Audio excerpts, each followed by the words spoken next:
shape the path to meet again on late horizons.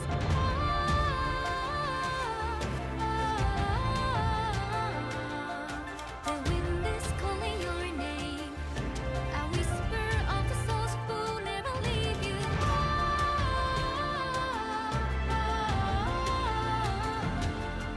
Collect your silver tears and pray they disappear tomorrow. Earth and ether to combine. The light it shows, the dark it knows our tethers. Spirits haunt the restless mind, but seek to find we'll meet again. Can't you?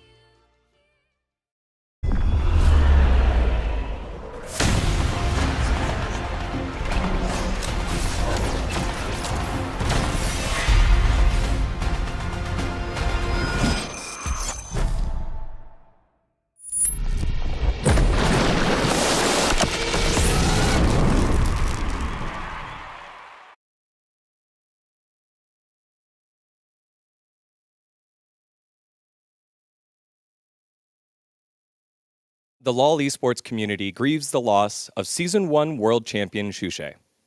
He was an innovative, pioneer mid laner on Fnatic, proudly representing EU, and is immortalized in the League community with his world champion Gragas skin. Shushei was 36.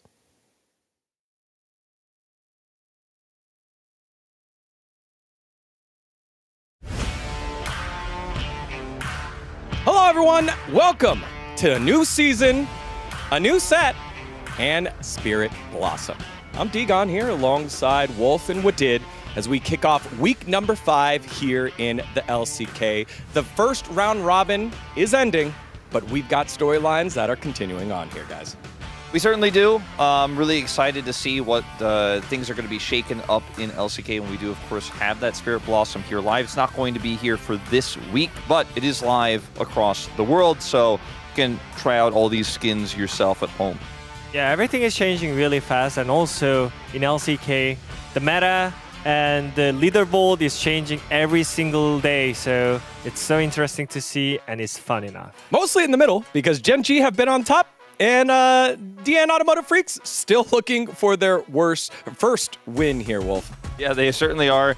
They're in danger of having the 0-9 round robin. We'll talk about that a little bit later on, but the middle of the pack is where things get interesting, with an underperforming T1 sitting at 4-4, B&K having some upset victories, actually just one game behind them. KT Rolster also still on the coaster, and Bro taking that upset win against T1. I mean, this is going to be a long season, right? We're only halfway through. We finished the first round robin. We're only halfway through, like leading to MSI qualifiers, so there's a lot of league left to play. Yeah, especially the middle group of the LCK is kind of packed, so it's really interesting. And also, it's not impressive that Chovy is on the top again with his skills, and he looks bigger than Zeus.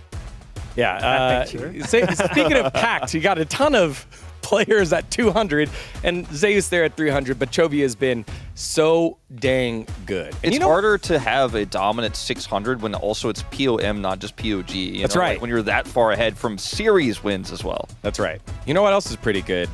My predictions, everyone. 9 out of 10. I believe the bros. Also T1 earlier in the week. We had to sacrifice Dplus to get the win later on with the bros. Wait. There's something wrong. I didn't get 6 out of 10. I think you did. You're here with me, man. 6 out of 10. No. 6 out of 10er. No. Prove it. Okay, here's a proof. So I said T1, I think. Right? There we go. It's on our messenger. Yeah, there's a record there. April 21st at 5:39 p.m. He did, in fact, do it. It says Nongshim T1 right there. I feel like There we go. he just changed his clock. Okay, we accept. All right, so where was it? It was this one? Woohoo! All right. So is Ulf only one? Wait, hold on. All right. There you go. Thank you. Thank you for editing that. So, All right, look, everybody knows how much Chronicler cares about his predictions. I'm pretty known to care even less, but I had a pretty bad week because I trusted DRX and B&K. oh wow. Maybe I should care a little bit more. Maybe I should care a little bit more. We got the Maybe there should be a little bit standings? more caring. Maybe a little bit more, but, you know, not as much as Chronicler. I'm not Like, gonna lie, it's not that huge difference between us, right? It's only when you think about Crony and Ulf, maybe Chronicler. it's actually cares so much. six games difference. Yeah, well, I huge. did believe in T1 early on in the season. Then I started believing in BNK and DRX and got burnt. I doubted KT, and then they just did fine. Look, there's a lot of season left. There's a lot of season left, like I said. There is a lot of season left, and just one more time, everyone at home, please give the shout-outs to Chronicler, who very much cares about predictions. Congratulate him. Let's take a look at some of the teams to watch here as we close up round number 1 and start round 2. Surprise of the season, and going back to the LCK Cup, is Nongshim. They have staying power. They're in 4th place. Yeah, at this point, we should consider them as top 5 after Genji, HLE, T1, DK. And yeah, they're definitely proving themselves with their, especially, I really like the rotation from Kingen and Lehends. They're leading their team. The shot call is clearer than before. And the gameplay-wise, much cleaner than before. I think there's definitely a pretty big line you can draw between whether you put Nongshim at 4th or 5th, with T1. Like there's a pretty big line that you draw there before you go into B&K, KT Rolster, Bro, etc. Like they have found consistency, even though Gio in the bottom lane isn't performing as well as he has in previous seasons. And they've made a high-profile change in the mid lane as well. Fisher had a good start. They've moved to Calyx, and they've looked even better. Great start for them. Unfortunately, not all teams have had great starts, including the Automotive Freaks, the DN Automotive Freaks, who haven't started winning a series yet. I mean, until Diablo jumped into the fountain, they hadn't won more than 2 games for the entire season. Most of them were 2-0s. And they're in danger of going for the 0-9er, right? Their last match is against T1. We've mentioned how their laning phases have been pretty good, just in general, but it's when we get out of the laning phase, when it comes to shot calling and target selection, they're just all over the place. Like, even when they have such favorable positions in teamfights, which some of which you'll see throughout these clips we have up here on the screen, they're just simply not able to collapse correctly. They're not able to focus the right targets, and they're super disjointed. I mean, you see it in fights like this. Yeah, they're vulnerable at pulling the trigger whenever they have the early advantage, which is so easy. And I think that's a kind of shocking point from them because they have so many veterans. So it's kind of shame that they have struggled on this kind of easier situation, but at the same time, I think many people still trust in them because of their names, because of their experiences from veterans. So I feel like, yeah, as we mentioned, it's marathon, so there's still a room for them to bounce back. Yeah, it's not just DN Automotive Freaks that have had trouble. It's also some of the picks that we've had. In the top lane specifically, Jace, who was king of the top lane in LCK Cup and early in the season, has fallen off 1-6 here. The only win coming from the God of Thunder. There we go. Look at the stats, LEC haters. You're talking about the LEC is bad at Jace, but what about Korean Jace? It's not even about the Korean Jace anymore. I do think we have to consider the list of names here that we do have. Doran's underperformance on the pick, obviously. Yeah. and like, when you consider that Zeus has only played it 1 time, he's our best top laner right now in the LCK, but he's only been able to have it once across an entire round, means that this champion is almost always banned.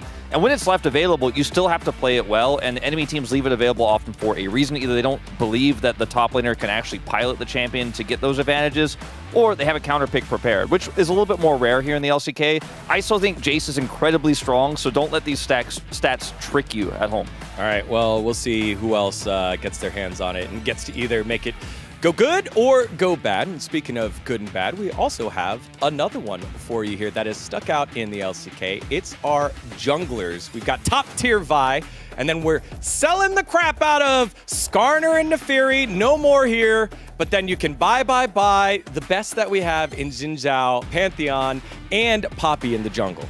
Yeah, I mean, especially from Xin Zhao and Pantheon, they have the tool to kind of soak the damage with their skills, right? And I think that helps a lot to them to survive since the tank items got nerfed a lot. And I think also they have the damage to pull the trigger and kill the enemy team. So I feel like it opens up so many cases that team need. Skarner, I feel like for objective fights, needs a lot of combo and setup. Like for him to be successful, he needs to have a rumble with him or some sort of other ability that's going to layer on top of his Impale. Xinjiao is just incredibly robust and tanky. Same with the Pantheon you mentioned, who has global presence. And then Poppy, strong in the early game and can warp objective fights with her ultimates. I think we're going to be seeing a lot more of these three junglers this week. Well, any jungler would love to play with this man in the mid lane. It's Chovy. He has been so good. 7-game Deathlick streak and 107 KDA. That's right, 107 KDA in those 7 games. I don't know, what can you say here? He's good at everything. He's good at CSing, he's good at laning phase, he's good at team fighting, and also he's good at side laning. Is he good only in early game? No.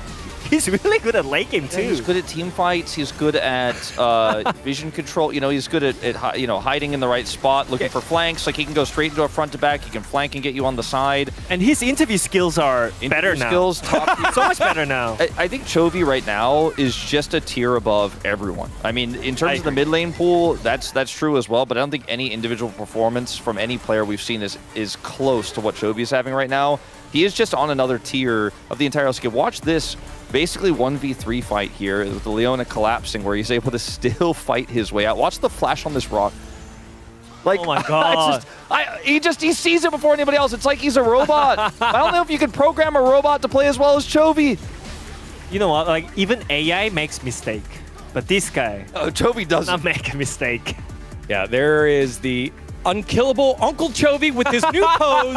He wants you to pay attention to him this week. He wants you to get on his level because nobody right now is anywhere close. And loving the new signature pose. I think he's evolved so much as a player. Some of the weak points we used to talk about, too much side lane, too much focus on farm, too much focus on side lane and getting turrets. It's just all gone. Like we don't even have like the occasional weird Chovy game where he's just off. He's on all the time. Yeah. Well, that leads us to this week's Digon's Fact of the Week. I love really it. good at this. Before we do the I'm fact, always scared every time. these guys always get I stressed hate out. this, They're like, is it lore? Are we just doing a random thing? Is it about a champion? It's so random. No, guys. It's Yeah, about... no, Lore didn't do Digon Fact of the Week, actually. Lore did not do Digon Fact of the Week. I'm sure she had something better to do. All right, time for my Fact of the Week. This one comes about Chovy, who is tied for the second longest deathless streak at 7 games across all major regions and a 107 KDA. Oh, I think I know it. What other LCK player is he tied with? Is it only LCK? It is only LCK. Oh, then It is I don't only know. LCK. I was thinking about Guma, but maybe not. I mean, Guma at Worlds, he had so many deaths. This is in the history of League of Legends, only from LCK. So the history of the LCK. Maybe Faker, like Hold on, let me think when for he a was in SKT T1K. I'm actually going to say Ruler. I'm actually feeling like Ruler might be I'm it. gonna go with Faker, man. Ruler, Faker. SKT T1K memories. I think Faker had like a kill streak, a deathless streak of 4 games. Ruler, no, not it. Roll the clip.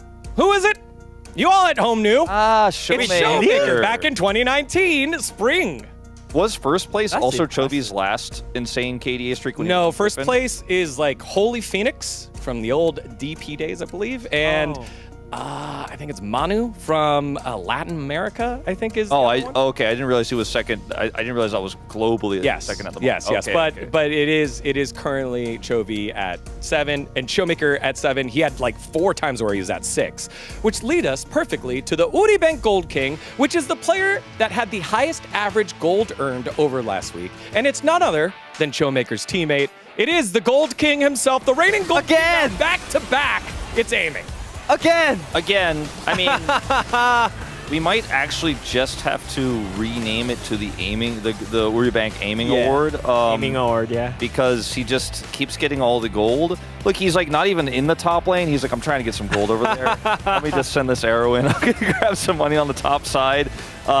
His performance is phenomenal. Remember, he also lost to T1 in this previous week. I mean, sometimes he was getting these when it was just a 4-0 week for Dplus where he dominated. He also used to get a lot more resources than he does now. He isn't getting those same resources. He's just getting the money from killing the champions in the fights. And fights like this one, and fights like the MF fight we saw earlier. Guy's clean. Yeah, I think that definitely proves that this guy can be consistent in every single game. So I think that's the strong part of the DK. Yeah, Dplus continue to play through it. You all at home have the opportunity to win a signed Polaroid from Aiming and every week's Uri Bank Gold King by signing up over on the app and following the instructions. Congratulations to Aiming once again, who wins yet another Gold King Silver Coin by Uri Bank as we take a look at the Week 5 matchup. Starts with Nongshim versus Dplus, and we end today with B&K FearX being upset-minded against Hanwha Life Esports. Saturday Showdown on the Roadshow. Looking very hype. That's true. The Roadshow, I mean... that's a banger. That's crazy. Telecom War on Sunday with KT bouncing back a little bit. T1 slumping at the moment. DNF versus Bro. Looking to start round 2 off to a good start with a little bit of an easier opponent. There's a lot of really good matches here. Yeah. But in terms of Preds, like, despite the fact that some of these seem really close, we all kind of just leaned one way for the most part, with some exceptions, Wadid. Am I gambling again? Are you a DRX believer? All right, listen, so here's the thing. I trust in Bros, but not really like 2-0 Bros, you know? So I have to choose either, like, are they going to win against DNF or DRX? You learned from Digon, who sacrificed the Bros last time as well, so T1 can get the win. All I have to say is welcome, Bros.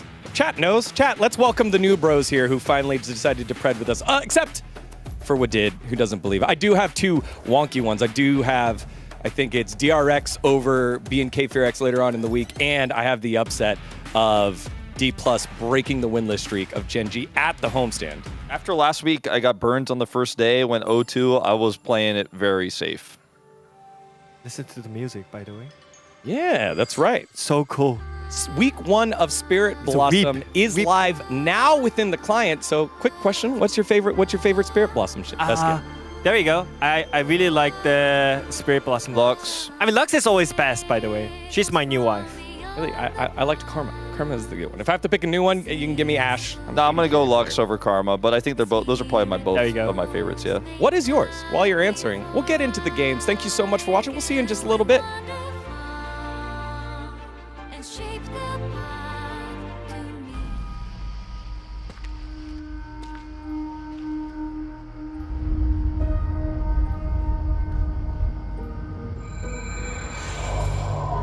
Starting with a whisper,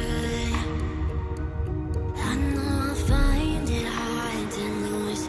Counting down hours, but I'll take way less time than that. I've been here before a million times, caught in between the truth and the lies. Can't hold me down for a minute longer. What doesn't kill me makes me stronger.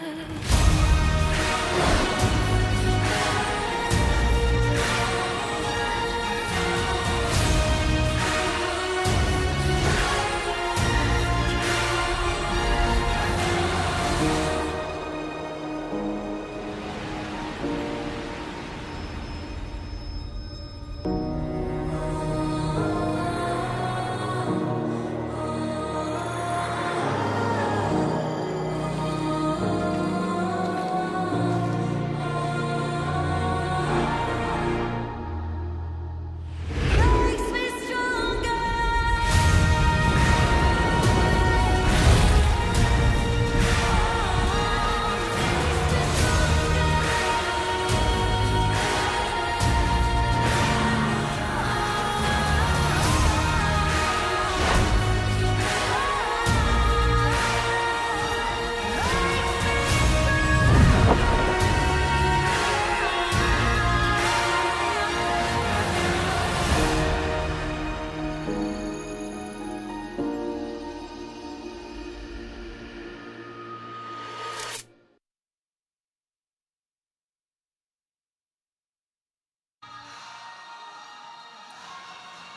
Two days ago, we had to say goodbye to one of the most influential mid laners that we ever had. This is Shushei, the first MVP of a World Championship final. He was a pioneer in the mid lane, revolutionizing things like the mid Gragas and the AP Alistair, things like the Evelyn as well. From his time on Fnatic all the way to Dragonborns, I absolutely loved watching this guy play, and we had to say goodbye way too early. It's heartbreaking, but you will always be remembered. Our hearts go out to the family of Shushei. Thank you so much for everything.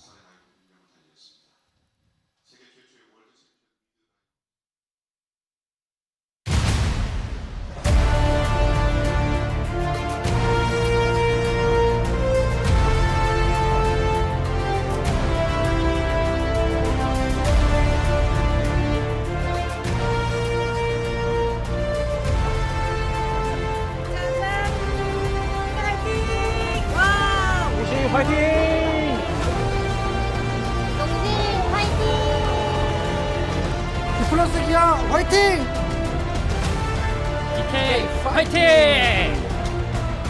동심 플러스 기아 화이팅!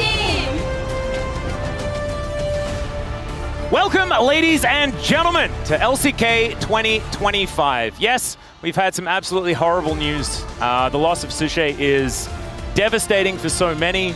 It really does bring into account your own mortality, as he was taken far too early. But we must go on, and the Spirit Blossoms will have to try and take our mind off some of the worst news around the world, and also some LCK. So let's focus on that, Orcs. Let's get into it, even though it is a pretty devastating time. Yeah. Speaking of Spirit Blossom, they did talk a little bit about the new cinematic we had, the new song. Yeah, I the don't new wanna song mention- is amazing. Kevin Penkin was the one who did that. He also did the Made in Abyss soundtrack. It goes so hard. I've listened to that like 100 times already. It sounds like Ori and the Blind Forest to me. Yeah, it's That and like that soundtrack is so peak. It, like there's a YouTube video of like the whole thing. I've watched it back to back at least 11 times. I mean, I've done that with the Made in Abyss soundtrack, and he did that. So it's just it's peak. It's peak. just too good. Let's have a look at the standings and have a look at what we're dealing with here today. Never mind, we don't have any standings. That's not what we're going to look at. We don't want to. We just. You guys thought. We may have got a little bit baited. It's okay. Yundo likes to make Atlas look a little bit stupid every now and again, and he is very good at it. 2-5 win, 3 loss teams. Which team will finish round 1 with a victory? We'll just have to find out. This is a hard one to predict, though, because I think that there is a difference in momentum for these two squads, but there's also a difference in perceived power level. Yeah, I mean, I feel like the thing with Dplus is they've been pretty consistent against a lot of the weaker teams. This is not specific to this season. This is in general. They tend to do well against the lower teams in the standings, not really dropping many games there, even when we see teams like maybe T1 Genji having done so before. But against the top teams, sometimes struggling to really find an impact. And Dplus started off with a lot of the weaker teams in their schedule, which really pushed them to the top of the standings, now facing some of those harder opponents. And the big question is, how hard of an opponent is Nongshim? Right now, Yeah? 4th in the standings. Where is the line, the Dplus line? Because they're pretty good at beating teams below them, but then we'll have their struggles against the stronger teams. And I don't even think it's necessarily that. I feel like Dplus are really good at beating teams that they believe they are better than. It's nothing about the standings. It's nothing about anything. It's about, on the day, do they think they're better than this team? And Dplus thinks that they're better than Nongshim. Yep. They just don't think they're better than T1. No matter where they are in the standings, it doesn't matter. They will always lose that matchup. But they think they're better than Nongshim, and I think that's why they'll probably win. It's strange because it must be like a collective thing, but also like Beryl definitely thinks he's better than everyone. Yeah, but I don't think the rest of the team thinks the same way He needs to convince as them. Beryl. He needs to hype them up, build the ego of his teammates. True. I'm looking forward to seeing how this one goes, because we'd have our 2 mad scientists of the bottom lane facing up against each other once again, and for the first time here in the LCK for 2025. Last time it was in the LCK Cup, of course, but now Lehends against Beryl. Who will cook harder in the bottom lane? I gotta say, Spirit Blossom vibes definitely fits like the LCK Cup. Yeah, it's actually You know. so cool. I think it matches super well, so fitting pretty nicely. The whole vibe. I can't believe no one mentioned Spirit Blossom Zyra, because she makes flowers, you know? Like, I feel like she's like the epitome, you know, the embodiment of the Spirit Blossom. Yeah. So it makes me a little bit sad that it didn't quite get a mention, but I'm also like, I've been a huge Zyra fan forever. I feel like this, like, oftentimes when we look at Dplus, we just look at Showmaker to see whether he looks comfortable. And I think he looks pretty comfortable here today, not necessarily with his stats. As you can see, damage per gold in the toilet, CSD at 14, not looking great either. Honestly, this guy has not been performing all that well. he has found some clutch moments in some of these games, not represented here by the stats. But this is the guy we were most critical of, especially in the Pog State. If you were to watch that, we were not holding any punches. It was a very long day. So that was a bit of an unhinged episode. But it was a speak your mind style of episode, and we certainly spoke our mind about Showmaker. Yeah, I mean, I feel like overall, Dplus, with the roster they have right now, really are a strong contender, but I just think finding them all on the same form, everyone performing at the top level is not always going to be possible. You're hoping it's going to come through in playoffs. Right now in the regular season, there's been some variation, but we have seen some really strong performances from, Lucid has been in a great form, Shiwu has been having some pop-up performances, aiming has been very consistent, and Beryl is Beryl. So, yep, I think everyone pretty confident Dplus are going to be in playoffs and in the upper end of playoffs. It's that big question. How far will they be able to go? And will they be able to take out a team like Nongshim when it comes to playoffs? I don't know, but this series will be a good indicator of that. I agree. I'm just really curious. I think this is a really good test of where Dplus actually are in this season, because they've been so up and down. They've been able to find great moments against all sorts of teams, but the consistency, it's just still, I can't trust. And I think this is something that Wolf has brought up endlessly on the space and elsewhere. But this is a team that needs to earn our trust. And I think this is a good first step here against Nongshim. I also think you can't really judge a team for them losing to Gen G, because everyone loses to Gen G. Yeah. And we saw last summer, you can lose to Gen G in the regular season and then beat them in the finals. So I think we shouldn't...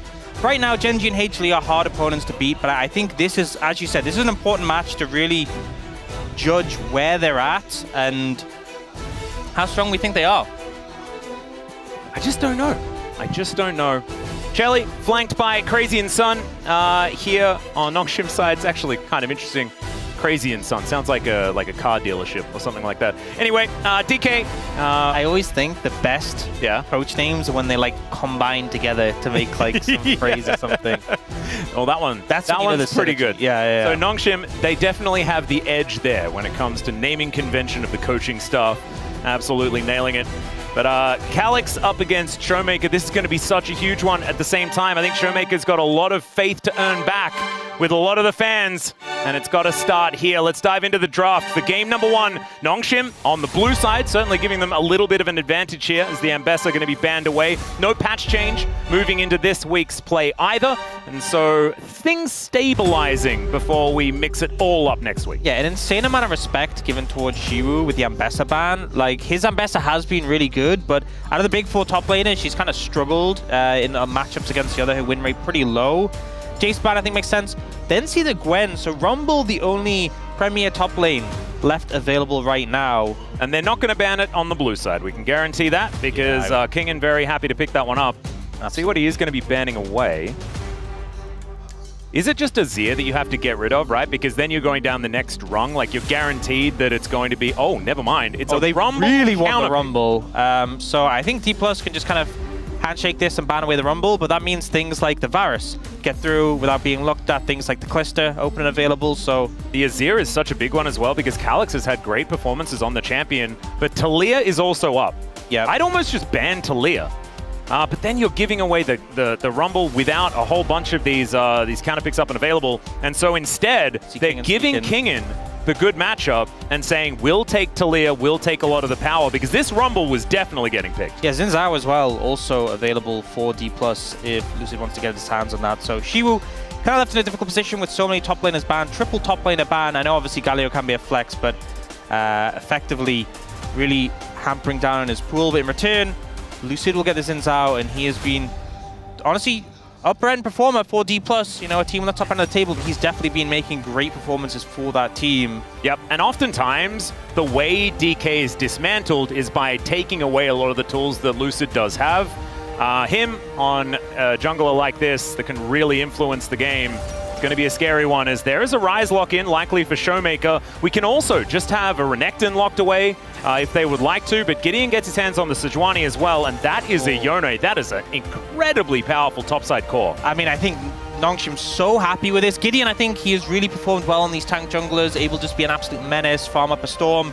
He's got this super strong combo coming through with the Yone. And as much as Xin Zhao's a great pick, and she'll make it very comfortable on Rise, question is, what do you take in the top lane? They're looking at... I think this makes more sense. I think going to Jax, you just get completely cooked. Aurora can do... She can play the matchup into the Rumble. She has a range advantage. Problem is, if you get ganked, you know, that's where the potential vulnerability is. But I think she will making the right choice in this situation with the Aurora pick. Yep, you can understand it. I do think the most curious part of this is the fact that the Rise was locked in over Taliyah, because Taliyah has been so incredibly powerful and does pair well with the Xin Zhao. You can really get things going in the early stages of the game. So I'm interested in what the plan is going to be here for Dplus further down the draft. As the Kalista and the Varus both going to be banned away, I think Nongshim need to look towards something like Misfortune, which I think is super weird, and I need to caveat the fact that I still don't like Misfortune. Yep. But aiming is just really good at playing the champion. Our resident Gold King, I agree with the space 100%. And when they said in the pre-show that it should just be called the Aiming Award, not the Gold King, it's just not even it's not even a question anymore. This guy just earns too much money on the Rift. Honestly, I think some of the struggles Aiming has had in his career is being underperformances on the mobile AD carries and being, you know, a bit of a sore spot where he gets caught out. But recently, you know, in the past year or two, he's actually really stepped up his game on these picks. So, you know, I think historically you saw Aiming on a mobile pick and you're like, oh, not so sure, prefer him on like Ezreal, Zeri, Kai'Sa, but he's really made a name for himself. He had a great Ashe performance as well. Yep. So we'll see what they opt to go for here. I think prioritizing the AD carry makes a lot of sense. There's still a lot of supports open available. You could pick up like the Alistar if you really want that, but it does give a window for Nongshim to potentially pick a favorable matchup. That being said, I think you're probably just fine going a melee support here for Nongshim, especially to pair with a Sejuani. And it's what Lehends generally likes doing, known for things like his Nautilus and his Leona when he's not playing Singed and Yuumi and Elise. You could go like Kai'Sa Nico would be a really hard lane to play into and a lot of team fighting power. We've seen it gain some popularity recently. But they end up going for the Kai'Sa Nautilus, so this Alistar ends up working out perfectly. You're happy with the matchup into the Nautilus. But a very teamfight-focused dive composition coming out from Nongshim. Yeah, just really, it feels like Nongshim had a plan, and they've executed on it. I don't think that DK have thrown any spanners in the works here as far as what Nongshim wanted to do. Aiming going to lock away the Xayah. The last pick, Xayah, often feels like it just falls flat. Yeah, I will say though, this is a situation, we've seen some of these comps a lot in the LCK Cup, and teams would ban like Ezreal, Xayah in the last two. He had the choice of Ezreal or Xayah in this situation, but I think taking an AD carry that has some defensive tools, the Xayah into Kai'Sa, I think it makes a lot of sense. I will say, I think Nongshim's comp, very intimidating. I think there's a lot of power in Dplus. You know, the Xin Zhao and Alistar, great combo, but I think in terms of comp cohesion, I think Nongshim are very happy with what they've been able to pick up. Oh yeah. My only real concern is the solo lane matchups. You know, Aurora does have a lot of bullying power and Rise into the Yone. So I think for Dplus fans, you're hoping that Lucid really gets some early momentum. He has decent setup from his laners and can try and snowball a bit of a lead before we get to those team fights. Yep, I would agree. But I think going back to Nongshim, you could see their game plan from their opening bans, right? It's give Kingin a champion that he can really affect these team fights with. And so I think on the other side of things, DK need to focus on shutting him down as best as possible. As the Blossom's going completely insane here at Lol Park, as you can see.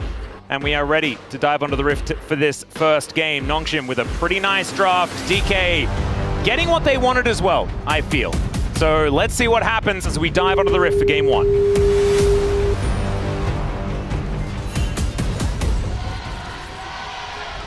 소환사의 협곡에 오신 것을 환영합니다. All right, Dplus fans definitely at full voice here today, as are the Noodle Boys. And let's see how it all unfolds as we get into our first game. So far, no early level 1s or anything like that. Calyx and Lehends just going home after getting around and getting things sorted out. Do you see Beryl going for the Aftershock? We've seen a lot of phase rush recently, but the decision to have that extra bulkiness and going for trades has a good amount of value. Anything else that's sort of standing out? Not really. No. 5 gold lead for aiming already. That's the Gold King right there. Do you think he just gets that passively? It must be. There's no other explanation. I don't think he pinged a ward. I don't think so. But you see how Nongshim have funneled their resources onto Kingen, who already has a 5 gold lead over Shiwu. So Oh my goodness. it just shows what these teams are trying to do. Yep, that's where the bread's buttered. You can see little arrows pointed towards these players. See whether that means the DK is going to be playing down towards the bottom side of the map as well. Sort of all jokes aside, I think that aiming is going to be very important, and there's not a lot of range on either side of the map, right? So this is actually, weirdly enough, a draft where Zaya can get a lot of work done, when often we'll see Zaya get picked and then there's like a Caitlyn or a Jinx on the other side. As speaking of Zaya, she's going to get hooked. Aiming takes a lot of damage there. Some good trades. Obviously, Alistar level 1.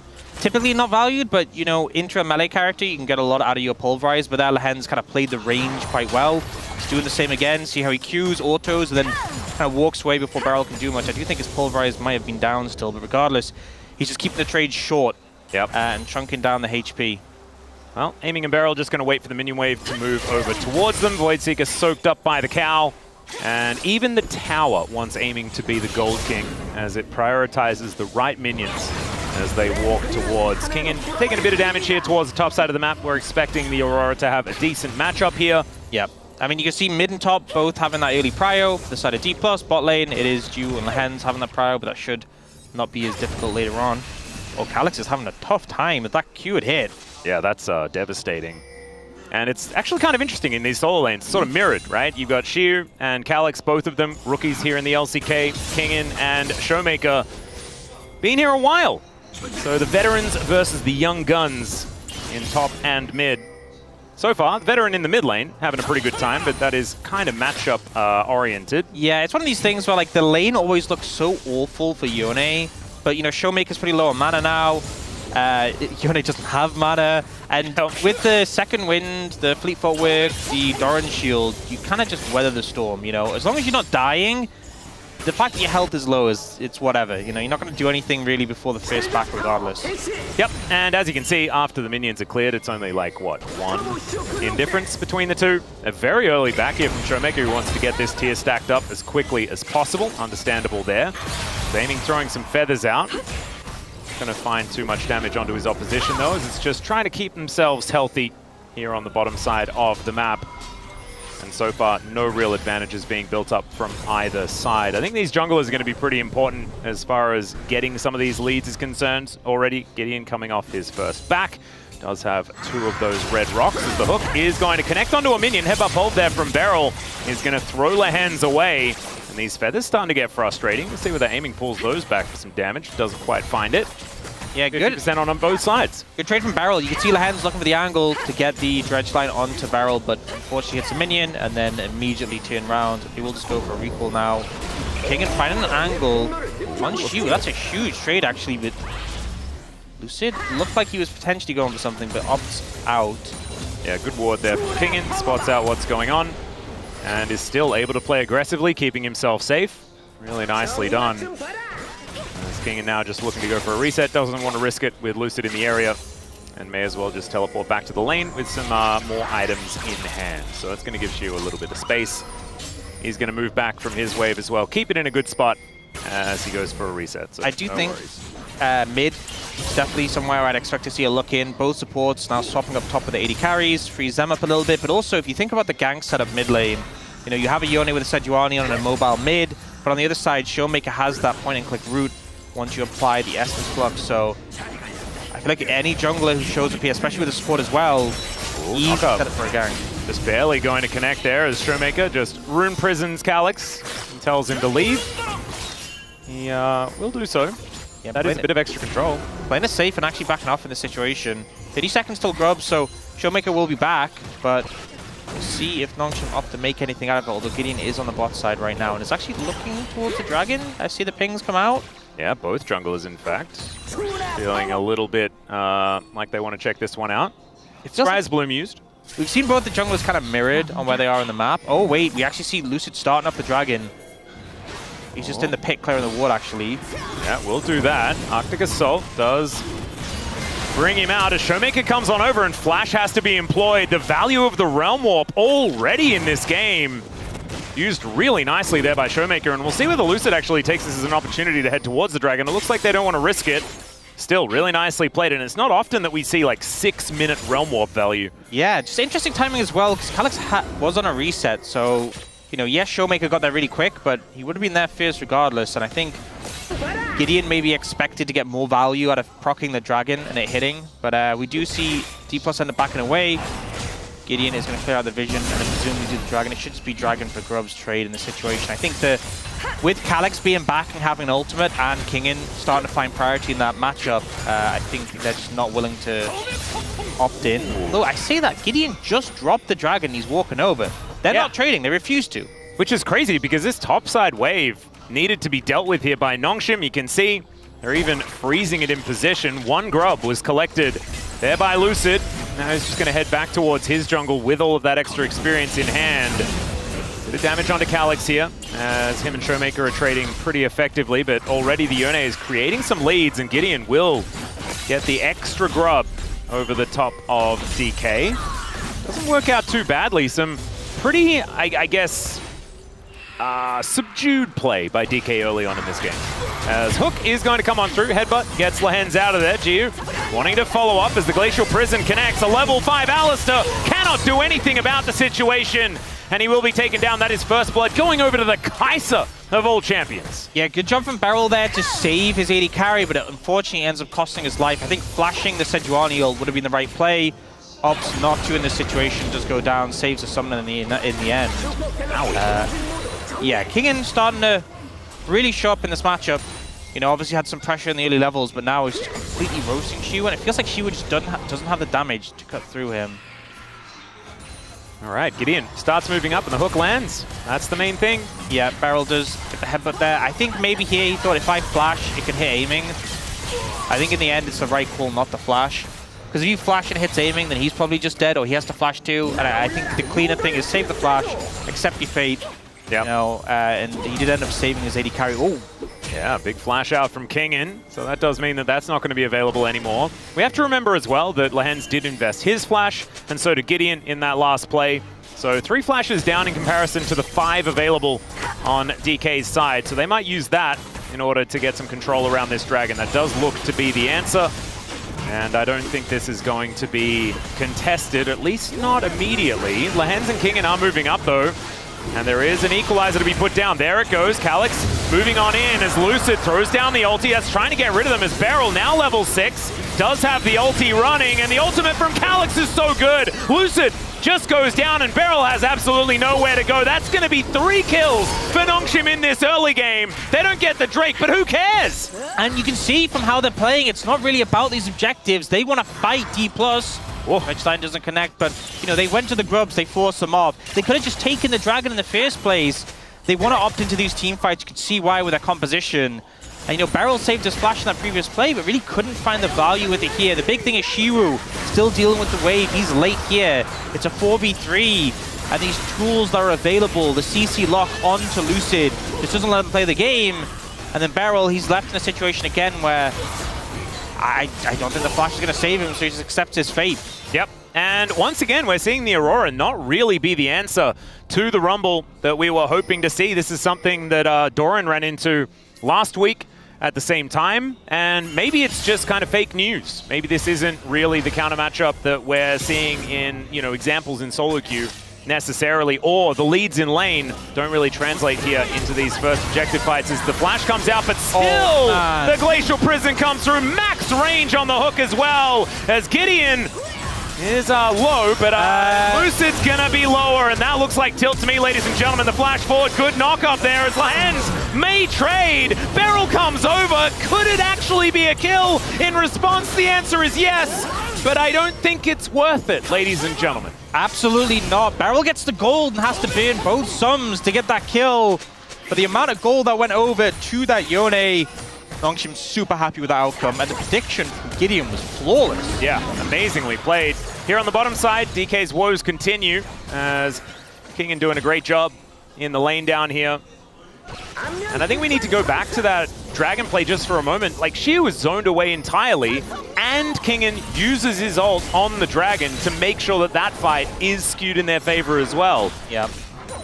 Just so much value being picked up as once again Gideon goes in. This guy's Sejuani, so good. Flash comes out, still nails him. You can see the angle he's thrown at is just, he knows what's coming. Reads it so well, super happy with the play. And then Lucid comes in the situation, 1v3, but also with the Sejuani and two melee champions. I mean, the fact he nearly got the kill on the Lehends was kind of crazy, but then Beryl does burn a lot to clean it up. Feather Storm out here from aiming.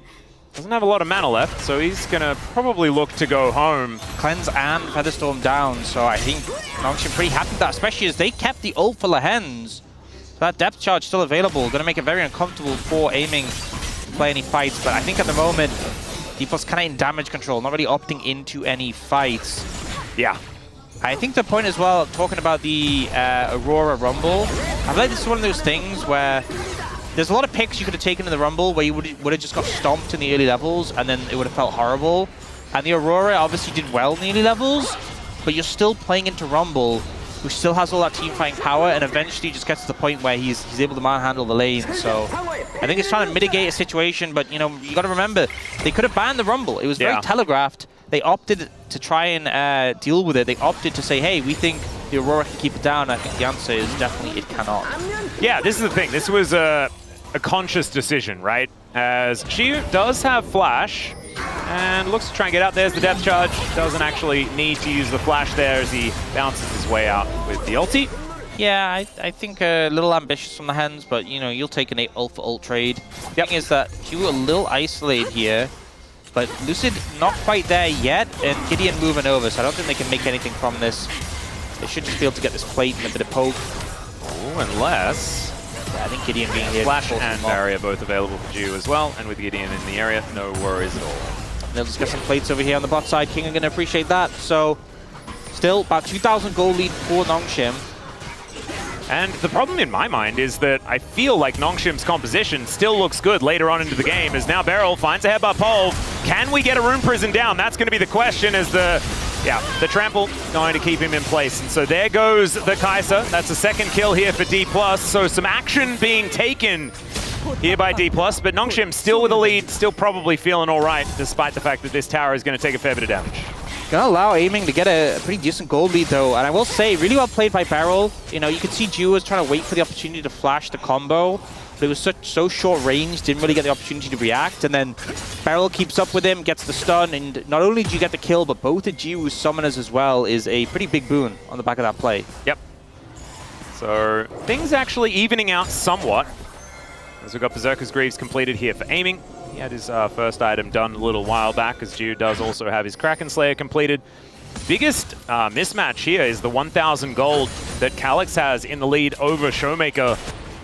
This, you know, his last Realm Warp was great. His first one was actually also really good. The way that he's playing with his team is working, but getting caught out in lane and not being able to quite find as much impact has been a problem. As now Beryl is going to discover Lehends and Gideon. Nice little double knock up here, but I just don't think it's going to be enough as he just gets held in place. Calyx is going to come on over with the extra damage. And yeah, he is just swept up and destroyed. So what was that? You were saying about a gold lead between the mid laners? Yeah. Just that extra kill on top, well, you know? That's a good old flash in from Lehends. Aiming, tries to get himself out of there, but a Glacial Prison in response. Timing, it just came up this second. That was flawless from the side of Nongshim. As I'm seeing Aiming's health bar drop, I see the cleanse come up, but it's too late. Stuff like that, just super crisp. I love the play coming out from Nongshim. They find another kill, and it just feels like this unit, this jungle support of Gideon and Lehends, and adding Calyx to the mix, into the mix, and they're just finding so much success. Yep, Lehends and Gideon, both of them, 100% kill contribution. They have been everywhere this game. It's the coordination, it's the team play here for Nongshim that's just looking so good, and a step above what DK are demonstrating. Have a look at it one more time as Lehends just wasting no time at all. Yeah, it goes for the ult Q, so aiming can't ult to avoid it. And then if you look at his cleanse at the bottom, it just comes up basically now. Yep. So perfectly timed to land that Glacial Prison for the Sejuani for the follow-up. So really well played there, everyone doing what they needed to do, and they not only get the ult from aiming, but also the flash. So it's that pressure, it's that constant pressure, constantly burning summoners, so someone's always on the back foot when it comes to these team fights. Right now, Riptile is up and available. Yeah, immediately getting watered out here by Nongshim, who are in position Alex just trying to get the shove in towards Showmaker, who does have the Realm Warp, so we'll see how he's going to be able to utilize it if they do decide to fight around this objective. Beryl just trying to keep his eye on what's going on here, but the control ward making things difficult. Lehends with no flash, a little bit less dangerous on this Nautilus, but you can see still able to be a bodyguard for his mid laner and jungle. Dew going to come on over, and that is going to mean the Rift Herald does go down. I picked up. And Nongshim will see whether they just throw it down immediately. There's no turrets have been gathered just yet, and there are 2 Drakes in the pocket of DK. So it might be just an avenue to guarantee a next dragon or something like that. We'll yeah, see. I think that tower top is low enough. I don't think they need to throw it down there now, especially since they have this Yone who's pretty strong in terms of silent pressure. I think mid-tier 1 is where I think they should probably throw it. It's a little bit higher health than the other towers, and obviously we all know about how teams prioritize that mid-tier 1. They actually end up throwing it top, so I'm a little bit surprised. Dew actually going to be walking towards aiming here. I don't know about that one. Does lose out on that trade, but the Rift Herald coming on through. That is going to be some driving by Lehends. He did get a license, I'm pretty sure, earlier on, sorry. This is risky if he goes for this turret. Well, he is going to go for the turret, so maybe that license needs to be revoked, as he's just thrown into 3 members of DK and put in the bouncy castle. He will be able to dredge line the wall. They're trying to get the kill over to aiming. That's why he's surviving for so long, and I believe aiming will be able to do so. Titan's Wrath coming on through there as he does find the wall once again. Why? Do we need to use the ulti there? But that's fine. That's fine. Yeah, I mean, a little bit of a questionable play from Nongshim. Like I said, I was a little bit surprised they went for the top tower, but also going for the second charge. Very ambitious, and now it's just going to get traded back. So. Oh, Realm Warp going to come on through here from Showmaker. Decides not to actually follow it, as the trading turrets will come on through. Perhaps we praised Nongshim a little bit too much. Yeah. I don't think it's like... I think that's still in a great spot. Oh, absolutely. In this game. That top play maybe a little bit of a step too far. I just wanted to remind us of the mortal. Yeah. You know? And sometimes you can make like questionable plays like that, but it's about the game plan. It's about what your envisionment of how this game is supposed to go is going, and it's working for Nongshim thus far, you know? They are able to put their Nautilus and their Sejuani in the same spot and kill someone. That seems to be the game plan. I think just a bit overconfident in this situation. And also like the shield cooldown and the locket forcing aiming to ult. That's a Gold King move. Yep. And he's like, this is really good for us, that's okay. And you know what? We'll just have to see whether that is indeed the case. Trading back the full turret, maybe not necessarily the greatest thing, but Gideon and Lehends just seeing whether they can find something more. It's a lot of proactive play here from Nongshim. It's really great to see. Oh, Kingen might be in trouble here. Yep, he's got a very long lane to deal with as Shiu looking to slow him down, and he is just going to teleport away. Just the instant reaction to know that Shiu has no way to stop it. So just instantly start channeling, you sense something's up, you see Lucid step over the ward, and he's the only person who can stop it, but obviously has to get in range. Not so easy to do. Yep. Actually needs to be 3 talent strike, right? If he's there by himself and he wants to get in with Wind Becomes Lightning, because they can tag him so you can't see him with the ult. That's a problem. If you can like E to a minion and then flash ult, that's the quickest way to interrupt it. But again, that's not the easiest thing to pull off, so... And also you have to invest a lot. It's not like this Sejuani can just walk over and ult and it's like, okay, cool, you're not teleport. So I think the right read in this situation from King in there, gets out, only costs his teleport, and we're dragging up in 15 seconds. And Adakan as well. Wow, he's where he needs to be. Yeah, they are just on it. As now DK, a little bit late to this party, moving on down towards the Adakan, but remember, Nongshim's resistances are getting shredded here. Nice sidestep from Beryl as they spot out what's going on, knock up onto the cow. Let's see whether DK can actually make something happen here. Glacial Prison comes down as Lucid. I mean, it could have been a steal, but it isn't. As it's Gideon that locks that one up. Now Beryl gets a headbutt back onto Calix. He's the target, and he's going to get wiped out. It's a decent equalizer, but no follow-up here on the side of Nongshim as now they're running for the hills. Lehends in trouble as well, and oh no, Adakan, a tale as old as time. It does tend to just wipe teams out, doesn't it? Some petals now going on over to DK. And this is third dragon for Dplus as well. They should be able to pick this up. I think the really important thing is that it was the Ruinous Adakan, not the Voracious. You know, normally, if the Voracious gets secured, you're kind of like, oh, do we really want to take this fight? If it's Ruinous, it's like, absolutely, we want to secure all the petals on the ground. So even though Gideon gets his smite here, the boosted buffs is kind of meaningless when they have no dragons, they have no other buffs to offer. So yes, they secure this, but Dplus are like, we're still going to take this fight. This engage from Beryl to find Calyx is great, doesn't give an opportunity to reposition. And the flowers aren't really being touched until Dplus start hitting them, because Nongshim had to focus on the fight. Yeah, so now they had to get out. Yeah, they trade 2 for 1. They clean up all the flowers in the aftermath, and they get the dragon. An absolute win for Dplus there. That was a huge one. And Calyx being taken out as well. That was some shutdown gold going on over to Nongshim as Lehends not going to be bothered by that. Already just engaging on a barrel, just hit by everything from everyone, but he's able to walk it off. He's not feeling too bad. And now we're getting to the point where some big spikes are coming through. Showmaker just before that fight had finished his Archangels. He's fully stacked. He's 1 stack away from having his rower completed. You know, Aiming's approaching a 3-item spike as well, which is really what you want for these crit 80 carries compared to Jiwoo, who's happy on 2. So I think, you know, even though they're still down in gold, I think Dplus feeling a lot more confident now, especially when we're looking towards the fact they are 1 dragon from that soul. Yeah, the dragon is going to be a huge deal. 3.5 minutes until that one does come up. And as much as it is just Notion Soul, not the strongest, there's some bulkier targets on the team. It's definitely got some value that they will appreciate. Yep, and when you've got like 2 brawly compositions like this as well, I think it is very valuable. Get in amongst it, and then if you ever get a chance to disengage, you just have a lead, right? Yep. Because you've got that Ocean Soul available. So that's helpful. Despite everything that we said about the Aurora situation, by the way, actually sort of holding his own here and is even on farm and things like that, able to keep this wave shoved. I think it's getting to the point where you just one-shot the waves. You know, it's just Shiva one-shots the waves, King one-shots the waves. Limited interaction going on between these 2 champions right now. Seems to be working out for Shu, let's just say that. Yeah, I think the ebb and flow happened a little bit.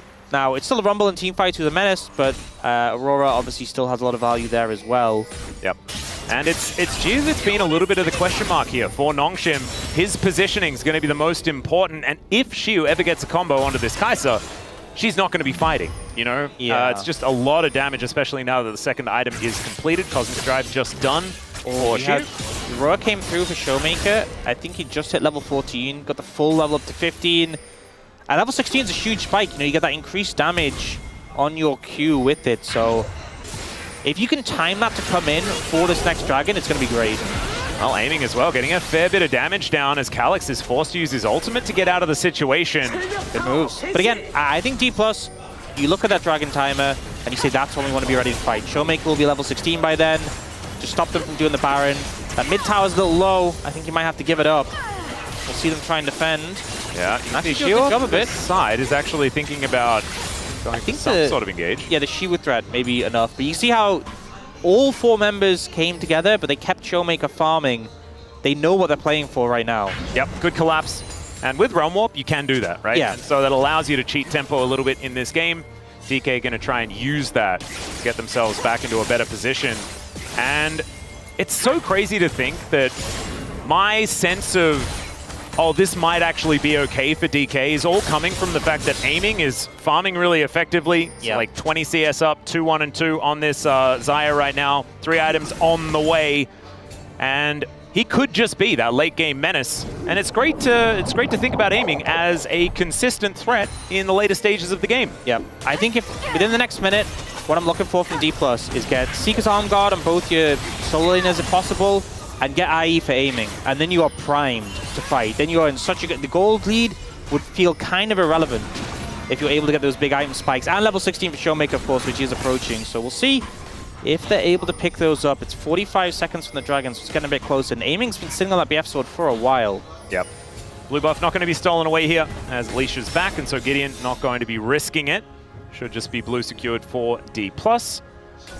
They already have their red, so buff's not going to be too much of a worry here on either side. And Baron up on the table. 25 seconds until the Dragon, though. That's the big deal, and this is the power of DK picking up that soul point. They now have so much more flexibility, giving away 1 Ocean. Who cares? Showmaker picked up a Blighting Jewel instead. I think maybe didn't have enough money, but not as ideal. We do get the IE for aiming, though, and level 16 is on the next menu for Showmaker, so some big spikes, but maybe not as much as I potentially hoped for. If you look at the side of Nongshim, even people who have a decent amount of gold haven't been able to complete full items over their Dplus counterparts. But we do see Calyx starting the Dragon. Yeah, and it's going Dplus down didn't respond. extraordinarily quickly. Dplus could respond with a Baron attempt or something like that, as Lucid looking to come on over. He's not going to be able to steal this, so instead they're just voyeurs watching it as it goes down, threading the needle onto Showmaker there with the Glacial Prison. The Equalizer not really doing too much, no real engage here from Nongshim as in goes Lucid to look for his opportunity. Two-man Pulverize comes through as well as Lehends has to get out of there, and Nongshim are all split. Lehends goes down first, but Nongshim are now just trying to get themselves out. It's Calyx that has to ult, and the Realm Warp to deliver 4 members of DK forward. There is an attempted interrupt that doesn't quite work there onto Kingham with that blast cone as DK. They really want more. But it is just the heist on the Dragon. Showmaker? Oh, I don't know about that one. As Showmaker does manage to catch them out. Calyx eating some honey fruit. And Nongshim will at least escape, but so much control now of the map for DK, and they should be able to take this out of turret mid. See, Nongshim, I think, just give it up.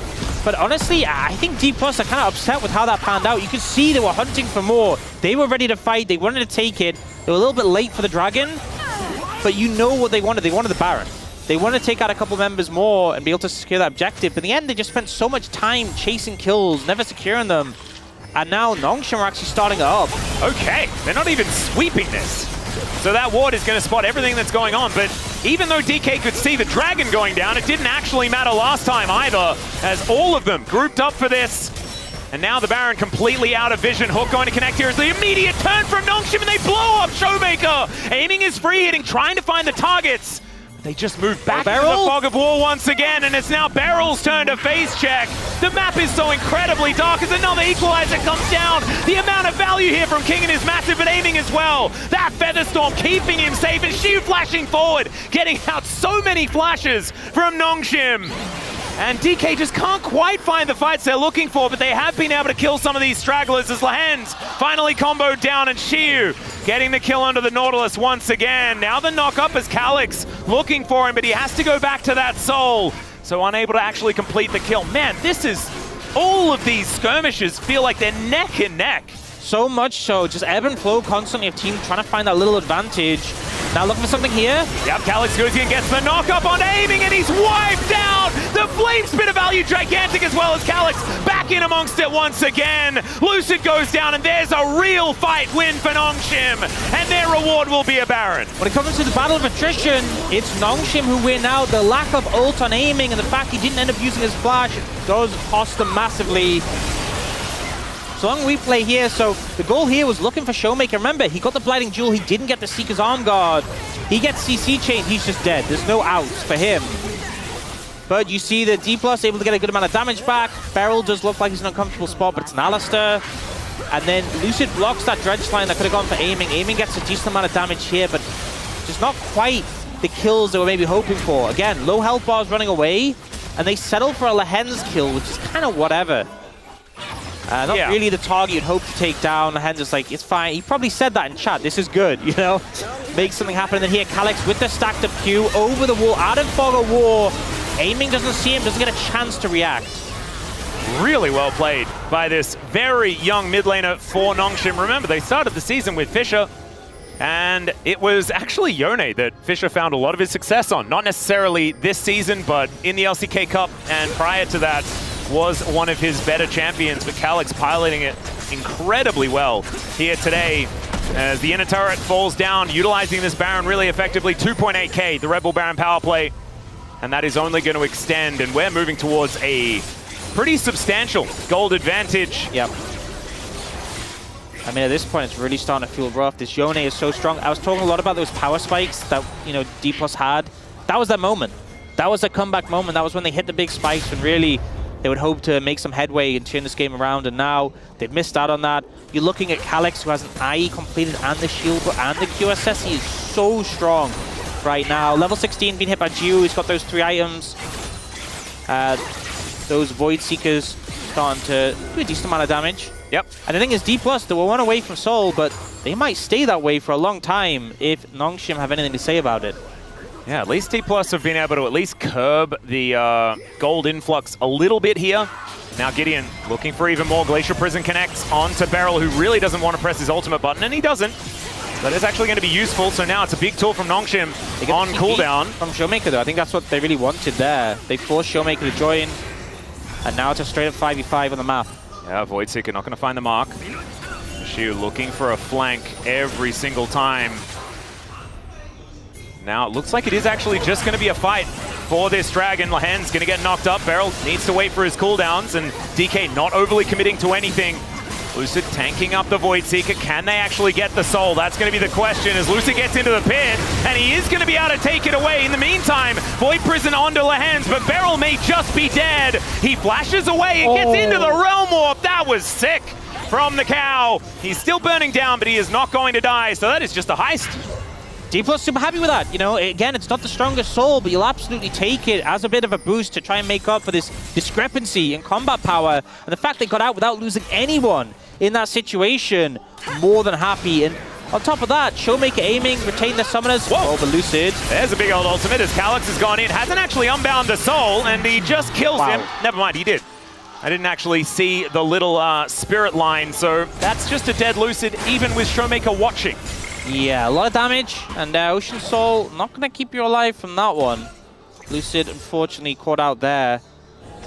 We'll see a replay of this. So it's just interesting because they have these positions with Lehends and King N potentially threatening flanks, but Lucid is just allowed to walk in. Beryl doing a good job of playing bodyguard, and then they want to look for the fight afterwards. They get double ult on aiming, but this Realm Orb from Showmaker, he Realm Orbs his team and he runs away, so he can't be interrupted. And Beryl even survives here. Showmaker walking to... I mean, he would have blocked it anyway, but making sure he doesn't get hit by that Voidseeker. And this was just ridiculous. I think, honestly, Calyx has had such a good eye for the angles of approach. Yeah, man. Here in that earlier play on aiming. Gives himself a nicer as well. You love to see that. I mean, 100% deserved. 7-1-4 in this Yone. And you can definitely argue that a lot of the work was done by Gideon and Lehends to get him to this point. But he has really paid off that investment. Yeah, that's the thing. You have to put your money into your carries, and then it's their job, right? And so Gideon and Lehends did exactly what they needed to in the early game. 1-0-10 here for Gideon. Man, this guy is an absolute monster. And yeah, giving that money over to Calyx, and he is able to utilize it. Yeah, and the thing is, we've actually seen both solo laners for Dplus went for the Void Staff, but aiming went for Morphar Mortis. Doesn't have any armor pen yet. And that Sejuani is tanky. Oh, yeah. You know, I mean, a full rotation of abilities from Shu or Showmaker aren't going to kill Gideon. And aiming doesn't have that armor pen yet, so maybe a little bit problematic trying to cut through some of this front line. Yeah, this Yone in a side lane, as we're seeing, is becoming a bit of a problem. Only one inner turret is left up and available. 5 turrets to 2 now, that score as well. 7,000 gold is the approximate lead for Nongshim. A lot of control in this game, despite the soul going over to DK. They're utilizing the 5 grubs, you know, they're making sure that they can keep the pressure on, keep the map as small as possible for DK, keeping it very, very dark as well. 38 seconds on the Baron. That's going to be the next one up. We might have an Elder Flip on our hands, though. Orcs, that's the thing I'm a little bit worried about here. 3 minutes until the Elder is on the table. I mean, one of the things is with the Ocean Soul, Dplus can kind of, you know, hang around in a neutral state for a while, just trying to get little bits of poke down. The comps don't have that much poke, they are a bit short range though. But if you're like sitting on an objective for a long time, they're kind of fine with that. I just think Nongshim should never even let the Elder Dragon get low. That is the lose con at this point, is Dplus get an Elder. This is a little dangerous. Glacial Prison comes in, but once again, not a lot of follow-up as Beryl in that front line is at 50%, but he's otherwise not too worried about it. The fight over Baron Vision continues. Lehends finds the anchor as there's the knock-up onto Gideon. He's actually taking a lot of damage here, but into the backline goes Calyx. Huge ulti from Lehends, but aiming with the Featherstorm. Gio takes that as his opportunity to go in, but he's going to explode. He goes golden, and down goes aiming. It's Calyx once again who's the answer, and this time Showmaker actually has the arm guard, and Shiu!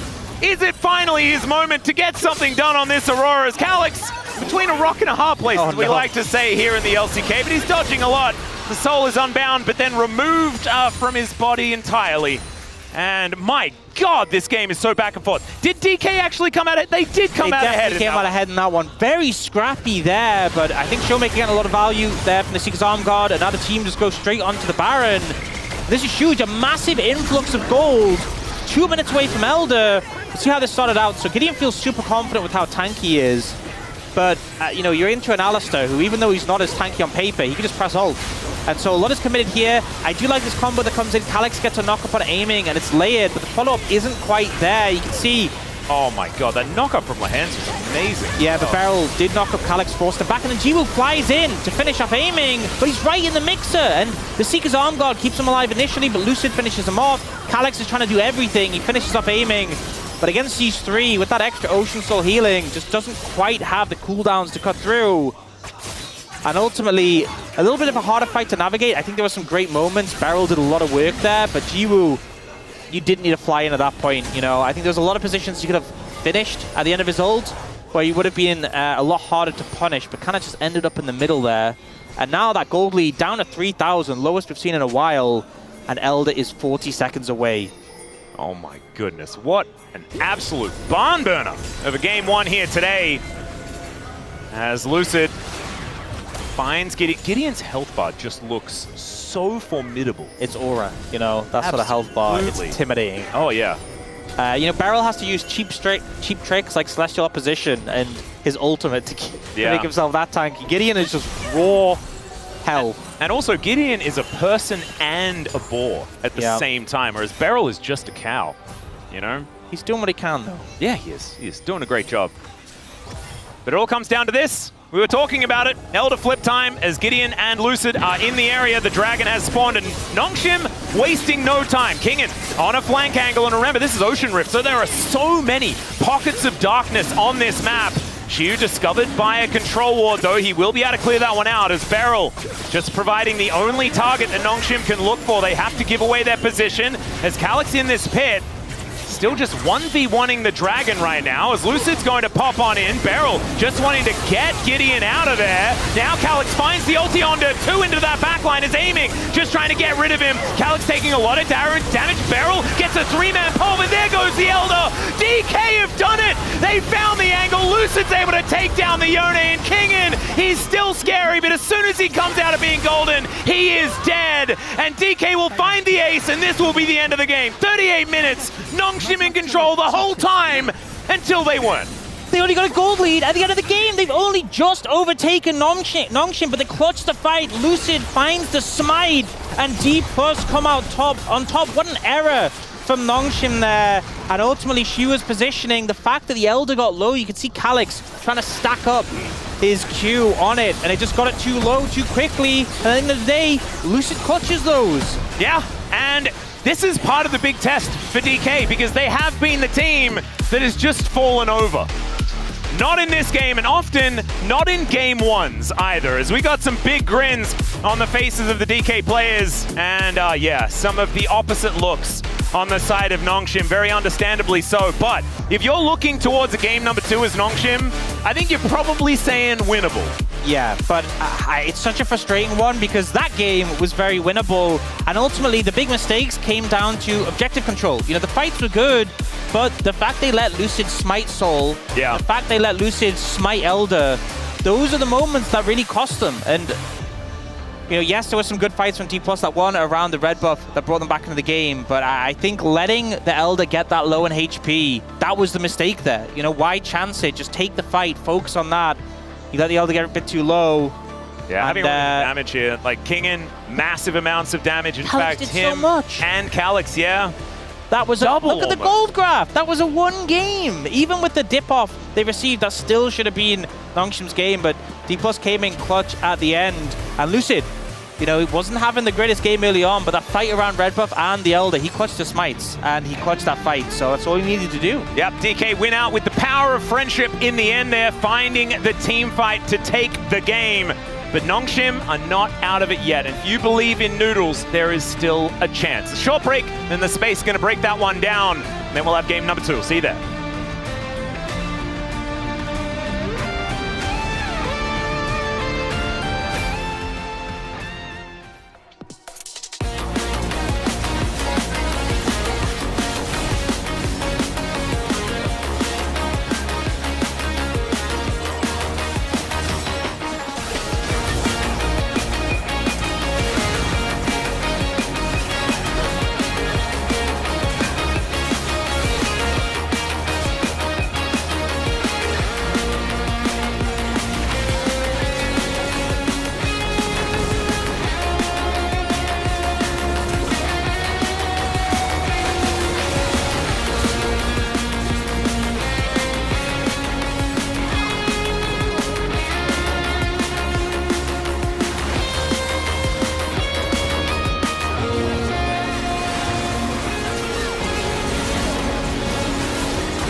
here tomorrow.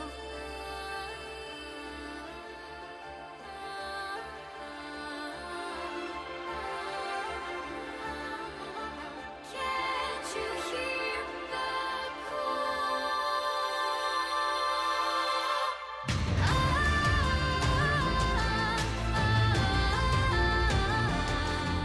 The wind is calling my name. A whisper on the souls will never leave me.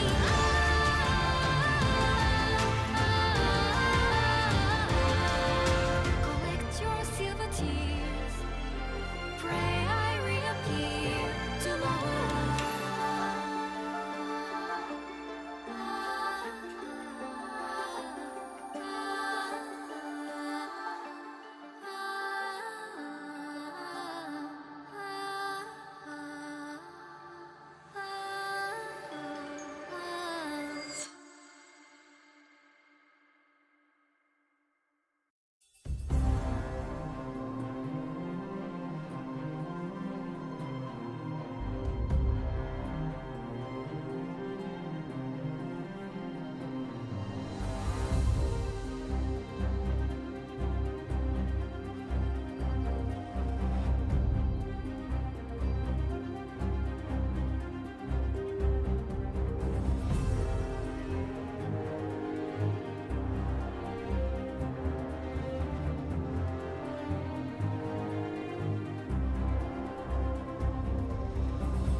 Hello, everyone. Welcome back to the space after that barn burner that went all the way to an elder flip, showing the power of the dragon here in season 2 of year 2025. However, we're naming things now. Digon here alongside Wolf and Wadid. Dplus come back after a huge fight back here. Yeah, I feel like one thing I want to address for Nongshim in this series, or at least in this first game where they had a lot of control, was they pushed their advantage really hard, but they kept engaging and forcing fights instead of just playing around vision and playing around control, and gave Dplus a ton of ins back into the game, despite Calyx being incredibly far ahead and having some really nice fights. His Yone play was so good. I feel like Nongshim did kind of toss this away by over-forcing instead of just taking that vision control and playing for the objective. Yeah, and I also really like Gideon and Lehends playmaking with their Sejuani and Nautilus, but I think they just forgot they have to play for objective, not kills. Yeah, let's take a look at some of the plays here. Early on, things going so well for Nongshim. Gideon having a day, only finished with 1 death, and it wasn't here in these first couple plays. Yeah, so here it was so obvious that the DK top lane cannot join the fight, so it was basically 4 versus 3. So they hard forced the Drake, and yeah, I mean, that was definitely a mistake from DK. But here, this is the situation where it hits 14 minutes and it's second Drake, and they play for kills on the top lane. Yes, of course, they got the kills, they got Xayah, they got everything on the top side, but you forgot the Drake, so you kind of let them to have 2 Drakes for free, which is kind of make them struggle in the late game. Yeah, the Ocean Soul ended up being really huge. I mean, we showcased obviously that that Dplus's dragon take for the first dragon was really greedy, but they were still able to secure it. And that sacrifice at the time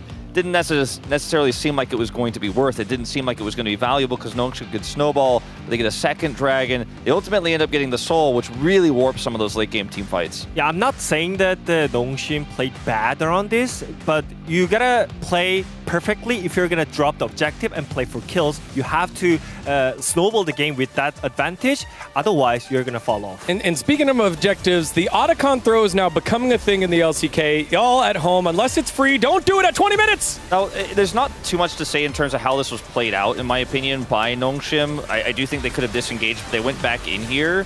But the fact that they started the Otacon itself is a big issue because the risk is so high with the resistance shred, and it's also ruinous Otacon, so you're not going to get the value out of the smite in the first place.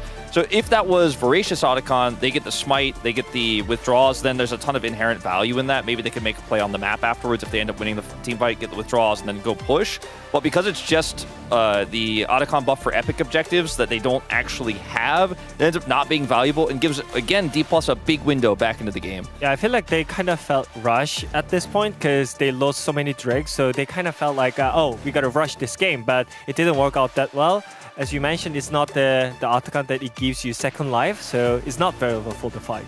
And that then led to the game stalling out till this flip here. Keep your eyes on Beryl, a huge, huge play. I mean, look at his Alista, man. He already died so many times in this game, but who is that guy who doesn't care about the dying so many times? He goes in, he flashes in with 1 HP, makes the space for the damage dealers here. I think that Nongshim kind of checkmated themselves with the positioning from the beginning because they wanted to put Calyx as their main damage dealer to burn the Elder, so he was stuck in the pit. If he ults out for any reason, then he doesn't have his ultimate for the fight. So once that's the setup there, they really have to collapse into an angle to where Calyx can join the fight, and Beryl just disrupts everything, and their fight is just completely a wash. Yeah, in that kind of team fight, the Ocean Drake Soul also gives a lot of value, and I think why the Ocean Drake is so OP is that because the healing reduction items are just in general not really good item in damage wise, so it gives a gold advantage for DK. I mean, everything just worked well with their Drake Soul point. If you are part of the Dplus fell for it bingo, step 1 has been complete. Win a very tight game number 1. And if you're a Nongshim fan, this is really good to figure out about the squad because this was a heartbreaking loss in a game that they controlled so well. Gideon played so well, Calyx played so well, and now how are they going to bounce back? I think a lot of the coaches and a lot of the discussion probably going to be about some of Lehends' decisions to go in when they had control, some of the decisions to go push deep into the red buff, for example, when the enemy team was already set up.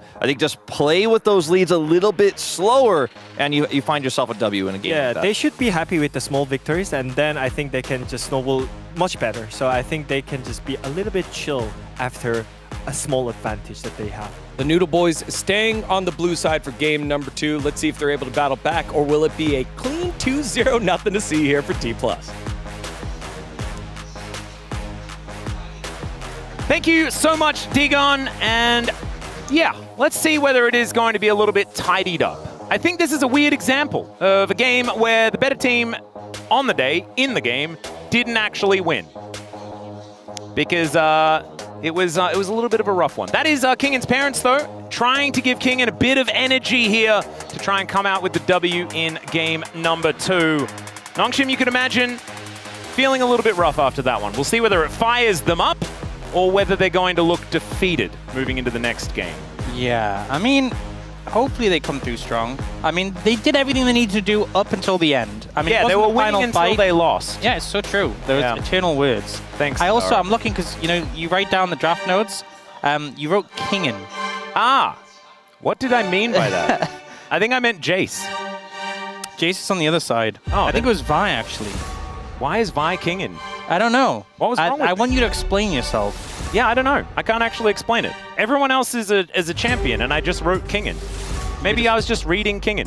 Which champion is going to slip into the draft in this game as we dive into champion select? Lilia and Jiwoo are going to be banned away here, as there is Kingan once again banned on the side of Dplus. No, Vi and Azir, and there is the Nefiri taken away. But again, heavily targeting the junglers. Yeah, so last time it was top lanes, this time it's junglers. Yeah, with they have a laser focus in one area, is what it kind of feels like on Nongshim's side. They're like, we'll test the Lucid side of things now. And this time Dplus have kind of been like, look, we're not going to ban all the top laners, and you still get Rumble. Rumble's gone. I mean, they're still just going to ban the same things. They're just in a different order. I mean, because Jace is up and Gwen is up. So they banned the Gwen. So this is why the Sion ban came out. This is a kind of it's different, but it's a repeat of game 1 where what you often pick into Rumble Galio, what you often pick into Jace Sion. This is a Jace first pick for Kingen. And if you take Ambessa into it, you're not going to have a fun time in lane. So Yeah. we'll see if Dplus opt to do that or want to go in a different direction. And the thing is, we saw that like 1-2 power punch where we got the Xin Zhao Rise came through because the Rumble got prioritized, but those picks aren't available this time as a result of Fearless. So it'll be interesting to see what they opt to prioritize this time around in terms of junglers. A lot of the top ones have been taken away. Skarn is like the highest prio jungle right now that's left open, but I don't think people are too keen on Skarner. Ahri, definitely a solid pick, but there is Tilia open and available, or Victor, I feel like, for Nongshim, which they'll be happy with. Yeah, the Ahri, it does kind of deter the Talia pick because we've seen Ahri picked into it a lot of times, but I do feel like Talia has a lot of strength on this patch. Yeah. Just have to see what Lucid's going to be taking away here. You can see aiming, having a lot of conversation, and this is some Ren set opportunities. I mean, I think you just go Varus here with Nongshim. You go like Varus, Talia, you go Varus, yeah, I mean, probably Varus, Talia makes a lot of sense. Varus, Poppy. Varus Renata would be okay. Varus Renata, Poppy sounds pretty good. Varus Poppy's pretty good. There's a lot of options. You can flex that Poppy to jungle as well. Gideon's played it extremely well there, so. Ooh, the Elise. This is one of the Lehends specials, of course, and it will be locked away. Could be going to Gideon, of course. You never really know, as these could be swapped around entirely. There could also be a mid lane Jace and a top lane Poppy. You never really know. Yeah, okay? I'd probably expect the Poppy jungle here. Gideon was incredible. And the Elise, I think, makes sense, because if you want to play Elise, you have to take it before the second round of bans. Because I honestly think against Nongshim, the amount of times we've seen Elise in the second round of bans... Every time, if it's up. Staggering. Yep. So, looking at options here, I think Renata... A little bit of a tricky matchup. Yeah, it's a tough one. Beryl is the kind of guy that would not feel pressured. Yeah, but is going to take the better matchup. I think the Nico's better. A lot more laning prowess into ranged champions, whereas Renata kind of appreciates being into melee champions, so I think the right pick made here by Dplus. And now going to ban away picks that potentially come out in the mid lane, taking away that Silas first and foremost. Yeah, it's kind of going to be taken away as well. From Nongshim, to no surprise, 3 junglers banned already by them, with the Skarner getting taken away.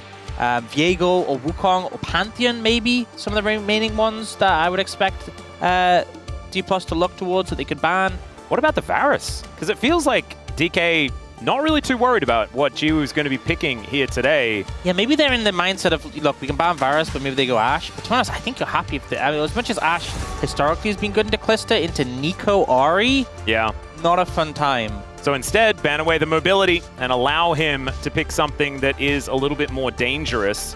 One last ban here for Nongshim. Seeing what they want to take away. Shu's champion pool. Still something worth considering unless they want to just continue banning junglers. Yeah, could also throw a ban towards top lane, but I think you're pretty confident to most things that can come out there. Nocturne. Nocturne gonna get taken away. I mean, Nocturne Nico is horrible to play into. You know, that is just a fever dream if I've ever seen one. This is a Viego angle, isn't it? I think Viego or Wukong are both fine. I think Pantheon, Lucid really likes the Pantheon, so I could also see that. Oh, true. But I think those are all viable options. The things that were on the rise as far as, you know, the look-in at the stocks were concerned was the Pantheon, but not the Wukong. This will give them a lot more team fighting power. Follow up to the Pop Blossom as well, but you do like have a little bit more susceptibility to the Steadfast presence. I feel like the Ezreal ban, you know, I talked about this in the last draft, how Nongshim's draft was the sort of draft you ban Ezreal Xayah against. Yep. Xayah's already taken away, Ezreal's gone. Yes, the Virus is no surprise, we talked about already, but playing in a mobile carry into that does not look like a fun time. The Talia comes through very late, but not a big surprise. And you know what? I'm just going to say it. Both of these compositions are trying to remove fun for the enemy AD carry. Oh, right? dear. You're playing Kalista into Talia Poppy, and you're playing Varus into Nico Wukong Ahri. Yeah, aiming and Jiwoo are just not allowed to have a good time here today. Yep. There is one person that is going to be having an exceptionally good time, and that is Shu, because Yorick just always has a good time. You know, we saw Morgan demonstrate what this champion is capable of last week. And I don't think we're forgetting Yorick Mori anytime soon. We'll see what Shu's going to be able to get done on the champion. Yeah, I'm not sure about this particular spot for it, because I think Nongshim do a pretty good job of handling side lane threats. You know, Jay should be confident that Talia can also go there in a fix. And up until that point, Dplus's composition was heavily focused on team fights, right? And now they're in a situation where they've lost an engage tool because they were looking at the Ornn potentially. And you may think, oh, well, it's just one engage tool, they have a lot. But playing into Talia Poppy, hard to find engages potentially. Yep. Go Noodle Men. I love that. It's a slight adaptation from the Noodle Boys. I kind of like the Noodle Men. They've grown up. They're the Noodle Men now. Yeah, they definitely are. And, I mean, technically, they are Noodle Men, right? They're certainly adults here on the Rift. Let's see what happens, as there is a lot of power for Nongshim. I think the Dplus certainly win in side lanes, things like that is something that the Yorick does provide for you. They have a lot of pick potential. See how it works out as we dive into the Rift for game number 2.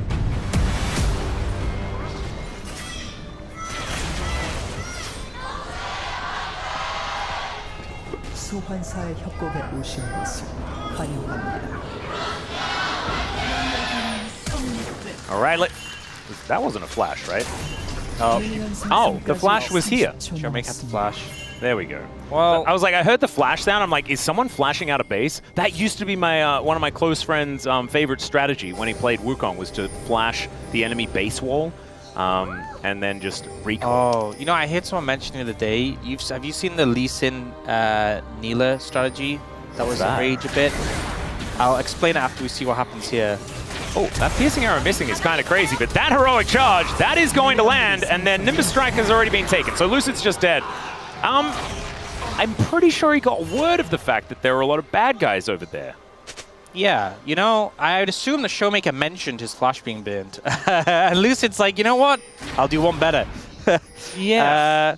Well, no, he didn't, actually. He held the flash.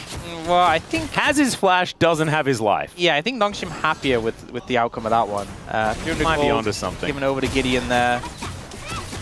But yeah, the Neela Lee Sin strategy. Because you know how Neela has that shared XP thing? Yeah. You would go into their base. So Neela would flash over the base wall, and then you'd ward hop, and then you'd proxy double waves, and you'd hit like level 2, level 3 really fast. So if the enemy team try to fight you, they would just lose because they're level 1. Oh, that's actually And it was this like cheesy solo queue strategy that was very obnoxious. Because like if you think about level 2, level 3 Neela Lee Sin against level 1 anything, it's so hard. The fact that they can tank 2 waves at once is kind of crazy. Yeah, and the thing is, if you come and fight them, then you're not getting the wave X. It's just hard to do anything. It's hard to do anything again. Very, very cool. Yeah. So someone mentioned that the other day, and I was reminded of that devious strategy. Well, speaking of devious, Gideon has a lot of power in this game, and so he's going to head towards perhaps the enemy jungle. Has 5 loss streak here for Varus, certainly one of our premiers, as, never mind, Lehends looks for a cocoon onto Beryl. Beryl's going to have to heal and flash to get himself out of the way, and it wasn't an attempt at the enemy jungle. It was, in fact, an attempt at a gank. He's going to get spotted out. Good Spidey senses there, which you'd need up against Elise, obviously. I think if Lehends is flashing on you like that, you got to assume his backup is in the vicinity. They make a good move, but now, you know, Jiwoo's going to be able to pick up this farm, but it means he's not going to be able to join. This is a 3v2. I think Nongshim maybe overstayed their welcome a little bit. Yeah, Lucid does have an extra camp up on Gideon, but it is just going to be a smite fight, and that goes over to Gideon. Yeah, down to 25 health. Last smite is going to be the best one. Yeah, huge win there for the side of... Oh, and the cannon gets missed as well, and Jiwoo will get it. Oh, disaster. Pretty devastating start for the side of Dplus. You know, everything seems to be going wrong from the beginning of the game. Oh, Gideon also going to be able to grab a crab. As Lucid says, well, if it's going wrong, then perhaps what we need to do is just main gank, and he's spotted on the ward. And I think Gideon's actually coming over, which I think might be a mistake.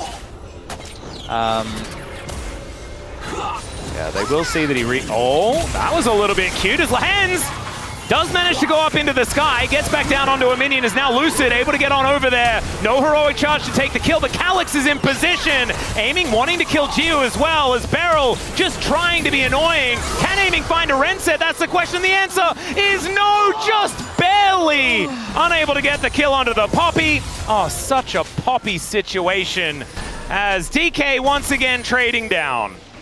Goes hugely right for Nongshim, and I felt like the play was a little bit risky. I feel like Gideon could have just gone topside, cleared out his camps, cleared out the Scuttle Crab, but instead they go, look, we've just TP'd back with our mid laner, we have priority. Lehends has a bit of an oopsie, definitely didn't want to open the fight like that, but you even see Calyx starting to walk away like, oh, we done? And Gideon's like, no, we're not done. We can fight this, and it does end up being quite scrappy. It does end up being extremely close. But it is Nongshim who come out clean on this one. And a Callisto falling behind like this, never what you want. Yep, absolute disaster. This is also not looking super great, but there is some webs down. Lucid going to need that Q, and he does find it. The extended range helping out, as there is the Tangle Barbs to connect onto Jiu, who is not going to be able to take down Lucid here. Yeah, there's a lot of decoys on this Dplus roster, by the way. There's just going to be a lot of things all over the map. It is a lot of, they don't have the LeBlanc mid. That would have really, really elevated it to another level. But, doing a pretty good job. Needed LeBlanc mid and, like, Annie support, so we've got the Maiden and Tibbers. Has this happened on the top side of the map as well, guys? Yeah, good.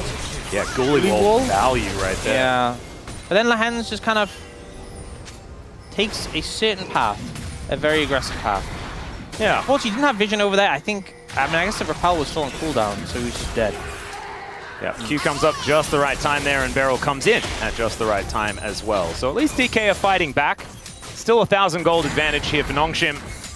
And with a pick composition like this, I do feel like Nongshim have the ability to snowball it so effectively. And I feel like with a Poppy, pick comps just stay relevant kind of forever. Well, the thing is, you set up for an objective, and Poppy just ults them away. Yeah. Cool. What are you supposed to do? It's so hard being behind against this team, but especially, this is the anti-dash combo in the mid-jungle. Yeah. There's a lot of dashes on the side of Dplus. And they sort of picked into it as well, as now Lehends looks for a cocoon, connects it, as Piercing Arrow as well, takes Beryl down to half health. Lucid clearing out some vision, looking to start off this dragon, will be able to do so in trade for the Grumps, or at least Grumps. Grumps, they're the ones. Showmaker now going to land the cleanse, does have to use his Spirit Rush, and Lucid is going to need to get out of there. So DK continuing to be on the ropes here and losing out on these objectives. Feats of strength getting closer and closer here for Nongshim. Could be a super early one. Some trading skill shots thrown out here. Gideon not opting to go for the dragon, just going to help Calyx shove in so he can get a reset. It's not about him getting the dragon, it's about stopping Lucid from getting the dragon. Yeah. And now he wants to stop Lucid from getting his red buff. And he's not going to be able to get that. Lehends also is a jungler, as we know. At least that's where she started.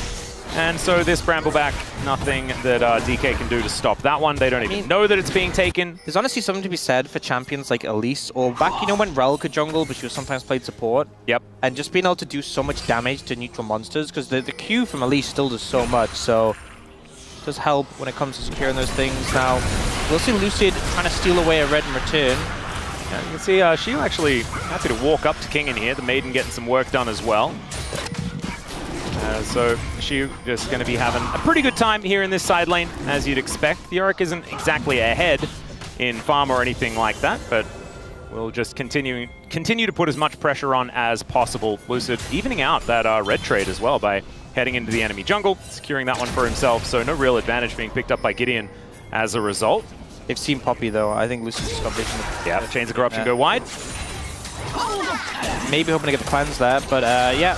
Does end up whipping, and that was a nice spot because Nongshim did have that level 6 advantage for a moment in the 80 carries.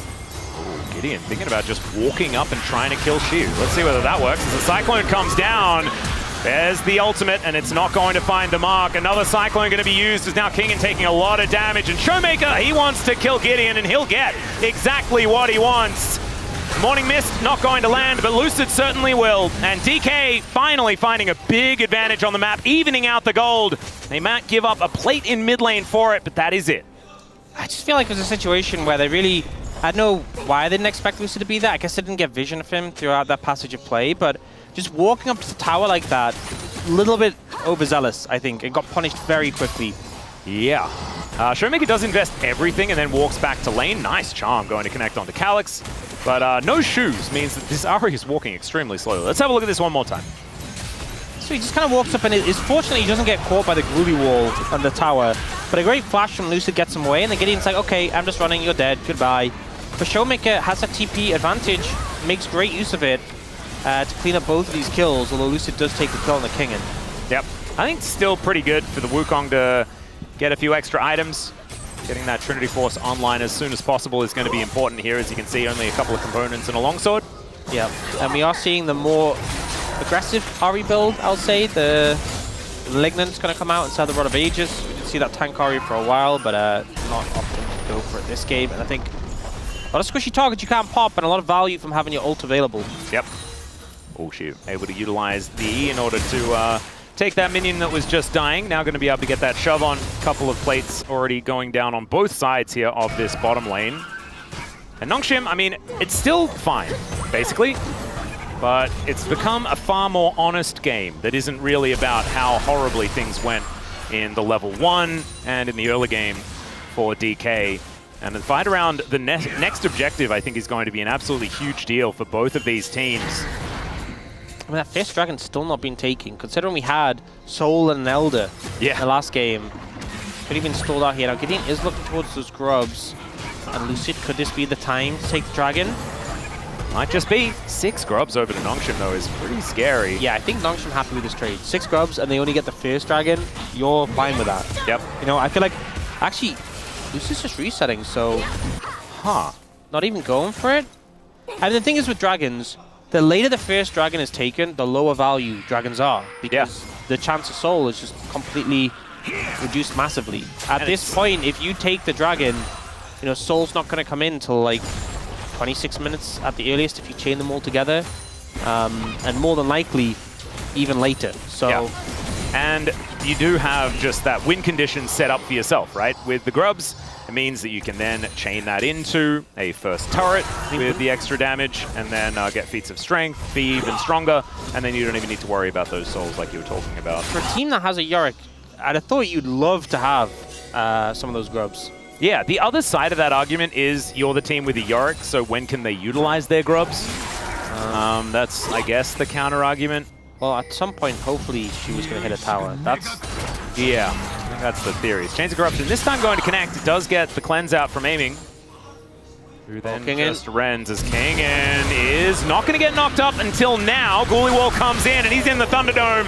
Down he goes, and she is going to be able to lock down that kill. Nicely played by DK, good patience from Lucid, but now Nongshim no. But the jungler is not elsewhere. Showmaker looking for a target though, as the flash has to be used by Calyx. Good aggression here from the mid laner of DK, and some signs of life here from Showmaker. Yeah, and the thing is as well, with the Malignants, you feel so much better about trading your ult for a summoner in that situation. We do see 6 grubs, but a lower tower.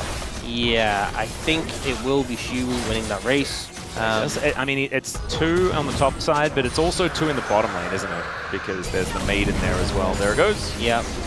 So, Dplus, pretty happy with how things have panned out in the past few minutes, considering how badly this game started. Now, Gideon trying to take the Raptors here, but maybe just get them.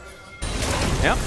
Oh no, not again. It is. Oh, golly. Okay, well, Ghouliewall, if you use it against the wall like that, it does become a little bit difficult, as Lucid able to use his Warrior Trickster, but good hold on the Hammer Boot from Kingen. As Maiden, save it, save it! Oh, thank goodness she was. Okay, Calyx is what they have to deal with now. As flash out from Lucid, Seismic Shove pulls him back!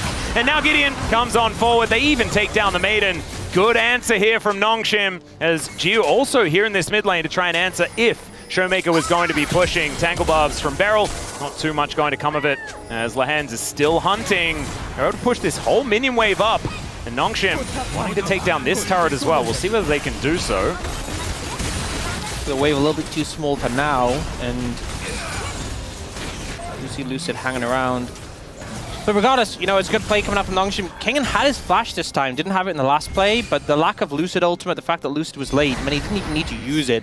Held onto that one very patiently, using the empowered attack speed to take down the Ghouliewall. Yeah, nicely done. And then ending up... It looked like it was around. cancelled. And then I was like, hang on, you can't do that. As you wouldn't have to cancel it because your team can walk through it. Yeah. Fine. Shu going to be able to put together his Trinity Force as well. Double Trinity Forces now done on the side of DK. Decent power spike there.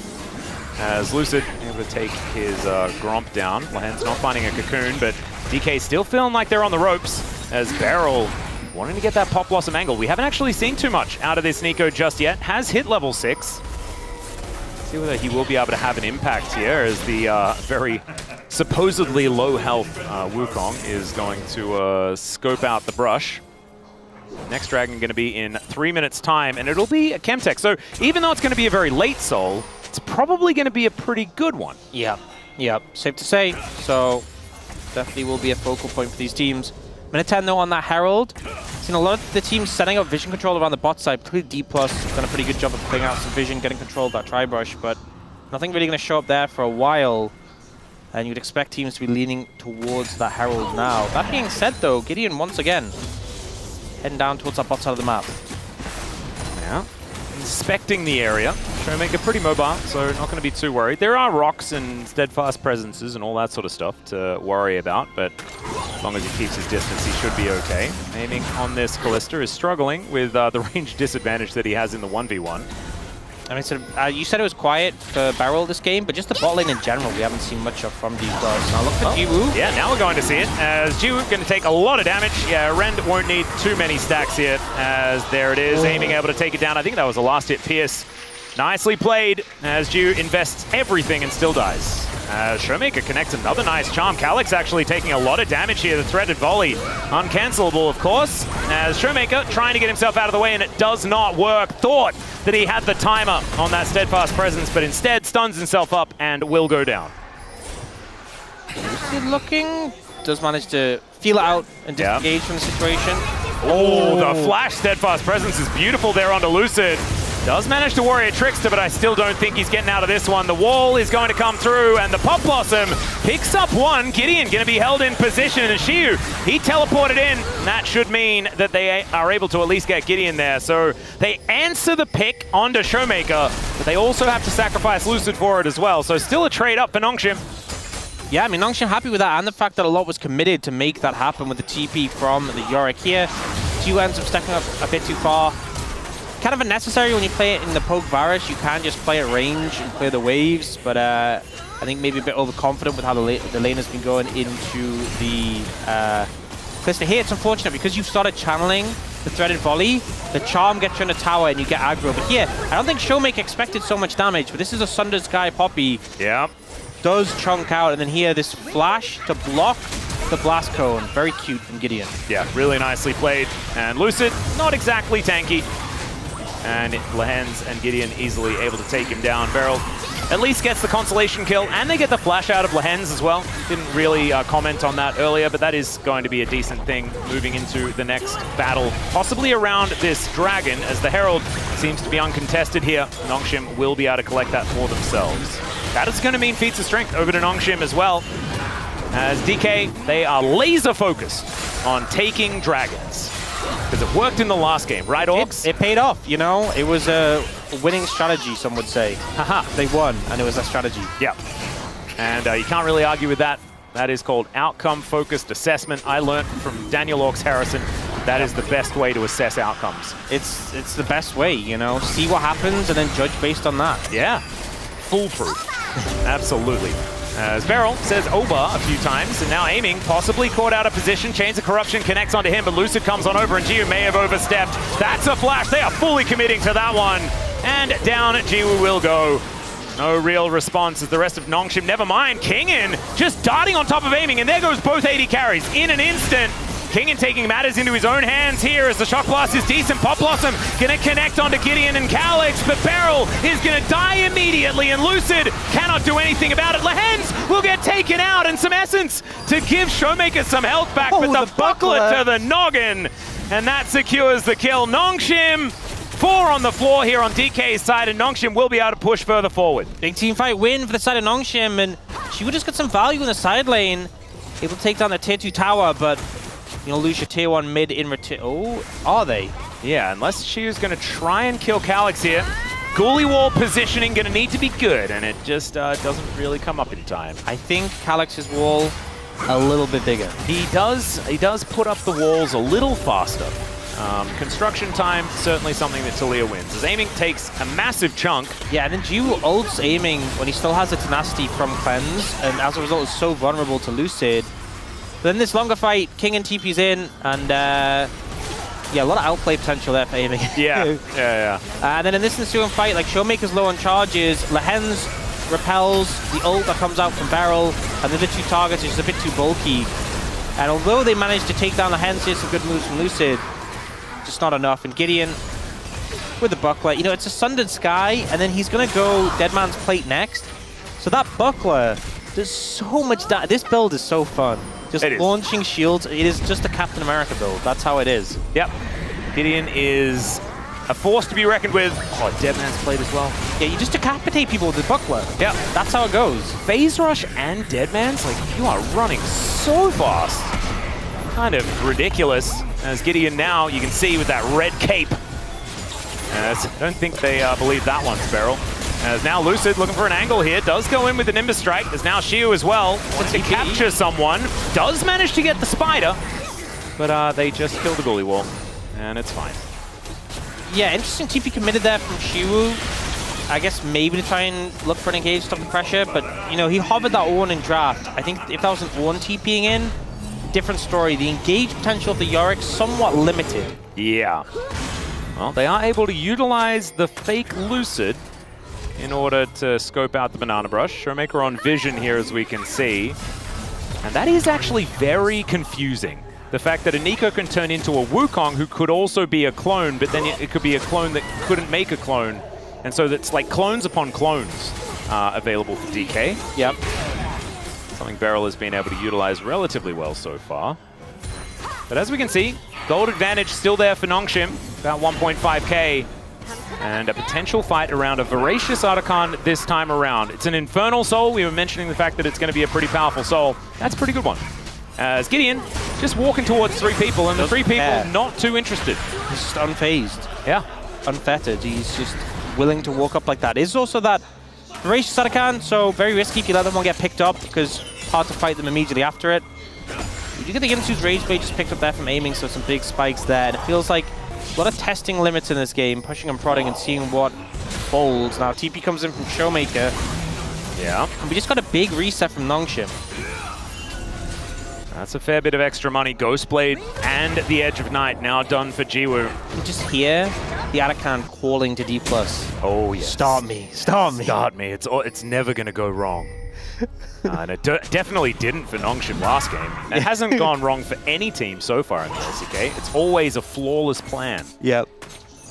As Showmaker does not find the Orb of Deception, as Seismic Shove needs to be flashed. That's a high-value flash to get out here by Nongshim. Calyx just farming those. 1-0-7?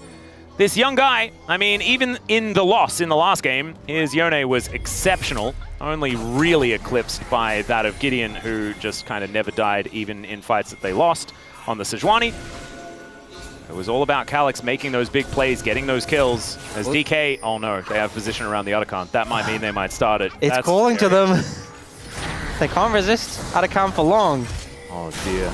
There we go. There it is. Aiming's like, it gives gold when it dies, guys. Quickly. He was convinced. It didn't take much. It's time to start it up as the turret is going to be taken down in mid lane. The inner is actually secured. And now Calyx getting on over to the rest of the team. Weaver's Wall put up as Beryl. Oh, he wants that Pop Blossom angle. There is a decent one there as Shiu puts down the Ghoulie Wall just to buy some space.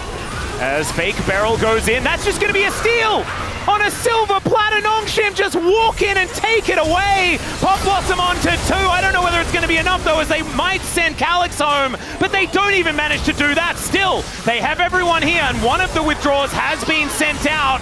Lucid trying to escape. Another withdrawal going to come through there is now Gideon, the one that's in trouble, one after the other. They are picking them up, and the Drake could just distract DK for long enough to let Nongshim get out.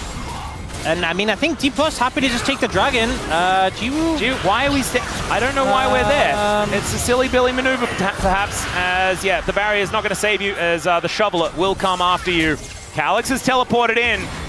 And he hasn't actually used his one yet, as now Gideon just, what the heck was that damage? Absolutely absurd, but also absolutely absurd reason to go in. There wasn't quite one. As now Shiu trying to get on top of King, and who has a lot of damage, wants to do what he did in the mid lane, as now Lehends comes over. And one after the other, Nongshim are still picking fights.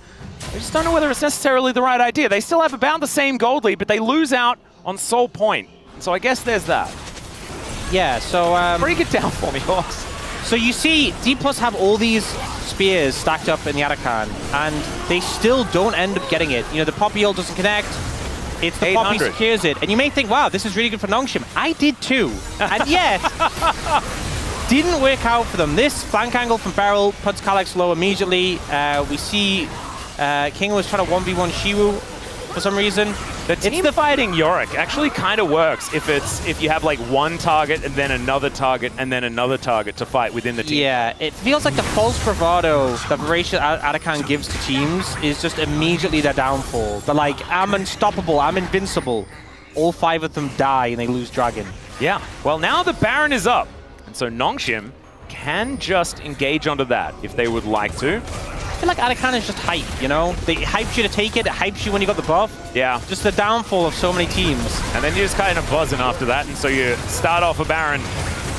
That is what's happening. Seismic Shove, not going to find Beryl. I mean, if Gideon finds Lucid, there we go. Okay, yeah, Lucid's just out of there. Lehends may die, but for the good of the colony, ladies and gentlemen, Shiu is going to look to try and get some extra pressure on, but I mean, that inner turret was already dead.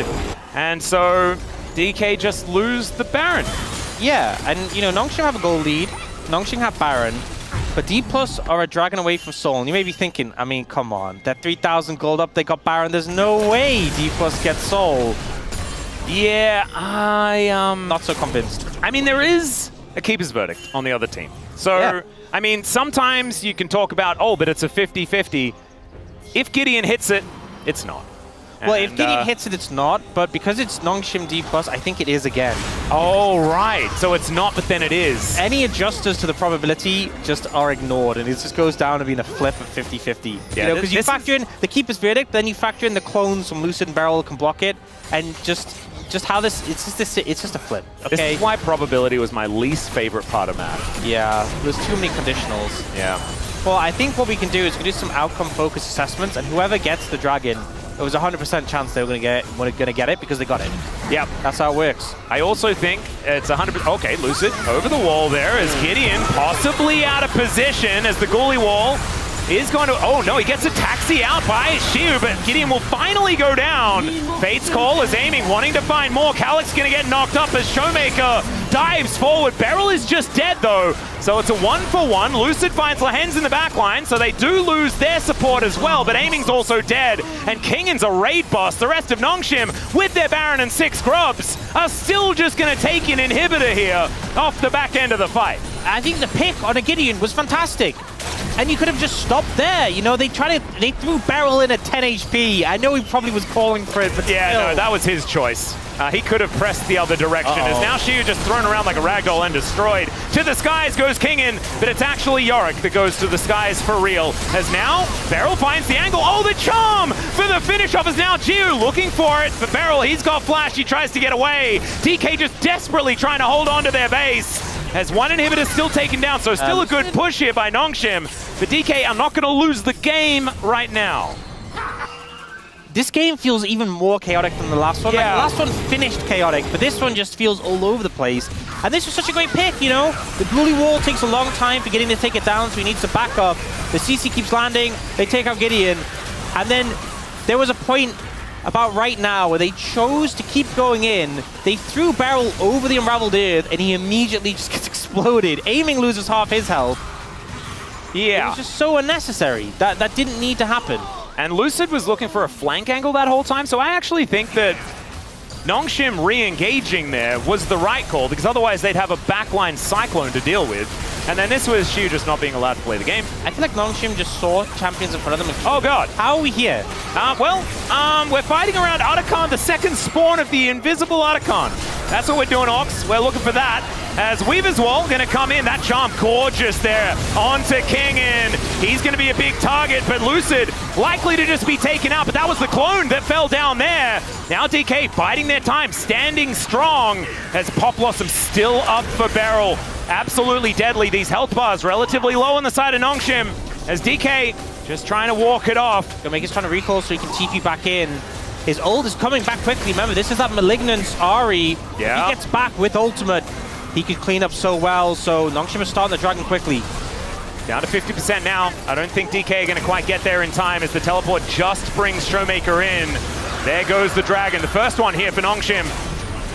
The rest of DK now looking to wrap around. These health bars are still relatively low on the side of Nongshim, but still, I just get love themselves how out. Come out the replay and there's just 10 people bot lane. Not even in the river. Not even on the Dragon. Just bot lane.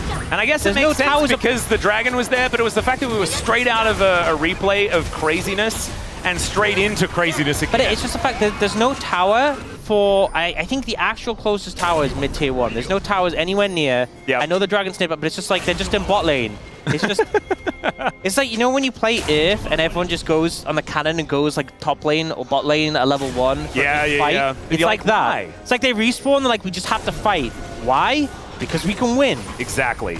And because we can, and because it's fun, and things like that. There's a lot of reasons. Those are the vibes that of this wasn't game. fun for aiming at all, as he gets hit by the Shock Blast. 1 minute until the Baron. A big advantage Nongshim have right now is the poke, super long range, the Varus and the Jace, and it's also just very hard to close in on this Poppy Talia. So they just keep poking, setting up these objectives. Yep. They're in a great spot. Showmaker almost has a cool hat put together. Could be a little bit scary if he does manage to get that Rabadon. So we know that this is the very high damage build. Shadow Flame second as well. That's a tough one. And there it is. Hat is done. Big spike. And Nongshim will be able to take down this turret. But can DK find it? Gee, what are we doing there? It's a little bit scary, but he knew that he was going to be okay, and he indeed was. Just get worried about 80 carries walking out of a brush. Yeah, it to was a 3 people. bold choice. Didn't end up backfiring, so that's good. But I always feel like playing, you know, we've talked about the clone thing before, but this Wukong Nico composition, I feel like you can't really trust the numbers that you see in front of you. And I'm really struggling with it, I'm not going to lie to you. There's so many wards on this top side, by the way. Look at Nongshim. They can see everything that is north of mid lane. It is absolutely absurd. It's Black Sheep Wall, I think they wrote down. And all of these control wards are going to show them, all 5 of them, on the map. Oh, don't do a Showmaker. Yeah, he's not going to face check. That's all right, Beryl. Getting poked. That's the real one. That's a bit of value as she not really wanting to face check, but does have to do so. Guliwar comes up just to buy some space. Dodges a piercing arrow. Yep, that's high value. He's got a decent health bar, but doesn't have exactly tanky stats on this Yorick right now. The Maiden actually tanking up. That's actually very, very cute. Very sad for the Maiden, though. Yeah, she is going to slowly regen, somehow avoids that Shock Blast. As it's a face-off. I think if the Maiden takes a Shock Blast every minute, it'll survive. Oh, there's the Pop Blossom, connects onto only one. Lehends goes up into the sky, but he comes down exactly where he doesn't want to be. Keeper's Verdict comes on through as Beryl is just dead. A trade of supports, but down goes the Yorick as well. Kingen does so much damage. Steadfast Presence comes through from Gideon. He just wipes up the remaining carries of DK. And Nongshim, they do not want a repeat of game number 1. This time, they really want to wipe out DK, and that team fight did exactly that. I think they held their nerve. Kingen get a lot of value on this Jace, and they don't make those same mistakes as last time. They don't start up the objectives and just let Lucid slide in and steal it. And Nongshim holds strong in this game. Definitely a messy one. This is never going to be a clean series, but they managed to equalize. And if you think how close game 1 was, I think Nongshim's only regret was that they could have been 2-0 right now. Yeah, they kind of should be. Because the entirety of game 1 was them making the right calls until the very end. Sometimes Elder Flips go wrong though, so we can't really blame them too much. That's why we have best of 3s, and that's why they have an opportunity now to close out the series with a 2-1. Bengi looking pretty serious here in the DK booth, wanting to make sure that they can get their blue side decision-making done right. Yeah, I mean, they have side selection now, and I feel like the weight of the picks Kingen has had, so much emphasis on the early draft has been about getting this man a favorable pick that he can take over with. And That's most damage in the game, 2 games in a row, by the way. yeah, I mean, this Jace pick, I mean, even though they draft a lot of engage tools, it was always going to be a struggle to get onto these backline because of the Poppy and the Talia, and you're playing into Jace Varus. I think Nongshim had an edge as a result of that, and Kingen, he's showing why this team has given him so much investment in the draft. He's making it work. Yeah, he really is. And I think that this is the first time we've seen Kingen on a team where he really is the main character. And it's paying off. Even if in some of these fights it didn't necessarily work, when it counts, Kingen gets it done, as we know. Time for us to take a short break. When we get back, Space will break it down, and then we'll have the final game of the series. We'll see you there.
바닥에 들어간다. 오케이. 나 집 갔다가 이거 템 사고 그 텔 찍을게. 나 여기다 쫙 보고 싶은데. 오케이. 나 집이야 집.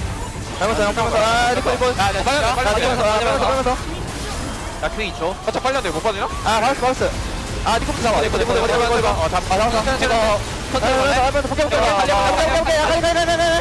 빨리 봐.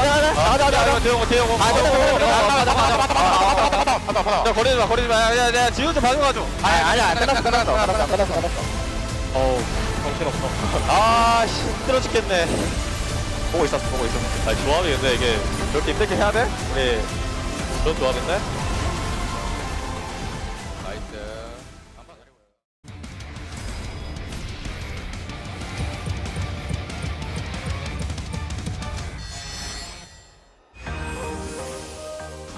Getting the lights to it just enough. Now HLE are back on the Baron. Yep, they are trying to burst it down this time around. Delight might just get destroyed, but the train has headed into the pin now. Can Lucy get at the entrance? No Peanut. Locks down the Baron. Aiming now 1 versus 3 again, but I don't like his odds this time around. Dinar is massive as well from Zeus. And into the backline goes Peanut. He finds Showmaker. He's pretty big, but unfortunately, he's not going to be able to take out HLE. This time, it's an ace, and this time HLE may have put themselves in a position to win this series. It's not going to be the end of the game right now, but it certainly feels like it is. HLE win the fight, get the Baron, and we were so close to so many resets in that hit. They went.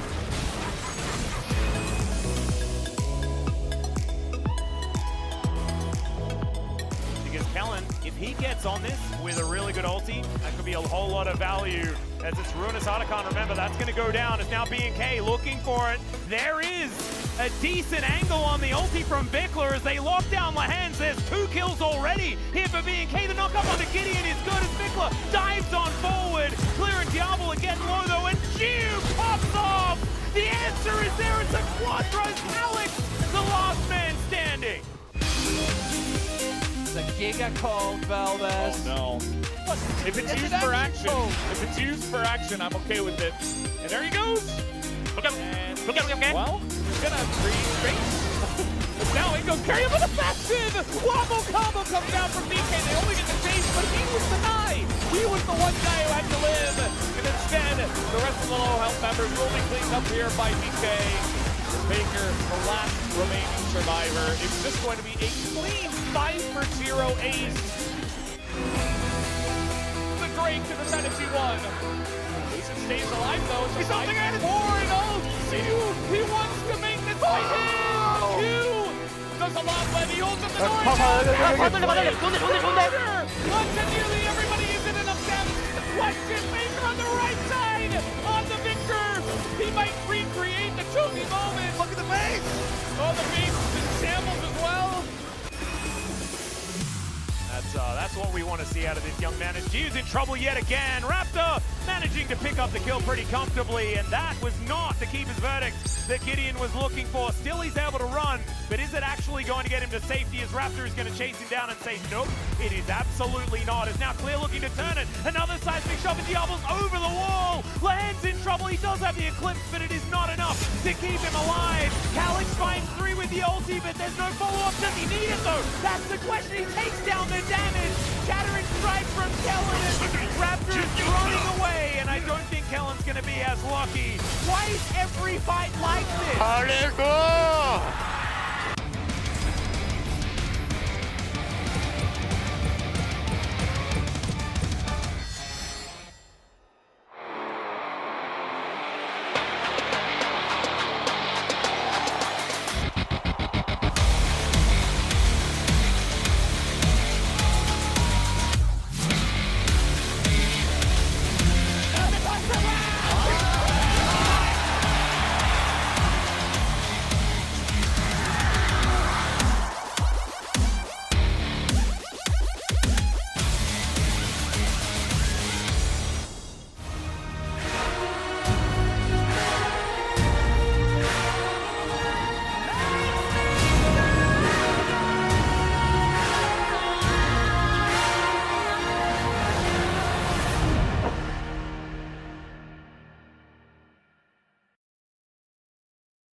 You just saw that banging ad for the Roadshow. You're going to see Dplus there up against Gen G, but first they got to deal with Nongshim, who was able to battle back in game number 2. 1-1, all tied up here. Digon alongside Wolf and Wadid. And at the top of the show, we said, Jace, not so good. Korean Jace, you said Korean Jace, not so good. And Kingen says, hold my hammer, and now finds himself on the winning side here, along with Zeus. Yeah, I mean, outside of Doran, I would say, like, obviously our 2 strongest players in this list. Doran not having the best performances so far yet in 2025, but I think the pick is strong. Like I said it earlier, I still think it's really strong. I piloted well. It's really, really strong, and I'm not really on board with the Yorick counter pick. I think that's a lot better for picks like Scion or just non-interactive lanes. Because, yeah, you can do fine. You can keep the Jace down a little bit. You don't want to interact with the Yorick if you're Jace, but you're not going to have the same impact later on in team fights that Kingan's going to have any way, shape, or form. Yeah, you could see it from the laning, especially at the mid game. I think Yorick could have priority every single moment against Jace, but when it comes to team fight, he's completely useless compared to Jace, because Jace is just dealing damage front to back, which is so impactful for the team comp. So I feel like, yeah, as you mentioned, Jace is still a good champion, and it also depends on players who plays it. Well, just like in game number 1, lots of action here early on in the game here in number 2. So yeah, when you think about the Kalista pick itself, you have to win early game, but I think I just want to talk about the draft out of this, because they failed to snowball from both sides from early game, right? So the difference between Varus and Kalista is that Varus can be flexible, and I think he can play defensive, and I think he can also play aggressive, and also it fits with a lot of good support champions, which is like Poppy or Nautilus. Every single like classic supports are really good with Varus, so I feel like Varus is way more better than Kalista, because Kalista falls off if you cannot snowball in early game. I also think that Gideon's pathing there, the speed at which he showed up really caught Dplus off guard because they really wanted to make that all-in happen. They have the Kalista they want to snowball. Then they felt priced into trying to force the fight because Kalista is still really strong in those early game moments, but you're playing into a Poppy. It's Poppy jungle in this case, but he shows up and saves the day. I think without Gideon there, this ends up being a really successful play for aiming, and he could snowball the game from there. And just like in game number 1, the team that was ahead, in this case it was Dplus, went for an Otacon. Look at this. Lost this one, and then Baron on the table. You got to make a play. 3 Drakes already for the side. Lehends so patient, susses out the clone. His one job here is to make sure Lucid can't get into the pit, and he and Gideon are linked on this. So Lucid is just trying his best to get in, instantly gets hit by the cocoon and sent out. Like, they did such a good job. This is the kind of play I wanted to see from Nongshim in game 1 from ahead. Just sit on the objective and say, you can't come in. We have vision control. We have zone control. We're not going to allow a 50-50 here, and they certainly did not. It must be good at gamble, man. Like, I think with the Nico fake and also him using a clone as well is so confusing. You know, if I was there, I'm going to just land cocoon in the end and I'm going to mess up. But Lehends, I think he was so calm, so chill, relaxed, and I think that play was so clean out of Nongshim's side. It was like the Spider-Man meme. It was like 3 Wukongs, 1, 2, 3. Yeah, right there. And they get the right one. Huge, huge play here for Nongshim. And an improvement on what they did last game. As you said, they pushed into the red buff way past where all their vision was in game 1. Not the case here in game 2. As we take a look at the bans that have come through in the first 2 games. Very important game for both these squads at 5 and 3. We're waiting for Dplus to see if the skid's going to stop. We're waiting to see if Nongshim can finally beat one of these top 3 teams. Zeri, Ezreal, those are the picks I'm looking for in this draft. Maybe Silas sneaks in as well, but like 80 carry really thinned out here.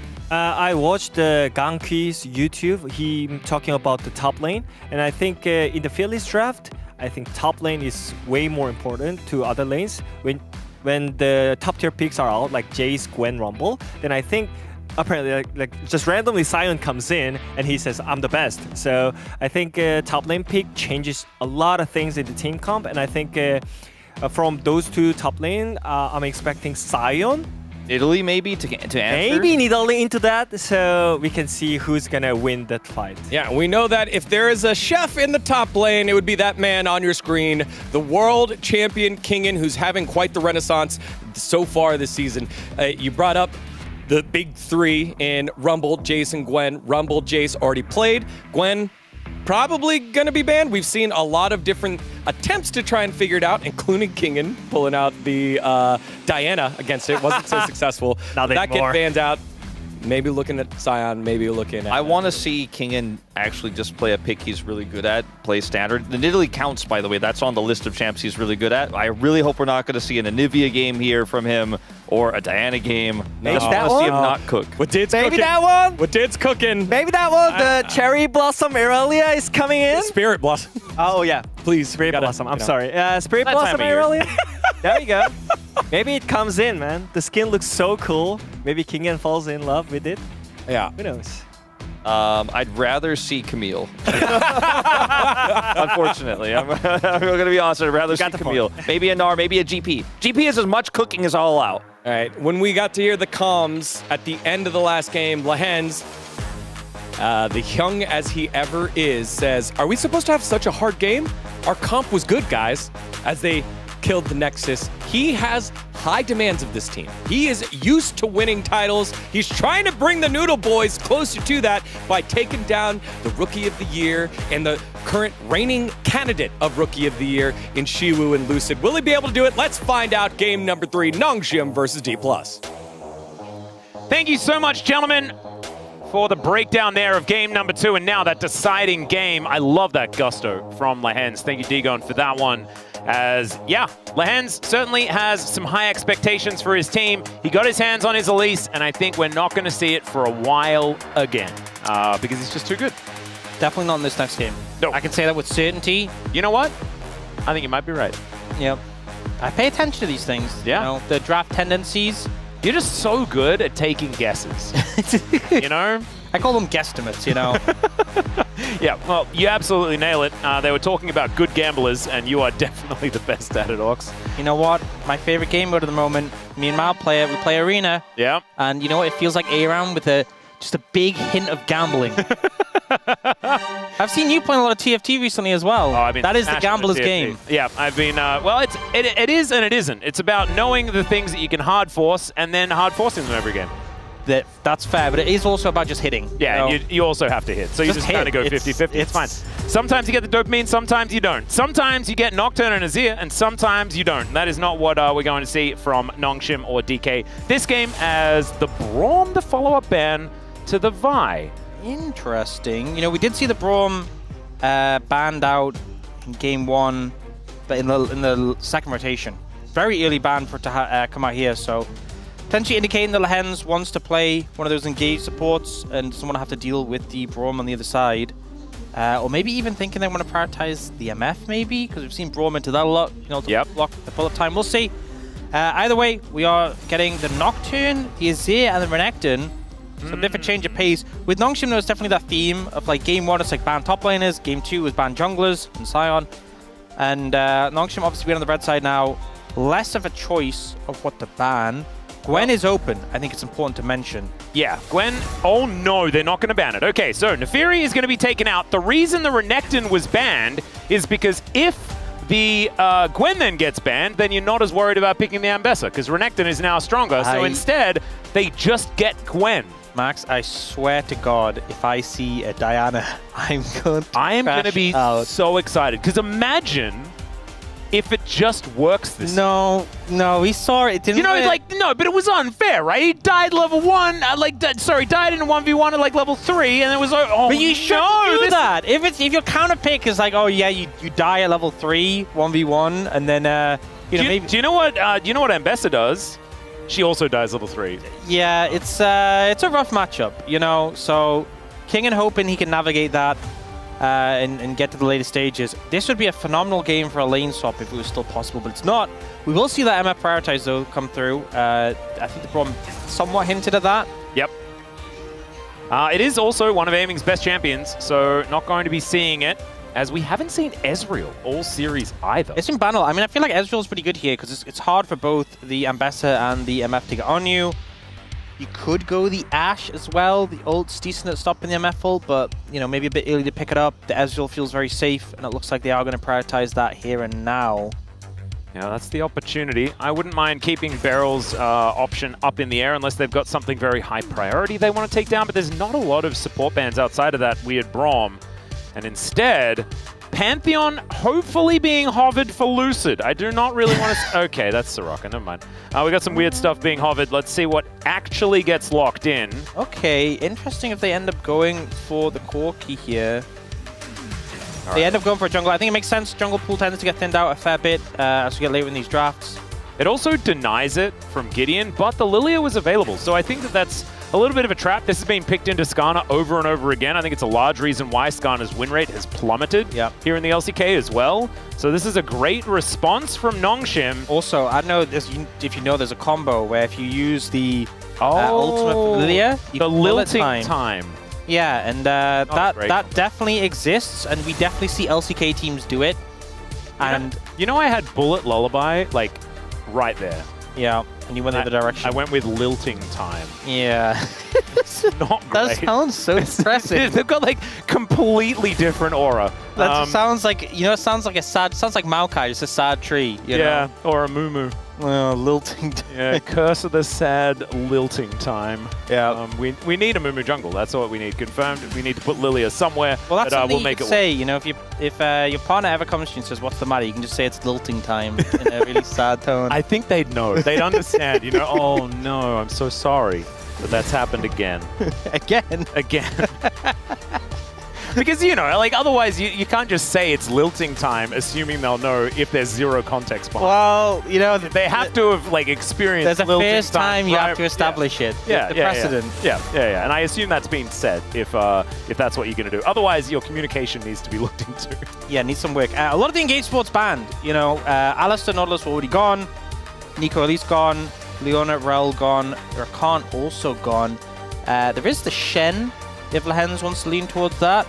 There's also the sort of less meta things like the Gragas or the Pantheon.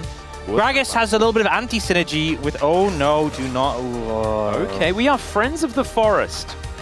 Here. Not like that. How many times has she been nerfed in a row now? You tend to keep up with this stuff. Yeah, okay. And also, MF Lulu does not inspire joy. No. That is not, when you can list a bunch of 80 carries that pair well with Lulu, MF is towards the bottom. Do you know what Lulu does? Lulu turns Ambessa into an engaged ult. I mean, that's true. If you land a sick ult from, like, across the screen, and then Lulu's finally in range as it comes through as there's Showmaker Syndra. Oh my goodness, that is a that's a tough one to have an answer for here for the young Calyx. I'm gonna present a prospect to you. All right. You are a small little Yordle support, right? And you want to go and ward, right? To establish vision for your team. Got it. You walk into a brush, and you see a Syndra.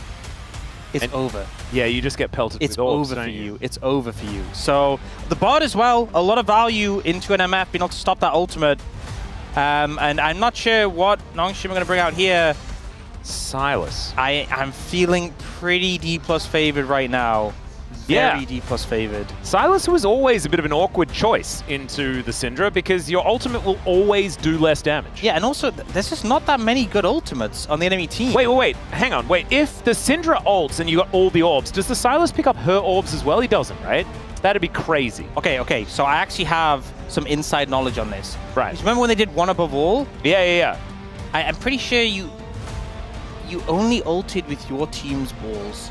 I don't think you ulted with the other team's balls. But in All for One, that was a lot of orbs. It was, so it was very fun. Syndra vs Syndra, and just everyone is always maxed, but I think it's only your teams, if I remember correctly. We'll see. Yep. But I'm pretty sure you only can use your team's orbs when you're ulting. Well, this is feeling like the first time in this series that we're coming out of a draft feeling like it's a bit DK favored. I feel like Nongshim have really done well in the drafting phase so far. Of course, blue side does tend to give you a little bit of an edge there here in the LCK, but this was navigated nicely, and the problem is it all went wrong in the first pick because we've seen this before. Gwen gets through, you're like, don't worry, guys. I've got the Ambessa. And do you know what happens? You proceed to lose the game almost immediately. And that's what I'm worried for here. Kingen has been an absolute monster here today, and he is going to have to do the best work he has done yet in 2025 if the Noodle Boys want to win this one here.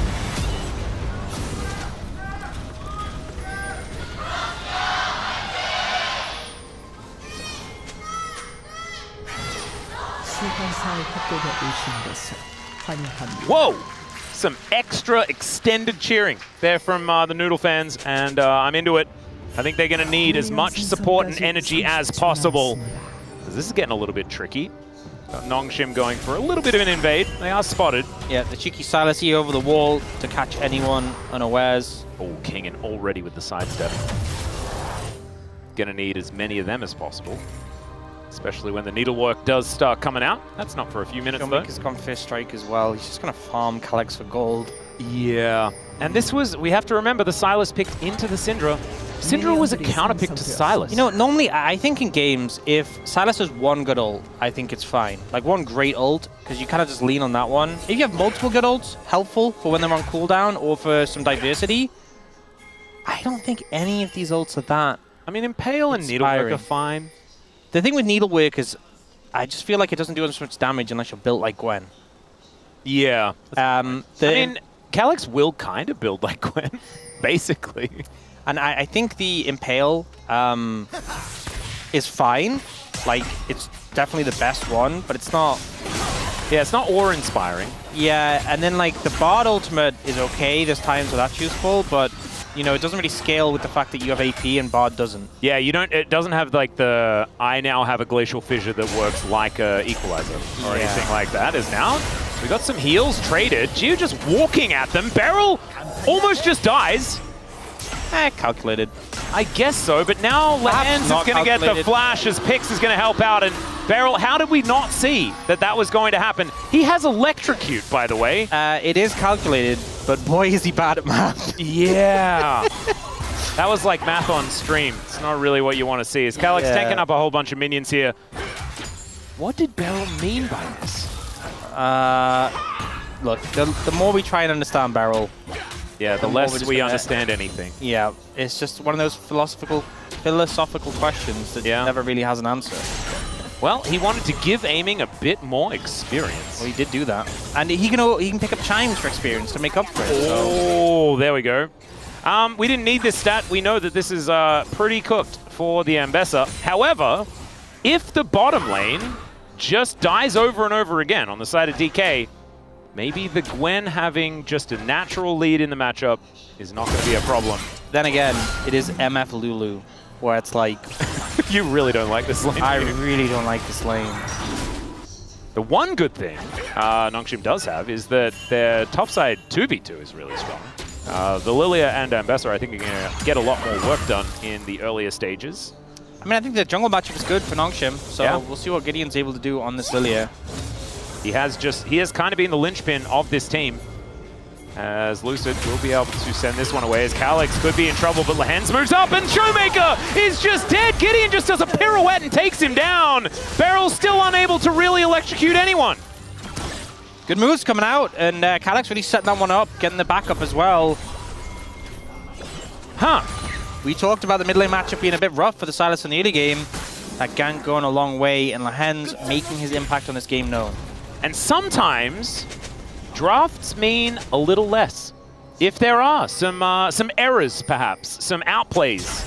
I think we've learned that whichever team wins has the better draft. It's just an established fact, you know? I am so sorry. Outcome focus assessment is real. Speaking of is real, aiming, taking a little bit of damage here. Oh, sorry, that's his. Never mind. Kingen and Shiu fighting here, as you can see. Kingen, if he lands all of his buttons, then things can be okay. You can still see, with a little bit of a experience advantage. It's now Calyx calling for it. Does have Kingslayer to keep that health bar up, and even flashes in. Man, that was sick. A little bit minion blocked, but not too worried about Beryl with his electrocute on cooldown. Yeah, it gets explosion in the queue as well. I think there's a situation where Showmaker was waiting for the best time to flash and just never found it. Yeah. And now Calyx, double Ruby Crystal in the inventory. Showmaker didn't get the back for the Lost Chapter. Not a great spot to be in, and suddenly the lane just plays out completely differently to what we saw before. Yeah, this is a strange circumstance. Level 5 for Showmaker, wants to get that unleashed power as soon as he can. But we shall see. Calyx now with a whole bunch of extra control.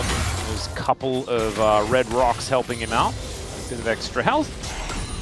Not end of the world or anything like that for Dplus. The draft is still going to be strong, but if they keep making whoopsies, then it doesn't matter what your draft is. You're just going to lose. Yeah, no matter how it goes. I feel like we're all accustomed to it, right? Solo queue, you're like loading in, you're like, damn, these champions are so much better.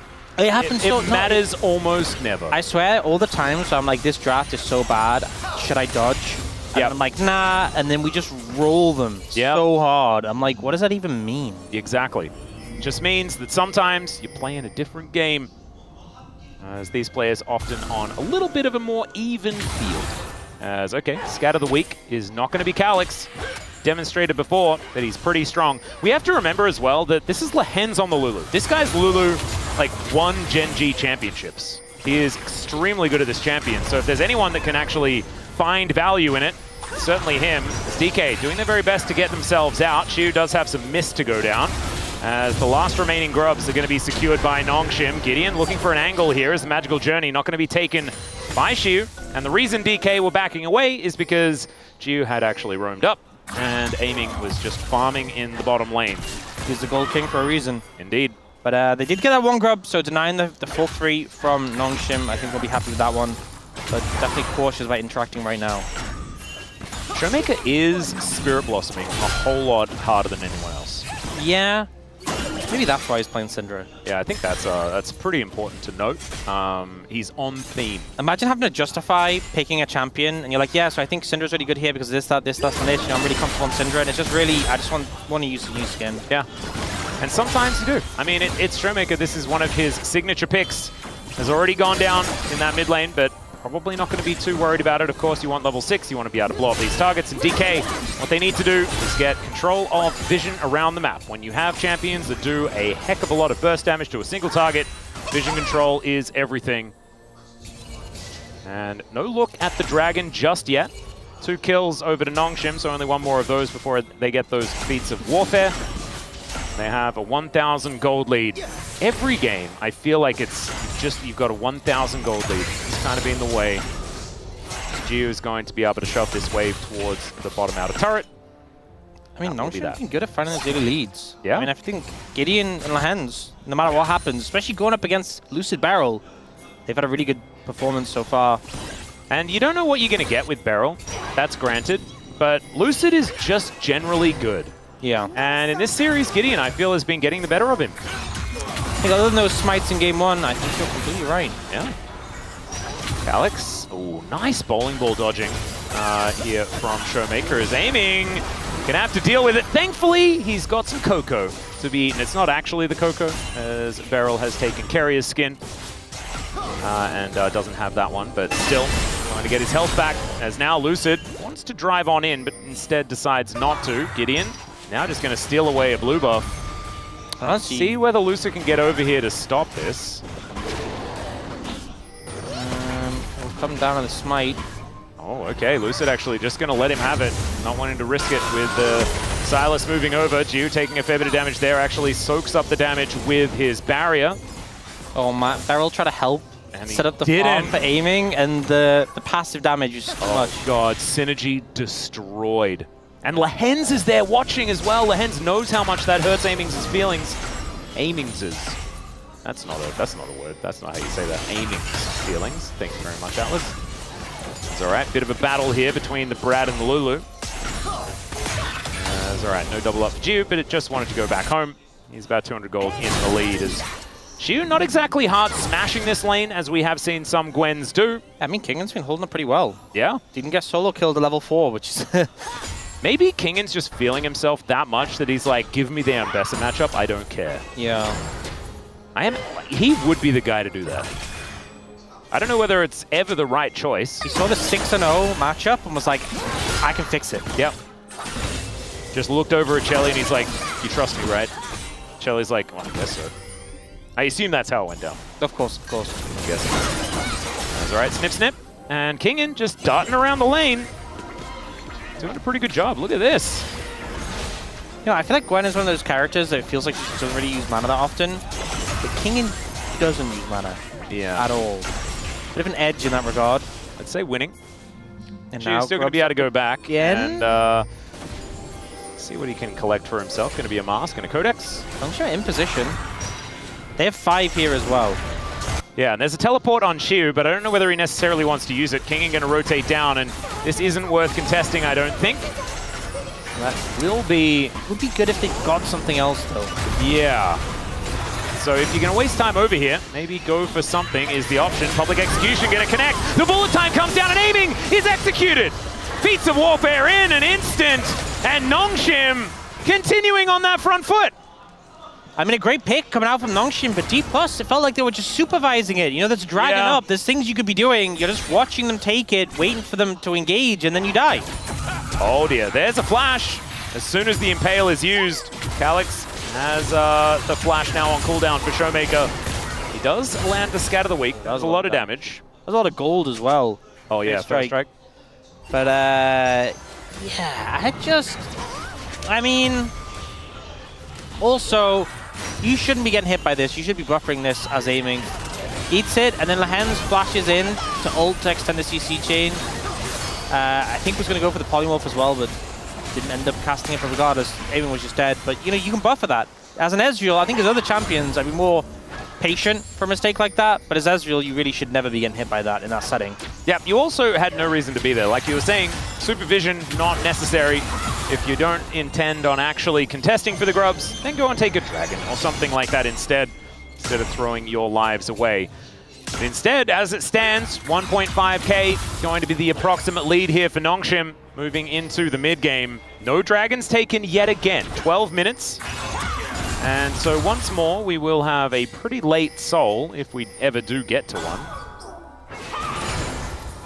Okay, Showmaker clearing out minions, and Calyx, despite the fact that we really did not like this Silas pickup in this position, it's kind of working. Doing pretty good. I mean, overall, Nongshim are doing pretty good. You know, the top matchup we're concerned about, Kingan's done fine. The jungle matchup where it is favored is going really well.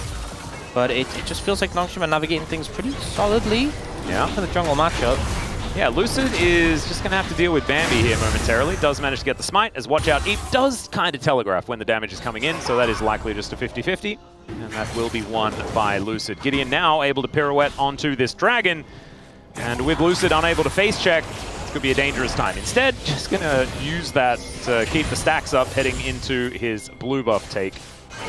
He'll be able to secure that one as Showmaker gets back to work here in mid. Ooh, some unleashed power. Really want to see whether all of those orbs are picked up, but I don't think they are. I think it's exactly as you say, as okay, there's a flash in from Lucid, gets the Impale there as well. And Calyx does get healed up, the Wild Growth helping out, but not helping out enough, as Tempered Fate will keep Showmaker alive for a little while longer, but timed really nicely here is Gideon, as Beryl comes in, avoids one of those pirouettes as he gets slammed into the wall, and Quick Beryl electrocute harder as there's a solo kill from Gwen. That did what it said on the tin, absolutely. And Gideon also doing exactly what he needs to as well, buffed up by Lehends. This is a scary, scary Lilia. That's the thing, the longer fight with Lehends there to keep Gideon healthy. The extended damage, the sustained damage is there for the Lilia, but not for the Skarner. I will say though, just when we kind of praised Kingen for holding up in this matchup, does get solo killed, not ideal. It's the matchup. That's what you're priced into it. Yeah. You know, at the start of the game. I mean, they land everything. Everything lands on a Calyx, but ultimately does still take a lot of resources to kill him. We get the ult comes out from the bar to buy time, but doesn't really change anything. And then here, you know, they're putting that damage into Gideon, and they get him low, but Gideon they played just this run out exceptionally well, and then Lehends comes in with the Wild Growth. Yeah. What's she gonna do? Trying to find the damage there, but just not available. Let's see what happened here. Well, he didn't land the ultimate, and Shu landed the ultimate. Yes, he just pressed all his buttons. And pretty well, I might add. For sure, but it just kind of, you know, you're playing a melee champion into Gwen, and Gwen... No. You said melee. Not required. That's true. You're playing a champion. But at least a ranged champion, you can kind of keep your distance. Kingen just have to kind of approach the wave or potentially Gwen. And then that happens. So, you know, Dplus, they'll appreciate the fact that they have this strong Gwen. Yeah. Showmaker now with some Swifties built up. And an Aether Wisp. He is he's trying to get some movement speed after this Blackfire Torch has been done. He wants to be fast. And I can understand that. And it's understandable for the champion as well, as now Shu going to ask Kingen why he is wanting to fight, as that charged up Snip Snip is just doing more damage than it should.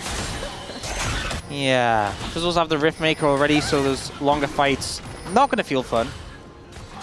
All right, Lucid thinking about going for a gank onto Kingen here as Gideon's going to come down. Oh, the public execution is blocked, but still, Kingen's able to use it to get out, and now Teleport is coming in. The Impale just drags the Lilia away, but he's walking towards Chew, and unfortunately for Lucid, it's just a sacrifice of his own life. That will equal a dragon for Nongshim at the same time as Showmaker looking to try and at least get some side lane pressure in here.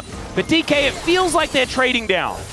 Felt like an unforced error, honestly. And the problem with going for a flank angle onto an Ambessa is it gives you an exit route. You know, her ult has to go and hit a target to get her out. And I think it kind of backfired as a result.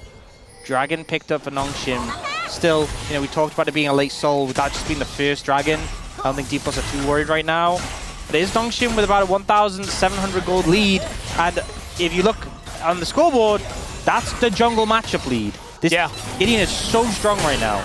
He's an absolute monster. There's a little bit of a lead in the solo lanes for DK, but it's mattering so much less. As you can see here, this is going to be feats of strength lockdown once again for Nongshim.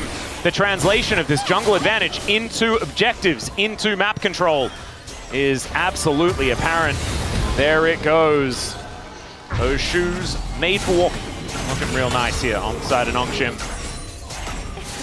And DK just not really showing that same level of togetherness that we've seen in other series this season. Yeah. Haven't really seen as much of it since the LCK Cup. I feel like that was like peak DK, you know, until they were dispatched. Yeah, until they got 3-0 by Genji. Yeah. And that was such a weird thing because we were so hyped on them and they were looking really good. And we're talking about how as a fearless team, they're bringing out these sort of more obscure picks, and we've seen a lot less of that. We still have like Showmaker bringing out the Syndra in this game, for example. There's still been occasional things, but it feels like they've been more reserved, but they haven't looked better for it. Yeah. And even things like the Syndra, it doesn't feel like a checkmate in the matchup. You know, you don't, the comp doesn't just come together after that comes in as well, even though it was, you know, something that worked out in the end.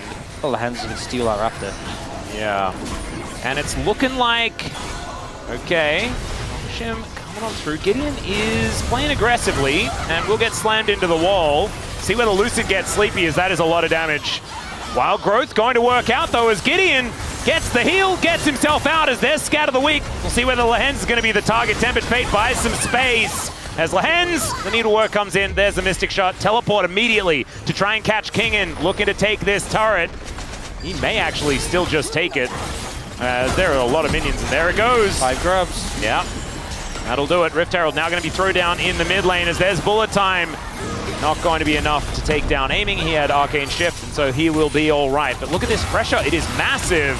Because now Showmaker trying to dodge Calix's abilities, and he has to use the flash to get out of the way of Lucid.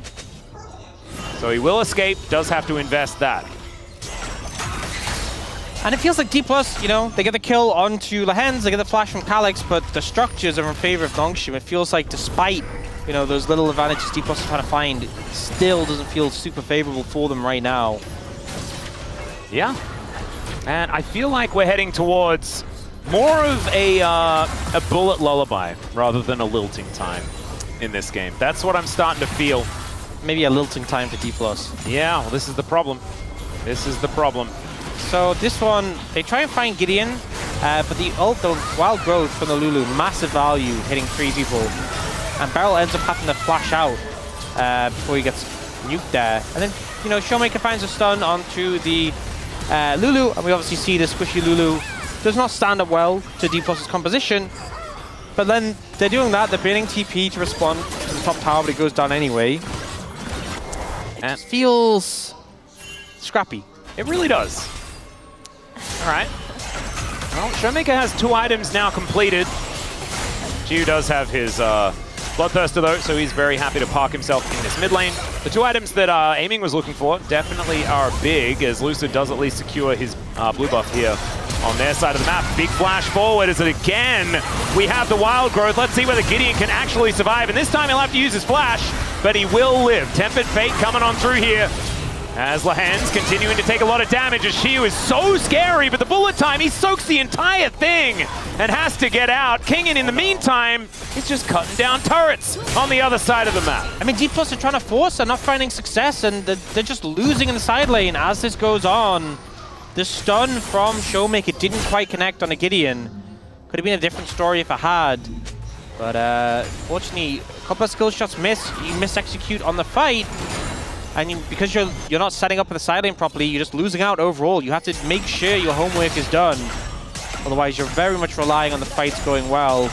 Next Dragon's up in about 12 seconds. Yeah, it's only going to be second for Nongshim. It's not a huge concern right now, but I think with the state of the game at the moment, Dplus probably just going to give it over. Could imagine, and that'll be the first time in this series that Nongshim have been able to get the first 2 Drakes. DK have had a monopoly on that thus far.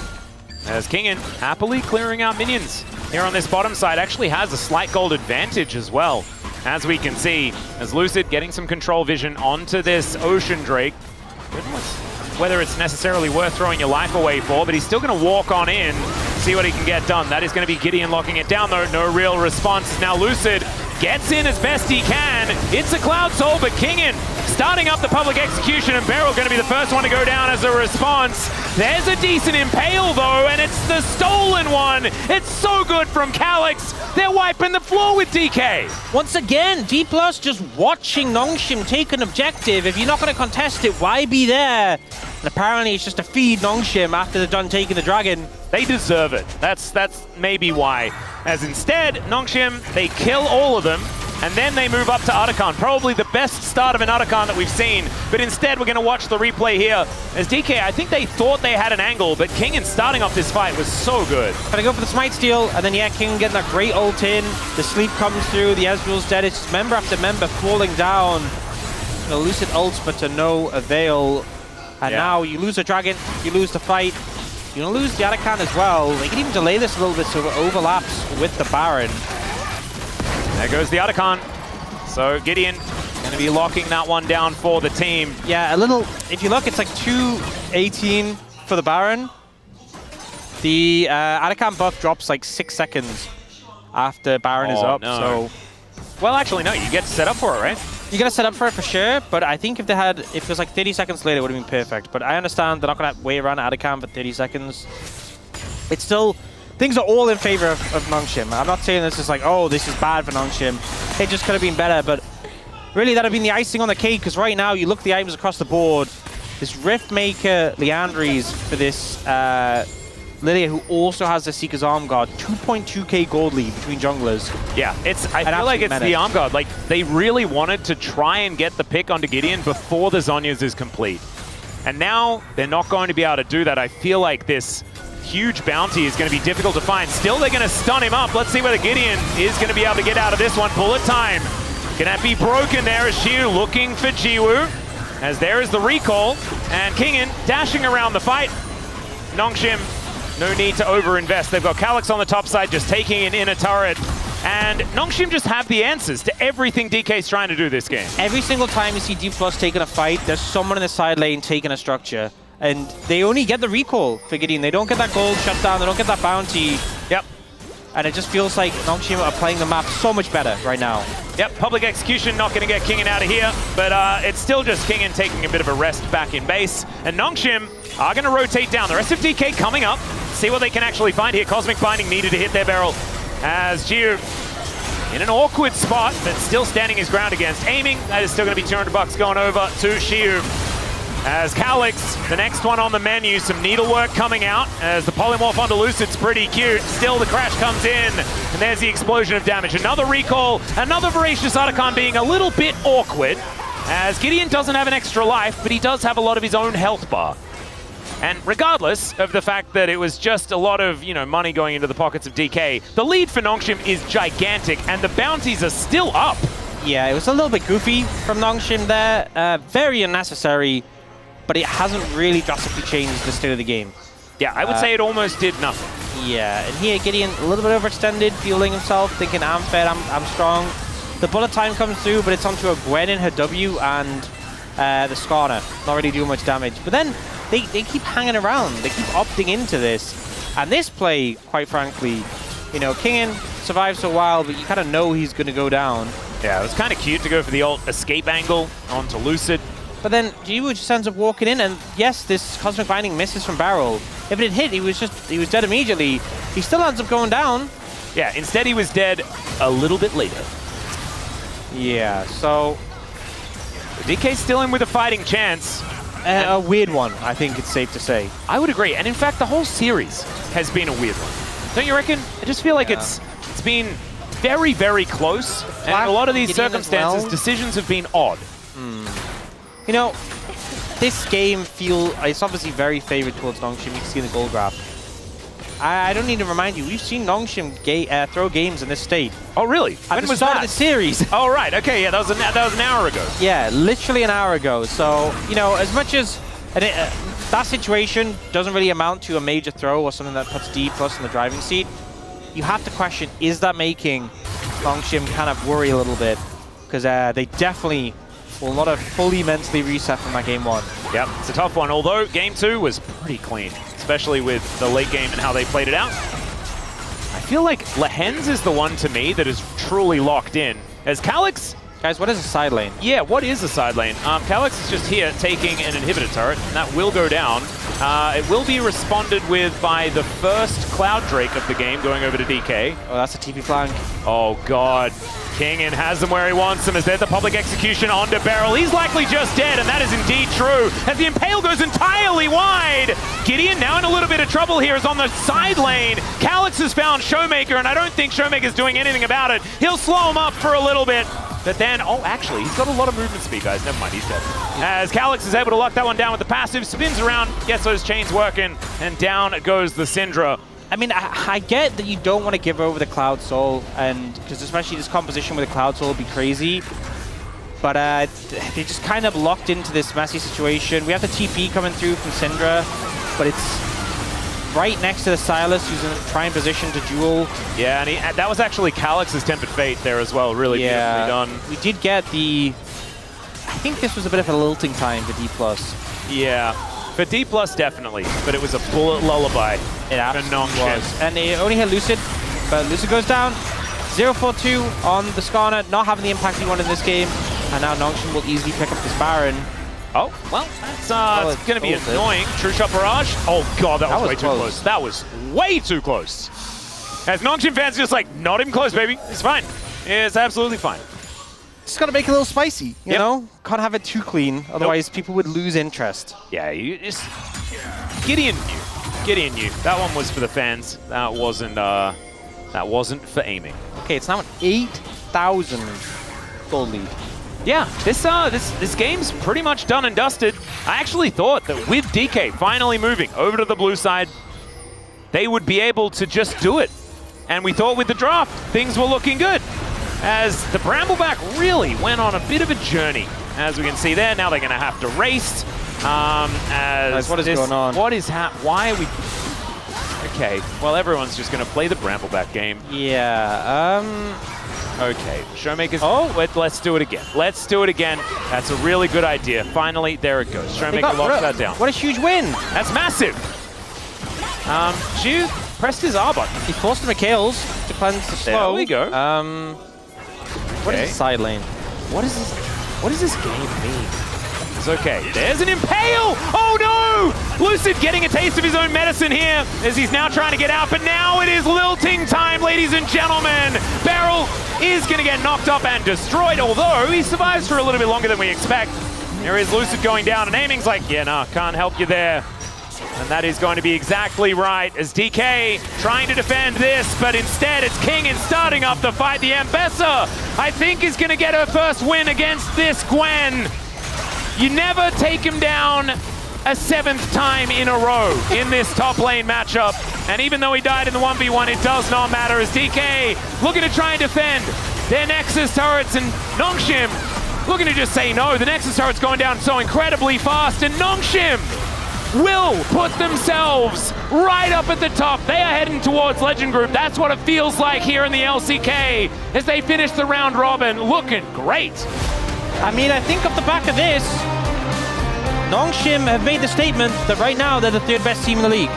Yeah. I mean, obviously, they statistically get there as well. In the standings, they're there, but I think, you know, Genji and HLE's position as the top 2, pretty hard to contest.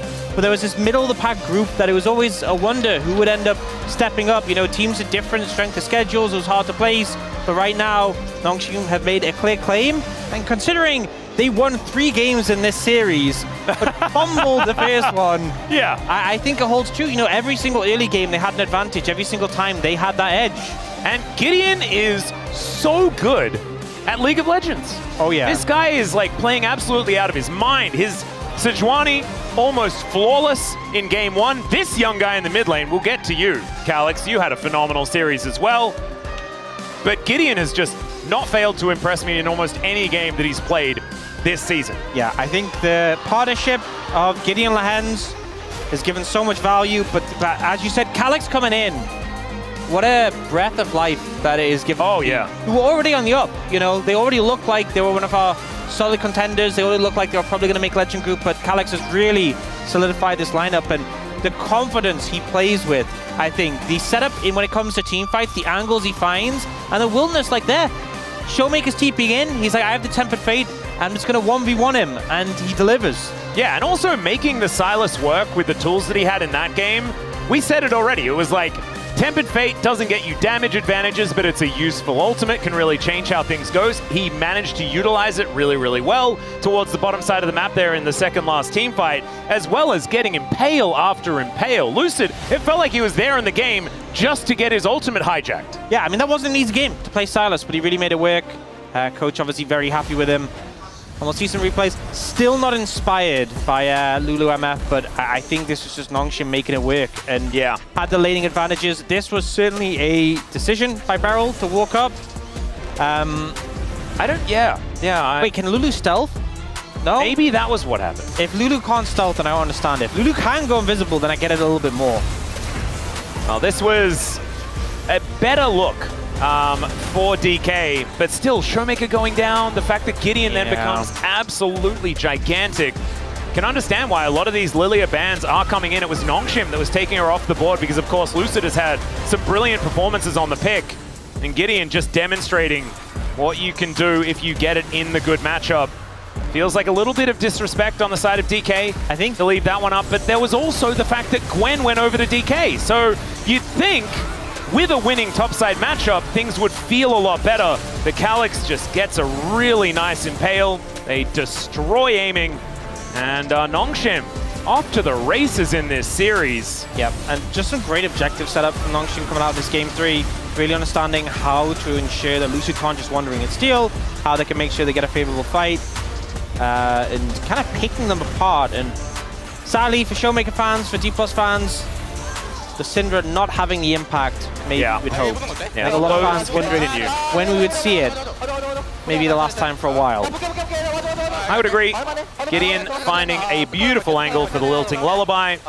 Barrel just thrown around like a ragdoll and destroyed. Yeah, Lucid, no options. The bard, it started a bit rough, and it ended a bit rough. Yeah, the electrocute bard has been a thing since the inception of bard, I think. With the fact that you've got the meep slap and stuff like that, you can do a surprising amount of damage. It didn't work here in this game, as we saw. And then DK just unable to really stop the Noodles from crashing down on their base. Must feel so cathartic here for Kingen as well, to be the only one to win the matchup against the Gwen as the Ambessa. Even though he did get solo killed, I think outside of that, was able to keep up pretty comfortably.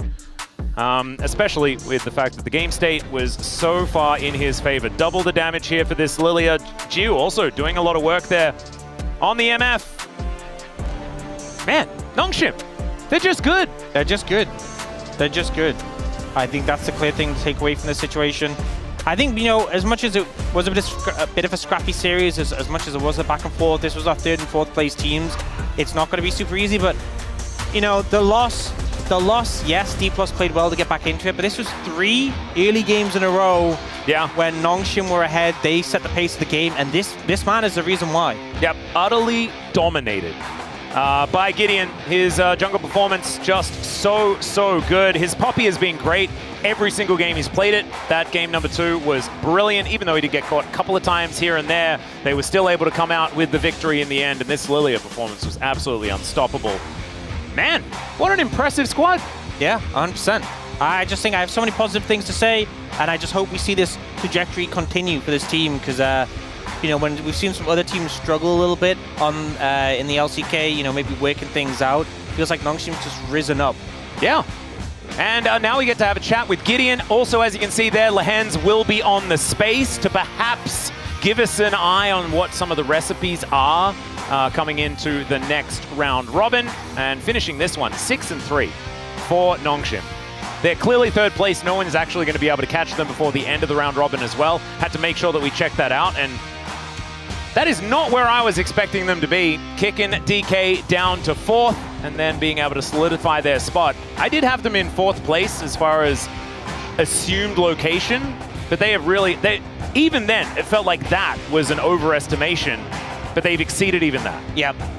I think with how they're playing right now, I think really they deserve all the credit. And I think it's just, you know, again, you can be slightly above, like, Dplus. You could have won this series and it'd be really close and think like, you know, maybe it was on the day. Yeah. But I think everyone who watched the series is like, yeah, they were the better team today. It's clear. It's very fine. Yep. Absolutely amazingly done. And hearing the cheers in the background, I have a feeling Gideon is getting ready to have a conversation. So now it is time for us to throw it over for the interview. We will have that one ready very quickly. Glad that we got a little bit of a glimpse there as he made his way in, because that was a large amount of applause from the Nongshim fans, as Gideon really just has been incredible. So let's throw it over to that interview now. Thank you very much, guys. This is Sierra for the POM interview translation, joined by Gideon on the side of Nongshim Red Force. Congratulations! 네, 오늘 Dplus 기아 상대로 승리하면서 3위에 올라서게 With your 됐습니다. victory 소감 over 듣겠습니다. DK, 오늘 Nongshim has secured third place. How do you feel? 중요하다고 생각했는데 이겨서 Now today was the third place decider, and I'm just really happy that we were able to win. And Nongshim was on a 12-match losing streak, and you got your revenge finally. And in game 2, you dominated with jungle Poppy, and so far in this season, Poppy has a 5-win 3-loss record, and you have a 3-win, 1-loss score with her. So how confident are you with Poppy? I don't think Poppy is that great of a pick right now, but I feel like I have enough confidence to be able to play Poppy against anyone.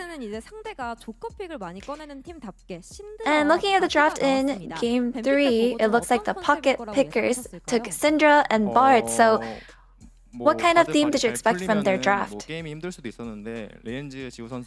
Bard were to be enabled, the game would have been a lot harder, but I think Lehends did really well to deny him. And it looks like today, in today's match, you played Sejuani, Poppy, and Lilia, such team-centric supportive junglers. So what is the background between picking these? I think it's because mainly our teammates are really good, so I expected that as long as I support them well, that we will be able to carry the game. So now Nongshim is an established West team. Where do you think the team's current level of performance and play is at? I think today, overall it wasn't too bad, but we definitely do have room for improvement. So given that we have upcoming matches against strong teams, I think we just have to prep even harder.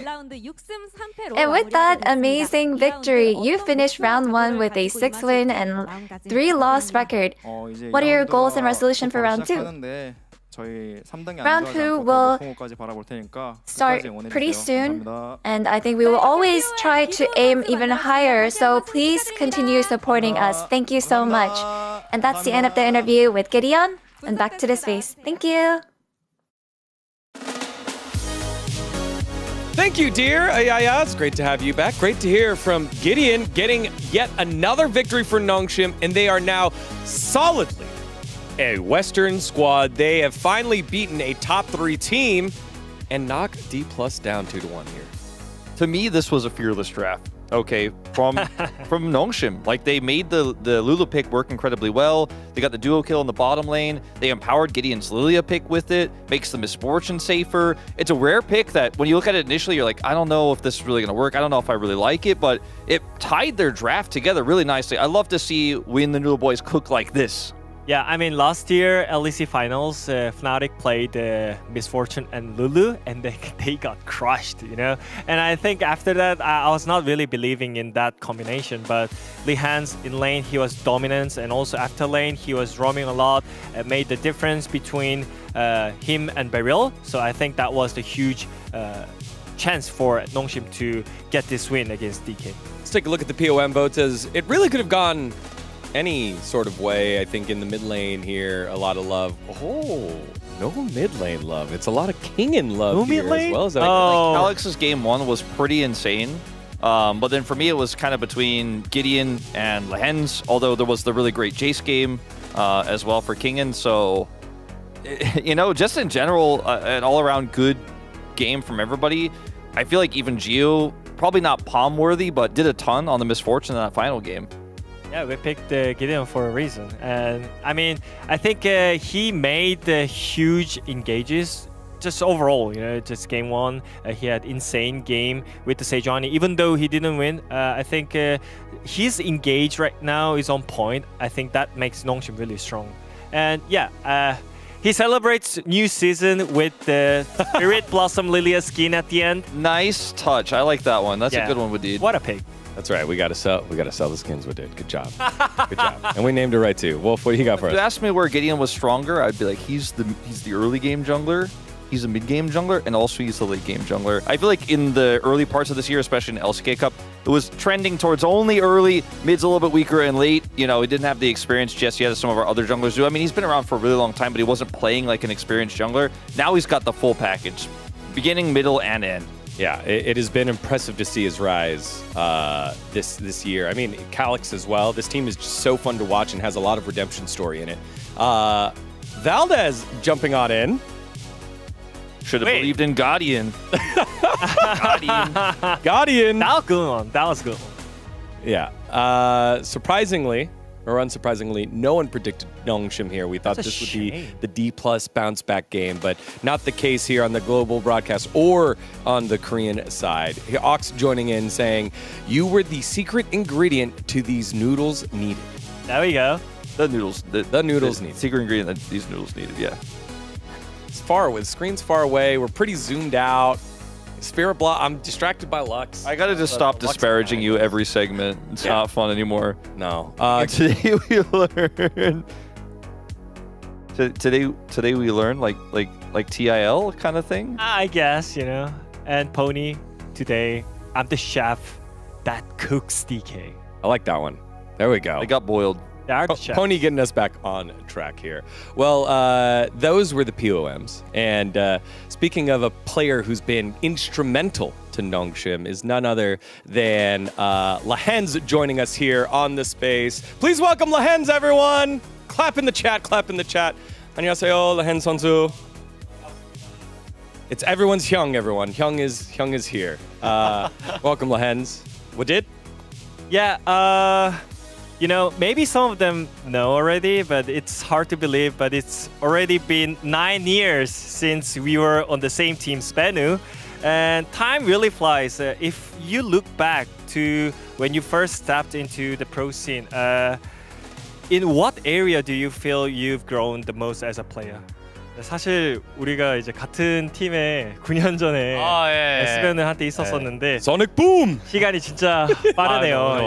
9년이나 지났는데 이제 그때를 다시 한번 더 떠올려 보면 그때랑 비교했을 때 지금 본인이 가장 느끼기에 가장 크게 성장했다고 느끼는 부분이 어디인가요? 일단 뭐 당연히 많은 부분이 변했겠지만 게임을 보는 그 어떻게 보면 정답에 가까운 명답을 찾아가는 좀 그런 길이 좀 눈은 그런 생긴 것 같아가지고 전체적으로 그렇게 팀을 포커스도 맞출 수 있는 것 같고 사실 그게 제일 큰 것 같아요. 막내에서 리더로. 뭐. So just in general, when I look at the game, I'm more thinking about the answer at this point. So I'm trying to manage players to find out the way how to win easier, and I think I improved that in that way so much. That's a really cool answer. I wanted to ask about the Lulu pick. We were all a little bit surprised to see Lulu paired with Misfortune. Can you tell us a little bit more about that? 3세트에서 미포 룰루를 좀 같이 픽한 게 인상적이었는데 그 조합을 선택하게 된 배경을 좀 설명해 줄 수 있나요? 일단 가장 중요한 건 상대 서포터의 성향이었고요. 상대 서포터가 그걸 하면 바드를 할 거란 걸 어느 정도 알고 있었어가지고 바드를 하면 릴리아를 막을 수 있는 사람이 없다 생각해가지고 그래서 그냥 아마 룰루를 하고 좀 그렇게 좀 게임하기 쉽게 그렇게 나온 것 같아요. So it's all about the Burial's playstyle. I knew that he's gonna play Bard into Lilia, so I thought if I pick Lulu, I can have advantage in lane against Bard. So that's the main reason why I picked it. I mean, I predict his pick, and that's why I picked Lulu over it. That's awesome. That's next level thinking ahead.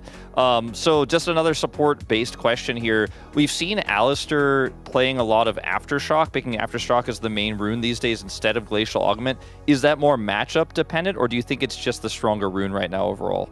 요즘 알리스타가 1티어 픽으로 좀 부상 중인데 빙결 강화를 주로 쓰다가 이제 다시 여진으로 좀 회귀하는 모습이 있는데 이거는 매치업 때문인가요? 아니면 다시 여진의 밸류가 좀 있어서 그런 건가요? 이거는 좀 정확하게 말 못하는데 서포터마다 너무 달라가지고 예를 들어서 앞라인 싸움을 하면 여진이 아무래도 훨씬 좋은 룬이고 메이킹을 하기 위해서는 빙결 강화가 마공점이 그 마공점 마법 그 빛의 마법 그게 있기 때문에 그래서 메이킹을 하기 위하는 판은 그렇게 빙결 강화를 찍고 앞라인 싸움을 하면 여진을 들고 뭐 그런 차이인 것 같아요.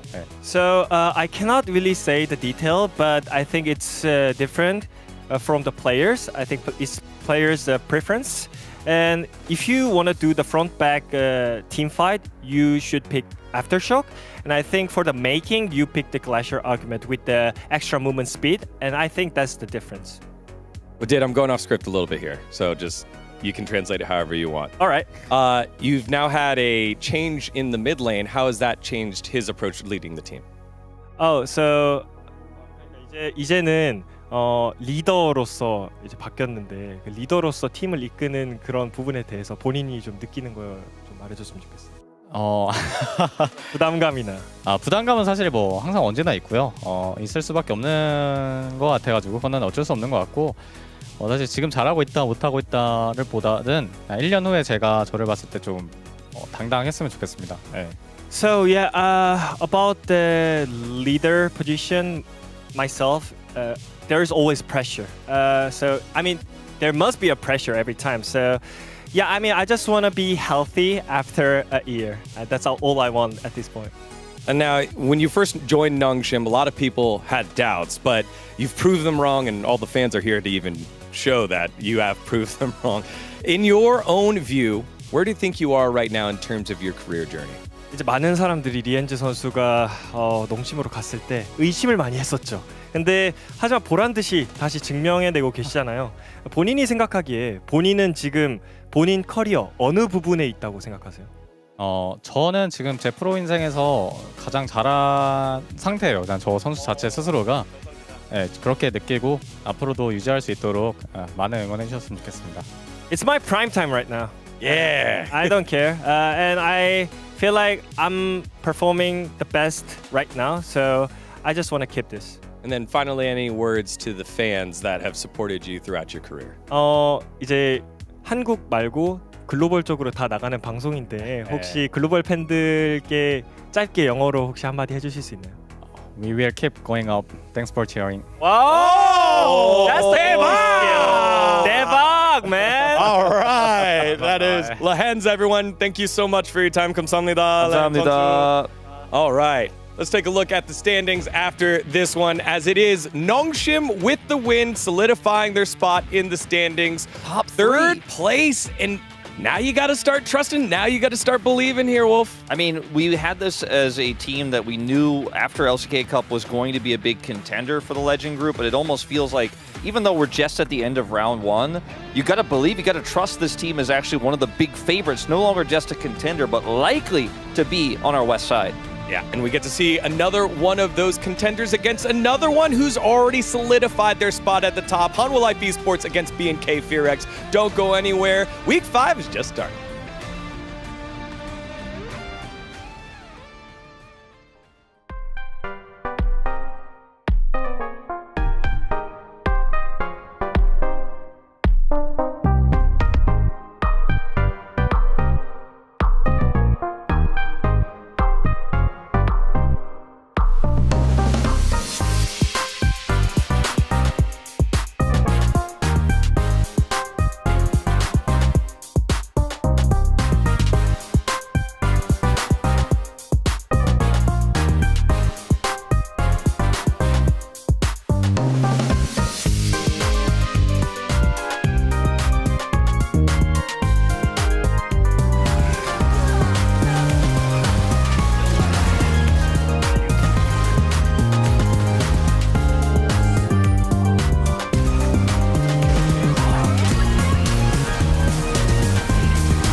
거의 딱 잡을 수 있는 겁니다.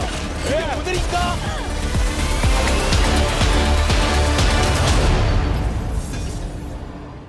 What doesn't kill me makes me stronger.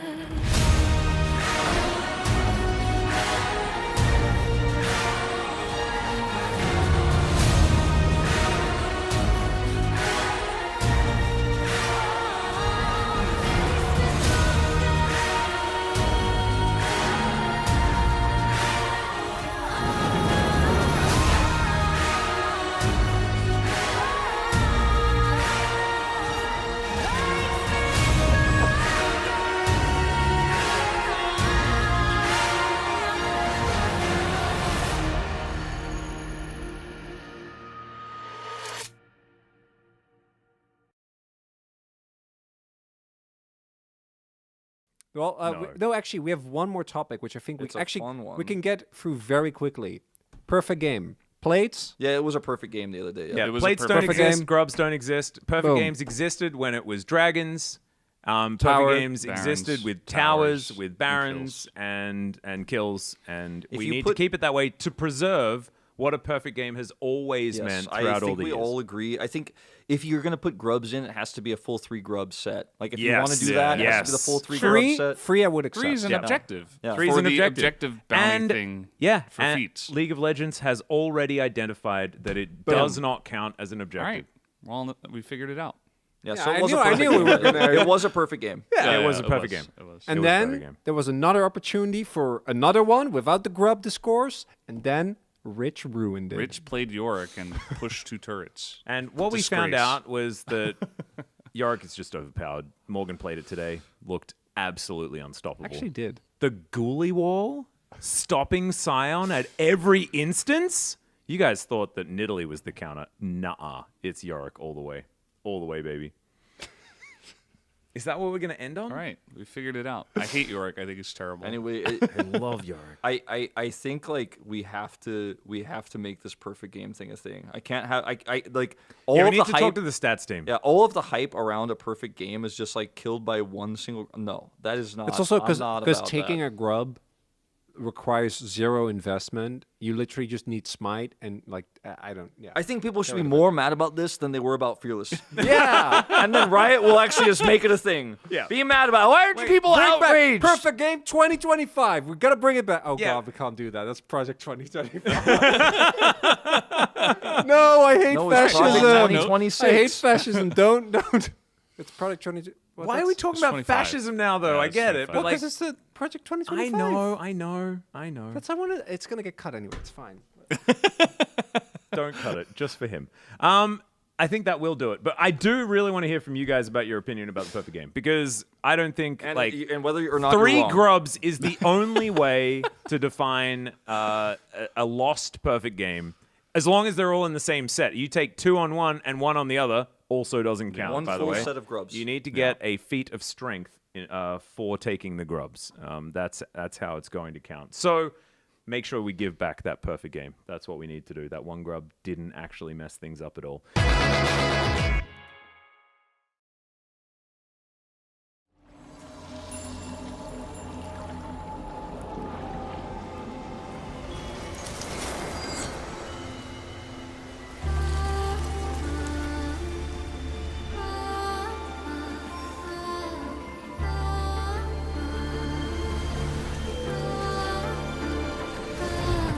Echoes from beyond the past.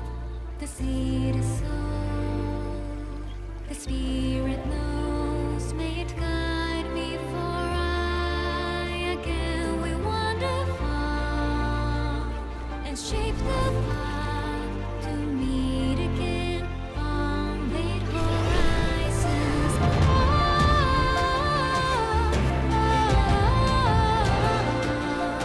The wind is calling your name, a whisper of the souls who never leave you.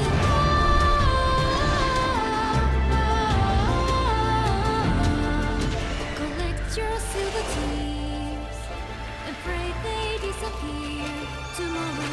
Earth and ether to combine. The light it shines.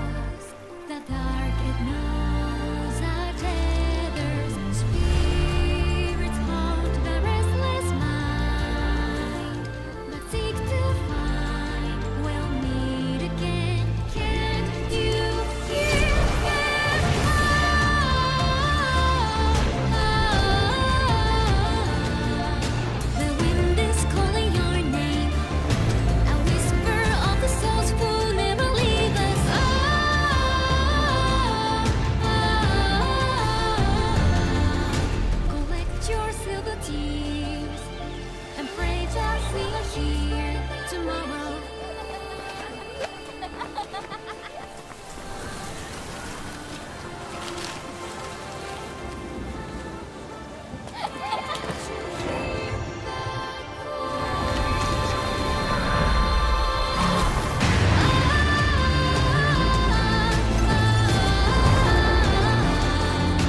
wind is calling my name.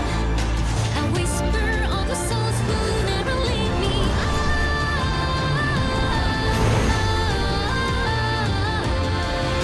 Collect your silver tears. Pray I reappear tomorrow.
makes me stronger.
Welcome back, ladies and gentlemen, to LCK 2025. It is time for our second matchup of the evening. This one, B&K FearX, looking better than what we expected up against the Orange Tank. Humble Life Esports looking extraordinarily dominant. I think that this series, it'll be difficult for it to go in a confusing direction, like our previous one did. Of course, Nongshim, not necessarily the favorites in that one. They were able to dispatch DK in 3 games. This time, I think B&K have a tough task ahead of them. What do you reckon? Yeah, I think it's a tall task to overcome, and I think B&K FearX, there was this period where we were really hyped on them, honestly, and they were looked to be in pretty good form. I feel like it has kind of been slipping. That 2-0 defeat against Nongshim was pretty rough for them. And then dropping the game against DNF last week was not super positive for B&K FearX. You know, there was a point where they were on the western side in a pretty good spot, kind of fallen a little bit. Still potential to make it there. And remember, this is just the first round robin. They have plenty more time. But I think some mixed performances recently have us a little bit worried, especially given that they're going against HLE, who lost to Gen G and no one else. Yeah, and they're looking better and better as well. 2 teams with short average game times, which is kind of interesting. I wonder whether this will indeed be a speedrun battle. As you can see, it's actually B&K FearX that have the fastest average game time as opposed to Humble Life Esports. What it proves on the B&K side, though, is that they lose fast, win fast. They go hard. Whereas Humble Life Esports kind of just win fast, unless they're against Gen G, like you're saying. We've seen it in solo queue a lot. The strategy of some players is you just hard force, and if it goes wrong, you FF. And I feel like that's a vibe really B&K FearX is personifying. Sometimes teams like to lose slowly. You know, they get whittled down by attrition. Yep. B&K FearX are like, you know what? Let's just send it. Should we start Atakan with 3k gold down? Of course. Oh, we're even in gold, but we should start Atakan maybe to find an advantage. And obviously, if you're ahead, then you've got to start Atakan. Absolutely. And these 2 players, we'll see which one of them is going to be starting Atakan as well. Diablo versus Viper, this is a really fun one. I think Viper has been one of our smartest players throughout his very, very long career, and Diablo has been an absolute weapon throughout his very short career here in the LCK, and I think it's less about brain, more about hands on one side, and more about brain, less about hands on the other. Yeah, and Diablo did say, we had an interview with him on the space, and he said that he really looked up to Ruler and Viper as some of his role models, so a very cute matchup there. And then head-to-head, kind of crazy. Dplus 6 against Zeka. I think a good amount of absence when Zeka has recently been on HLE and kind of dominating. Yeah, a little bit of like old DRX versus KT coming back into it, something like that. As only 12 times have these 2 matched up. We'll see who is going to be able to get it in the 13th. As now we welcome both B&K FearX and Humble Life Esports out into LoL Park as the Spirit Blossoms are falling all over the place. Fist bumps coming down there as well. Not really picking too many big differences as far as the vibe is concerned. Fist bump wise, it's looking like we have an even playing field. Yeah, both teams kind of just holding form, no mistakes from either side. But a real advantage is gained of this very important stage of the match. It really is, and really, like, the vibes check, a really important one. I think that DK's vibes were off in the last game. Look what happened. And now, yet to see whose vibes are winning out. See whether the bow works out. A little bit of apprehension there on Delight's side, but not really synced like up. It's all business. You know, a little bit of blackest energy there. Different bow at different times, so we'll have to see whether that comes back to bite them. Let's have a look at some of the stats here, and my god, Diablo certainly doing some work, especially when it comes to the duo kills. We've been talking about this all season long. Moving it up to 13, still way out in front. Yeah, he really has been that guy for B&K FearX. And Viper's been fine. You know, I don't think that anyone's really looked at Viper's play and had any criticisms for him, but I feel like the star of the team hasn't really been him, whereas for B&K FearX, it has definitely been Diablo who's been the star of the team. Yeah, and this is actually a beautiful thing to highlight, because like you say, it's no shade at Viper. He's just not the main character. The main characters are in solo lanes for Humble Life Esports. If you've got Zeka and you've got Zeus, obviously that's where your power is going to come from. And honestly, like, I'm thinking back to the fact that, you know, DRX are our 2022 world champions, and thinking Zeka and Kingen, with that last performance we saw from Kingen, we know that this guy very good at the main character syndrome. and playing around Zeus there towards the top side, who has won all subsequent World Championships. There hasn't been a Worlds winner over the last 3 years that hasn't had either Zeka or Zeus on it. Yep, that is very true. Pretty dominant. And I think ultimately the meta, this carry-focused top-lane meta, considering we just left like lane swap meta that we had for a while, and then even in the LCK Cup we had lane swaps, and then they killed them. Like, if there's any time to have Zeus on your roster, lane swaps being dead. Like, he was fine in lane swaps. He played it pretty well, but it's not what you want. No. And now you have to lock Clear up there, up against Zeus. This has never been a matchup easy for Clear, even when he was, well, especially when he wasn't performing as well. He has since had a bit of a resurgence, but the problem is, I don't think it's a resurgence enough to help him in a matchup against Zeus. The one thing that BNK does have is blue side. And so they'll be able to ban away some of the top side matchups, maybe get something into a good position for Clear. If he can get his hands on a Gwen, for example, it could be going well, unless it goes the way of the Dplus matchup, but I don't think that that is going to be a good representation of how the future is going to be. Yeah, I mean, we saw some interesting strategies honestly in our first series with Nongshim really heavily prioritizing getting a favorable pick for Kingen in the top lane. And I think getting a favorable matchup into Zeus really important if they want to be successful. You know, we always talk about the major top laners on the current patch, the Rumble, Jace, Gwen, and Ambessa. But really, I feel like the Gwen, Jace, and Rumble are kind of prime material right now. Well, it is now time, ladies and gentlemen, to dive into the draft for game number 1 of our second series. BNK FearX on the blue side, and the orange tank, Humble Life Esports on the red. Yone already taken away from Zeka, and to a lesser extent, Zeus. And it's just going to have to be the Vi bans, the Gwen bans, things like that to come through from HLE. I think able to shape things a little more. We so often see like blue side have so much freedom in bans because you can sort of target stuff specifically. But I think it's just frustrating playing into HLE because, you know, you feel really forced to ban Yone. And then, I mean, you don't want Zeus on Rumble, but is there a pick you want Zeus on? Yeah, that's a good point. Well, there are things that are better than seeing him on that one. As now the Azir going to be taken away as well. One more ban left remaining. It's likely going to be the Gwen. Yeah, I mean, unless Zeus is happy in the Jace matchup, and then you can just leave both of them. Kalista, maybe? Kalista, possible. Varus, possible. You could even ban, like, Neferi. Well, I was thinking Zinzar, but they end up banning the Neferi. I feel like you have to take the Jace here, and you have to accept that, you know, you have a favorable matchup into the Gwen, but there's also a chance that if Zeus is able to navigate the matchup, you're playing into a Gwen.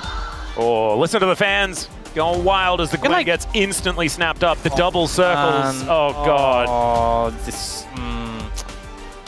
yeah.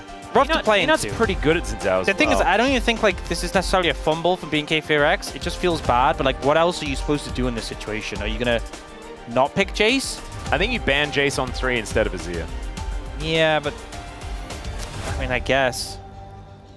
But, I mean, that's going back in time a little bit. Looking at Talia right now, and they do end up locking that in. Pretty good against the dashes that those two have, and then... I mean, Sedge is pretty strong. Yeah.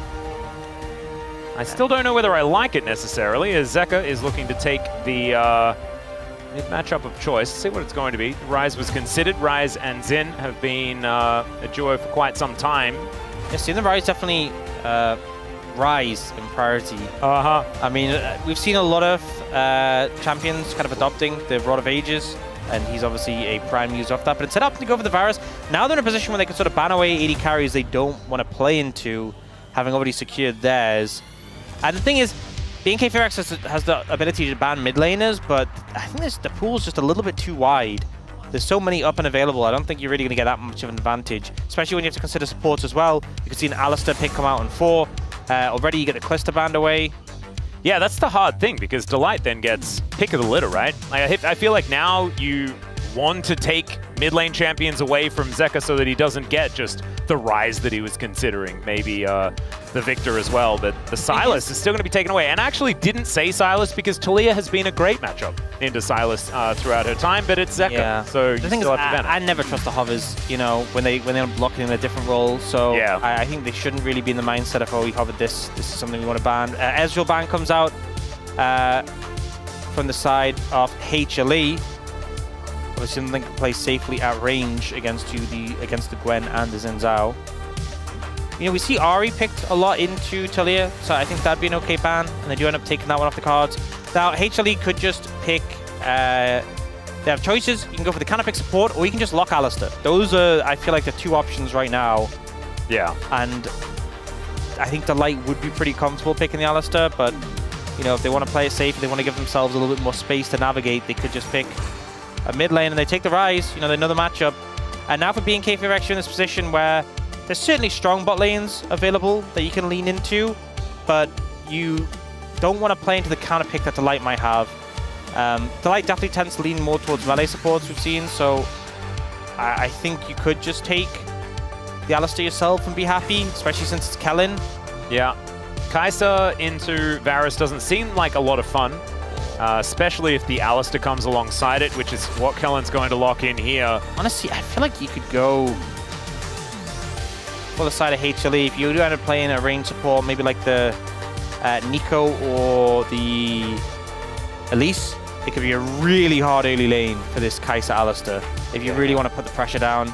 Elise sounds really difficult to deal with. You could also go Braum, which is, I mean, it's not as good in the matchup as maybe other picks are, as it is into other supports, like it is into Leona. But they end up going for the Rakan, so big pick for Delight.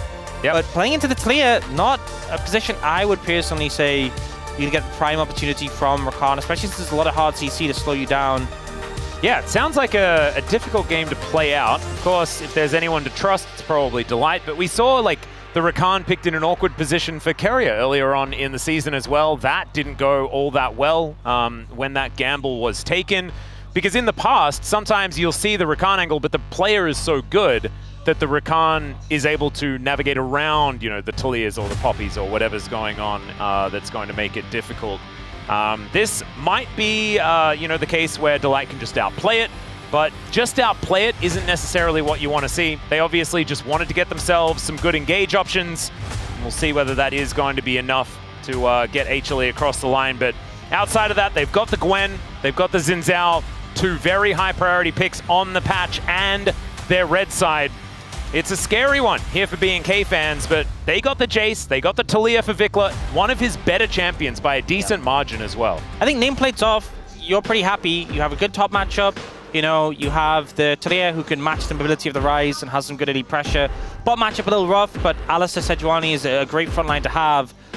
But nameplate's on off, and I think HLE scary with what they have. Certainly are.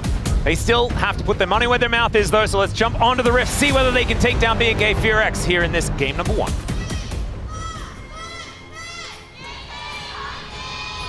소환사의 협곡에 오신 것을 환영합니다. All right. Sounding a little bit one-sided as far as the fan chant is concerned.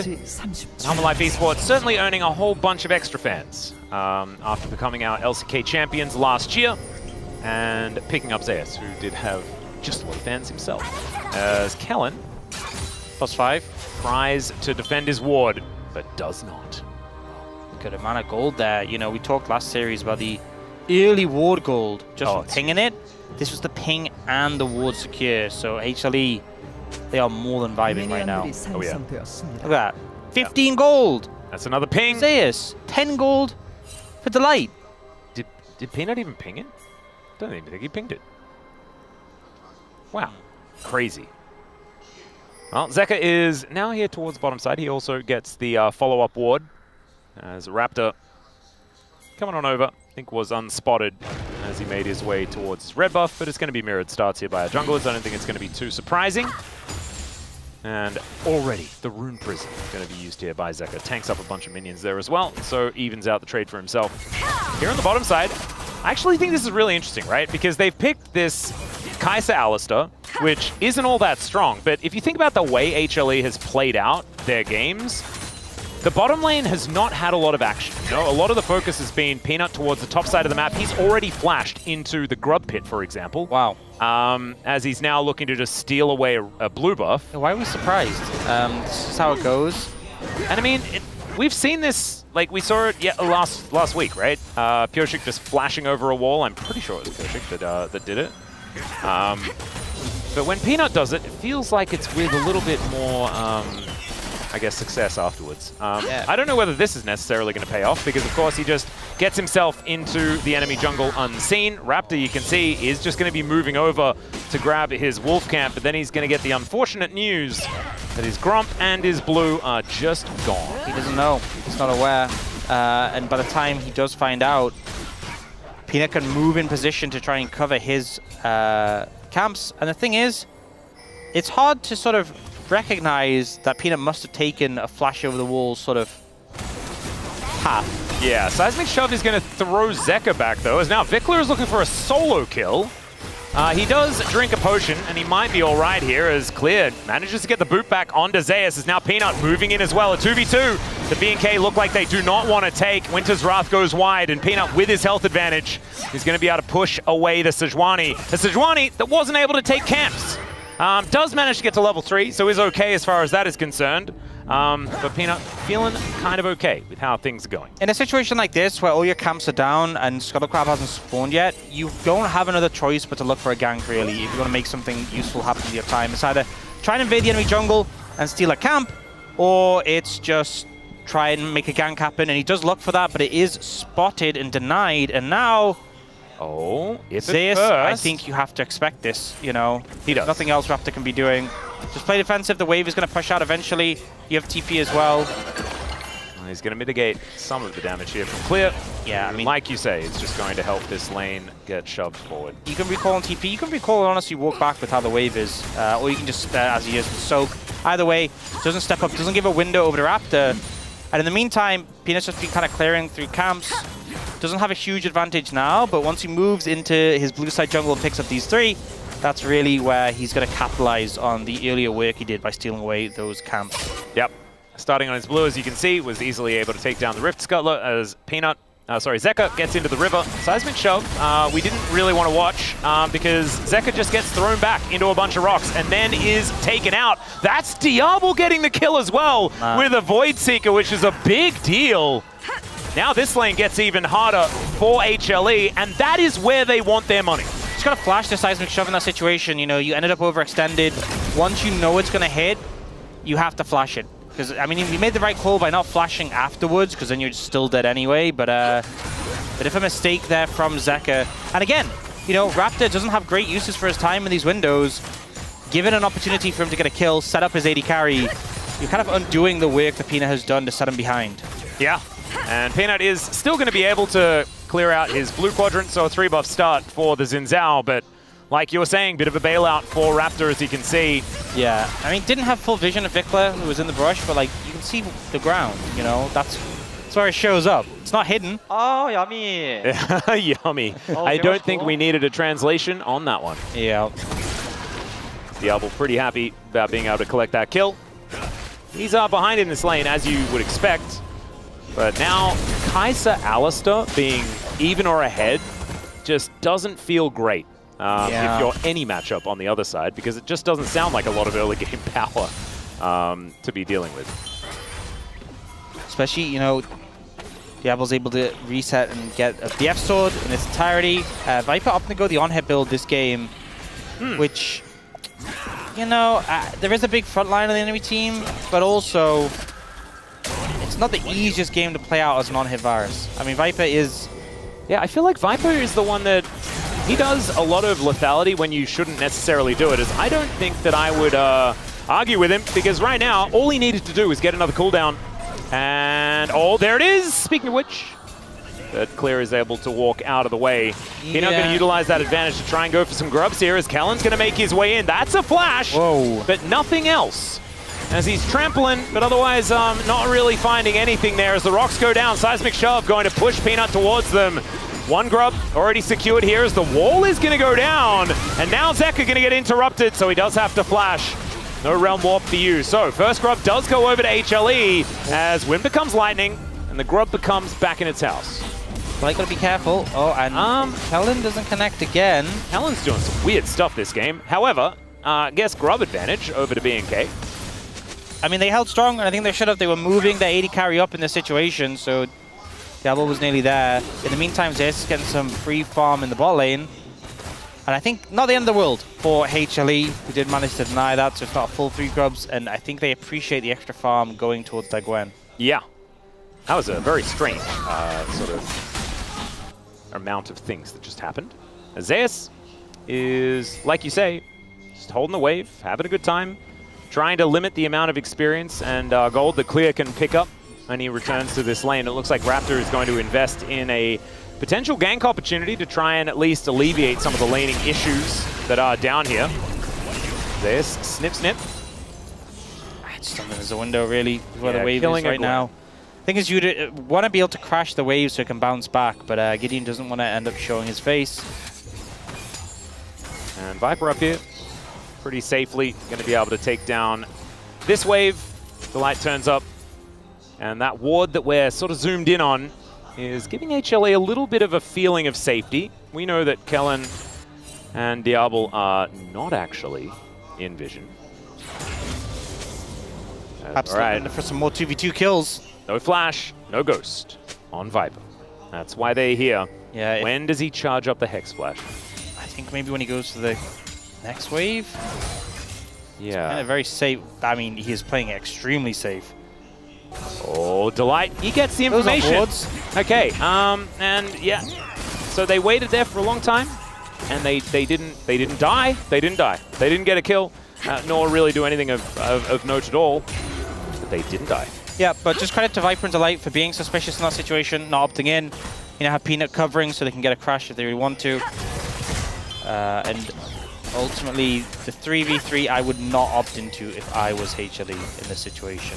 No. Peanut, pretty strong right now. And also just the Varus level 6 is such a huge spike. Oh, Kellen does hit level 6 himself though. Yeah, Unbreakable Will. Going to be powerful here. As Raptor will be able to take his blue buff. Clear starting to struggle is what it looks like in this lane because, like we said before, Zeyas was left alone. So now he has a slight level advantage and CS advantage, as we can see, to the tune of about 20. Yeah. And some steel caps, which makes him feel much better in this matchup. Yeah, it makes it a lot harder for Clear to get that pressure. And I think that's the thing against the Gwen. You constantly have to be pushing her down and causing issues. But with a CS lead now, putting Clear on the back foot. Yeah, nicely played. Still, things are pretty calm on Summoner's Rift. As we see Zeyas pick up this wave. We'll be able to shove that one out. Was wanting to stop Clear's back and doesn't manage to do so. He's going to teleport back in, does have his cow on the way. And Diablo staying up towards his top side. Will be able to at least get that wave shoved in and continues to have a decent CS advantage in his own right. The only gold lead for BNK, largely based off the fact that he did pick up the first blood.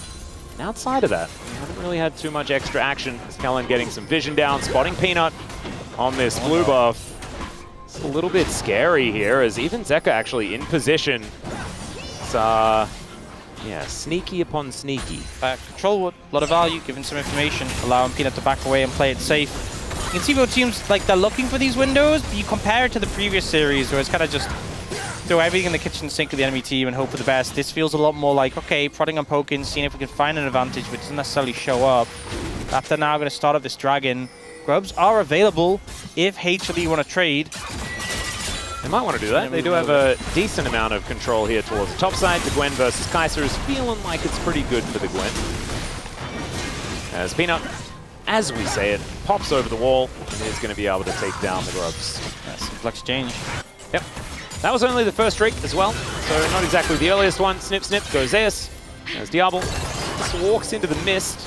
It does get moved. Kellen being frustrating here. Oh, TP coming in. They're looking for this. All right. Seeing whether they can collect at least one of these Grubs. On a ward is Raptor. That is 2 Grubs picked up by Peanut, though. As now the Talia comes in, but HLE able to regroup. BNK, I don't think they're going to be able to get one of these. Kellen's going to move over. Raptor can actually get into position. Chains of Corruption comes down. Great flash from Delight as he does manage to get the quickness up. That is the secure as the Glacial Prison goes completely wide, and BNK now just want to get out of there. Zeka on a flank angle is pretty scary. And BNK are going to lose their piggy because of it. And Clear, he didn't have teleport. And that's why he's not going to be able to join the rest of his team. HLE able to take the fight.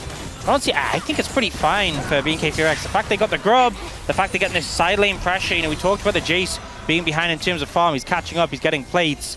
I think one death in return for that, you're fine with this exchange. Yeah, especially with the plates going down. You might be right. And it's 3 apiece as far as grubs are concerned. So Diablo moves back, catches the wave up here towards the top side. And let's have a look at this fight one more time. So, ends up a bit of a scrappy one. The ult from Viper's thrown onto Kellen, who just immediately ults in return. We see Delight get some decent CC value, but Raptor makes his way in. The ult's a bit of a whiff, but then Zeka comes with this great flank angle. It's looking really rough. You get the big value from the Gwen ult, but Zeka's not that bulky right now to just stand in the midst of 4 people for that long, so they just disengage. Yeah, and they didn't have vision in the brush either. BNK were able to get keep control of that topside river brush, and so no one wanted to face check. Did feel like if there was like full vision on both sides, that maybe HLE would begin to be able to push in further. Yeah. But instead, not going to do so. As Clear just continuing to farm things out, still behind by just a little bit, but has his Ghost Blade now, and is going to be matched by Zeka on the rise instead of the Gwen anymore. Not quite with Rod of Ages completed just yet. I mean, that's the thing with both these compositions. I think, you know, we have mid laners who are pretty comfortable in the side lanes, regardless of who they're matching up into. I think some compositions, you have like a mid laner who you just kind of feel uncomfortable about where they are in these top matchups, but I think as a result, it's going to be hard. You know, we saw in the last game the side lane pressure being a consistent thing that Dplus kind of fell prey to. I don't see this being as much of a problem. Now, Raptor's looking top, but I don't think you're going to find much here. No. Zeus is, as it turns out, immune. Yeah. And now looking for a little bit of a reset. We'll be wandering back to that lane as Control Ward goes down for Peanut. Spots out the cow. Not too much more going to happen. So Vikla just clears out another wave. Zeus actually cancels the back, so he's going to be able to pick up that wave there as well. As you can see, plate's going to fall down. You can see that. Jace got so much plate gold. You know, yeah. Big reason why he's a lot closer in the matchup than he was previously. Like, bear in mind, Zeus also picked up a kill. There's only 200 gold up. Kind of nuts as well. The Clear has a level advantage over Zeka, even though Zeka has more minions that he's been able to take down. Just spending a little bit more time in the lane is Clear. So able to get to that level 11. Some defensive positioning here from HLE as Delight on the spot, but that ward is being shut down. Now Zeus just looking to deal with the minion wave. Delight with the quickness, trying to charm them all up underneath this turret as the teleport comes in. Zeus trying to keep himself alive and does so for a long time. Eventually does go down, but now HLE, can you find anyone? As Diablo's in trouble. And, ooh, not quite enough with that spell flux from Zeka. And so Diablo's able to get himself out. Not a lot of summoner spells left, but that is a big win because that's first turret blood going over to BNK at the same time. They're continuing to just slightly trade up on the map. The fact that just barely the AD carry managed to get out, it was a 1-for-0 trade. Zeus does a pretty good job of mitigating the ult that came out from Sejuani here. Tries to get max value with his ultimate, but I mean, Kellen tank the tower just makes it so hard to do anything. Tower goes down, he goes down, and then here, Diablo, good cleanse value. Yeah, so close to going down. I think maybe should have flashed a little bit earlier before Zeka got another spell in, but fortunately still survived that one. Yeah, that was living life right on the edge. Peanut was doing camps to the side of the map, so definitely not a play that HLE were fully prepared for, even though they did react. Oh, Realm Wolf coming in. Yeah, this is another plate, as now Clear is going to get engaged on. Rune Prison goes down. Raptor in a great spot, though. He's able to come up and defend, so Clear will be all right. Didn't have flash, but didn't need to use it. There's now Viper versus Diablo here in this mid lane. Viper free to get a bit of extra damage as this wave does crash on through.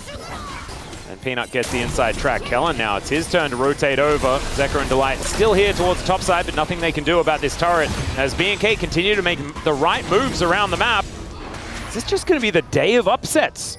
As BNK looking real good. I say that, and maybe I need to hold that thought until post mid game. We do need to see a little bit more, you know, especially we saw even in Series 1, which Nongshim did find the upset, took a while. Ooh, really nice moves there from Clear. I don't know whether it's going to be enough, and in fact it's not.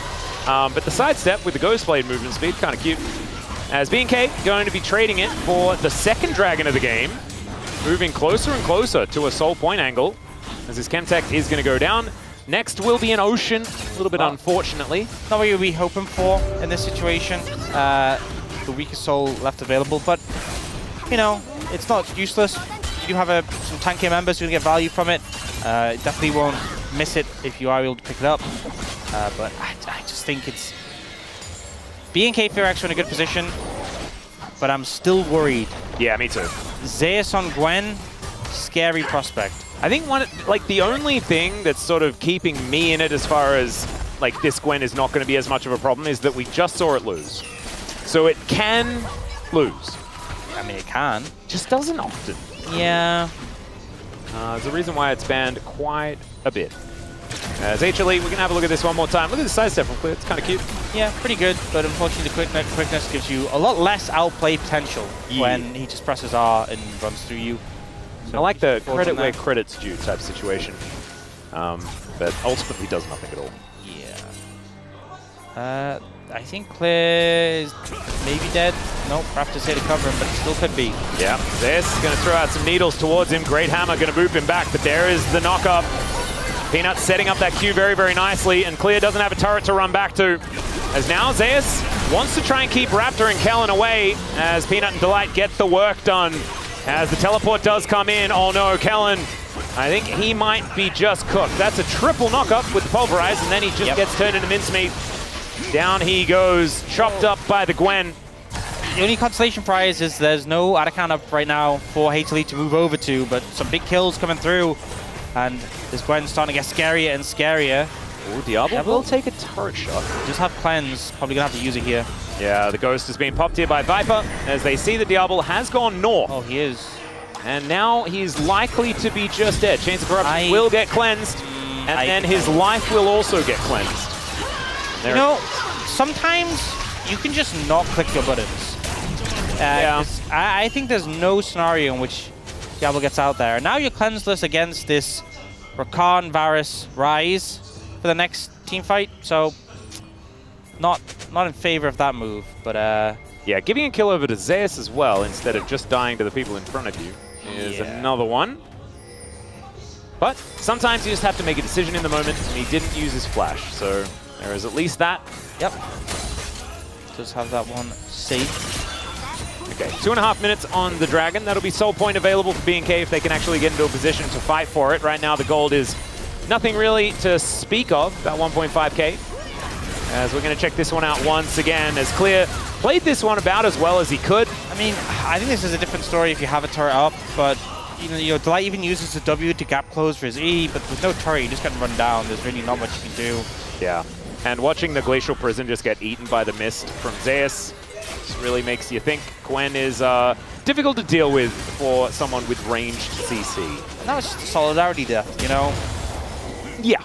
Yeah, Kellen has had a bit of an off day thus far from some of the decisions that have been made. Some of them have been great. You know, that bottom lane dive, that was fantastically played. The early team fight was a bit of a whoopsie. So looking to see the Cow get his head back in the game. I mean, it's a really high-value game for Alistar. We had a lot of these recently, but, you know, the Gwen and the Xin Zhao, you can headbutt away. If Ryze or Varus are in range to hit someone, you're in range to combo them. And that's kind of a consistent thing, so I think a lot of value for the Alistar. It's clear why they prioritized it, and obviously Kellen very good in the pick, but I agree with what you said. He has been not in his usual form. No. Sort of been a return to a past form that we'd prefer not to talk about, so we won't. I'm sorry for even mentioning it. As Viper here in the mid lane does have a couple of items on the way. See what's going to be completed next. Looks like it is just going to be Ginsu. As Vikla throwing these minions around. And this guy's Talia has been good so far today. You can see just a couple assists to speak of, but has been able to stay ahead as far as farm is concerned, or as far as gold is concerned at least.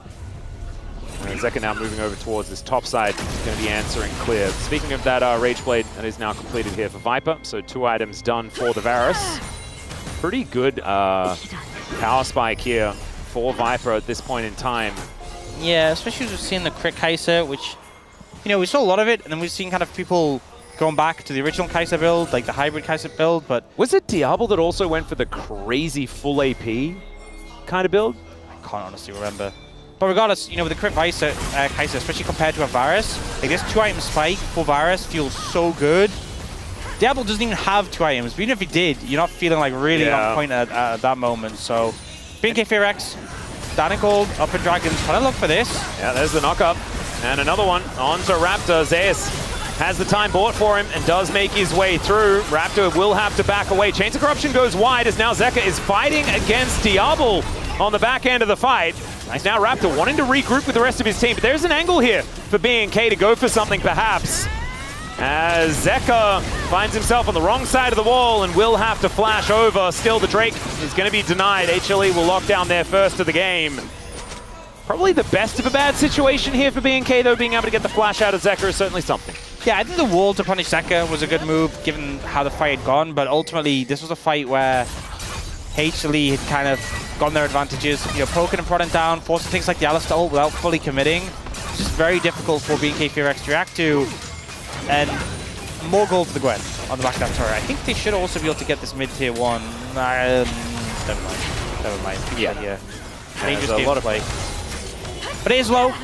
Is potentially an easy target later on. Now, Arakan on the top side, no Dragon for 4.5 minutes. That's going to be where the focus is. We'll get a replay of this fight. And not doing that much threat to the Sejuani right now, but then when Gwen comes in, immediately such a problem. Like, the front line just gets shredded. And the use of the mist as well just makes it so difficult to deal with him. Still, like the threat of Kellen with his ult running is enough to push them away. So unable to get any kills or HLE, but still able to get advantages, which is the biggest problem. Quickness held onto here as we come back to live as Diablo was dealing with HLE. Does have now his cleanse on cooldown. Viper obviously trading his ult for that. And HLE going to be happy about that one because BNK were looking like they had a whole bunch of summoner spells at the ready. And so now with that cleanse on cooldown, at least they got something. That account's calling to them. Oh no. Oh no. It's calling to them, Alice. It's not again. Not again. Not in this series. Take me. Stop the Arakan. Look, they're not. They did. Apparently. They were forced away. You can choose not to. Really? It's just on hiatus, you know? Uh-huh. Dplus resisting the urge right now. Oh, I could have sworn. He tried to cue the other direction. He's like, no. Yep. I won't do it. I refuse. That's all right. We got pings on the top side of the map. Zeka going to be moving up there to try and get this one shoved forward again. And I'm getting nervous one more time. Vikla going to get spotted on this wave, but it is just going to be eradicated. Thanks to Light and Peanut move over. It's queuing up. It's going to happen soon. Diablo actually going in. Delight's going out though, so we're not going to see any more aggression. Kellen getting softened up a little bit, but the piercing arrows don't hurt as much with this version of... Okay, never mind. Diablo immediately having to hold as the seismic shove onto Peanut. The Crescent Guard not quite working out there as he is taken down. The quickness doing some work as Diablo just getting cut up by this Gwen, and he will get shut down. Now Zeka fighting against a couple as Vikla and Kellen trying to keep him at bay, but it's Peanut and Viper on the floor, and the Weaver's Wall should be able to lock down Delight as well. BNK finding the team fight despite Diablo going down. Yeah, managing to get on top of Viper, who, even despite having the flash, ends up going down. So we saw Zeus get a lot of value in the fight, but his team kind of fell apart. Zeka did just get the level up for the Rod of Ages. A lot of low health bars, but still not willing to take this encounter. Oh, nicely done. Goes down. BNK Fear-X able to pick that up, and still showing some fight. So for me, I was kind of focused on the bot side of the fight, where obviously this happened to start, Peter gets pressured on, and I was looking at Zeus. I really want to see what happened on the other end of the fight. And I think it's as simple as a little pulverized combo onto Viper. And he just tries to... tries to flash behind Vikla, but doesn't quite manage to do so. An aggressive approach, I think. Maybe... The sideways option also does work. And also, you see like the CC chain that comes out onto Delight, kind of bounce house a bit, doesn't get to play the game. Wasn't even the Unraveled Ear. Like, normally I'm thinking, okay, you play him to clear, the Unraveled Ear is going to be the problem, but he just didn't get to play. Oh, the call is coming. Sometimes it's time to start the Otacon. And it's not now, but it is. Why not? Because that's what they're going to do. Well, no, quickly, maybe. give me answers. Why not? I need to tell them. Yeah. Raptor is going to get zoned a little bit here by Zeka, though, so that is just the Voracious Otacon taken. Clean. No worries. It was the right play. We didn't say why not, and HLE, they got it done, so... Oh, BNK were like, well, maybe we'll take an inner turret as our response. Yeah, I mean, that's the thing. With it being Voracious Otacon, it's not so much about the Otacon itself, as it's what you can get with the buff. So far, a minion wave.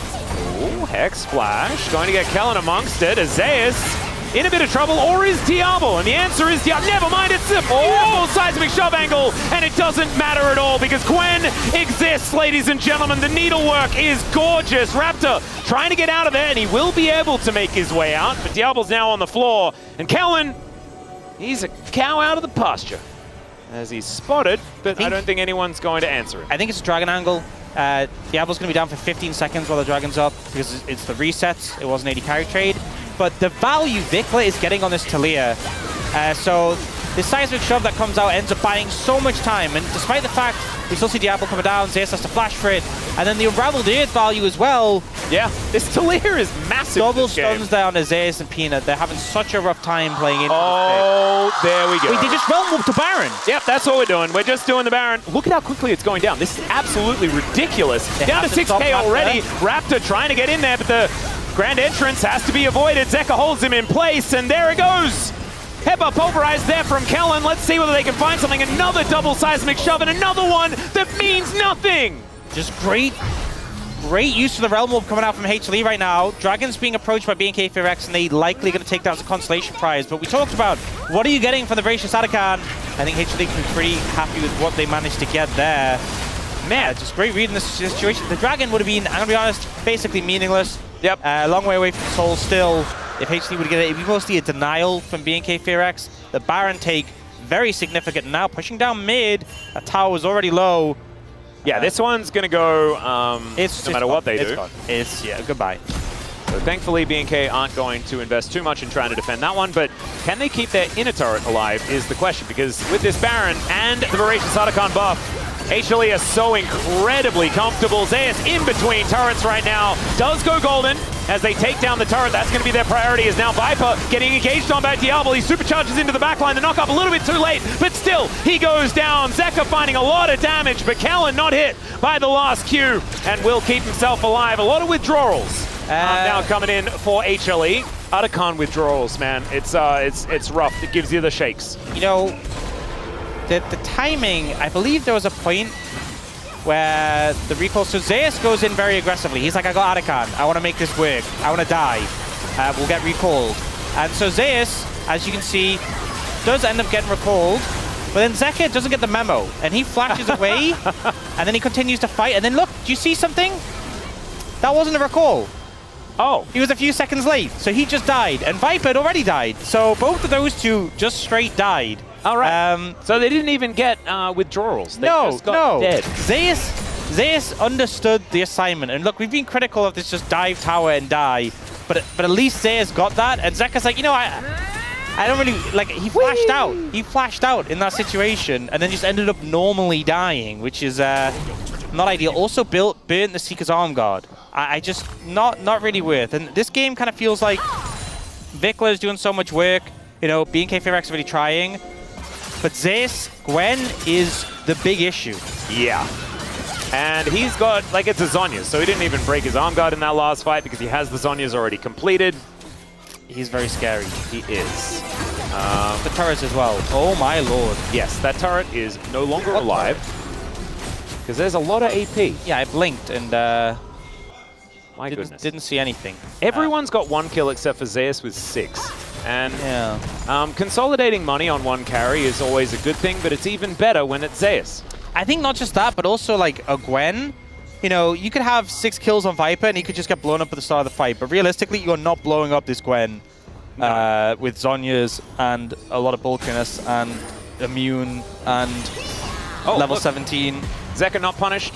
Manages to complete the Zhonya's before any other engagement does happen. This is some big spikes though. I think if we look across the items, Zeus is the only one who's short of their Rabadons by a little bit. But we got like 3 items on the Jace, 3 items for the Rabadons on Oh yeah, Peanut has to use the ulti to get rid of Raptor. Okay, well, ulti down, but nothing really to play for right now. You guys, you don't have to fight.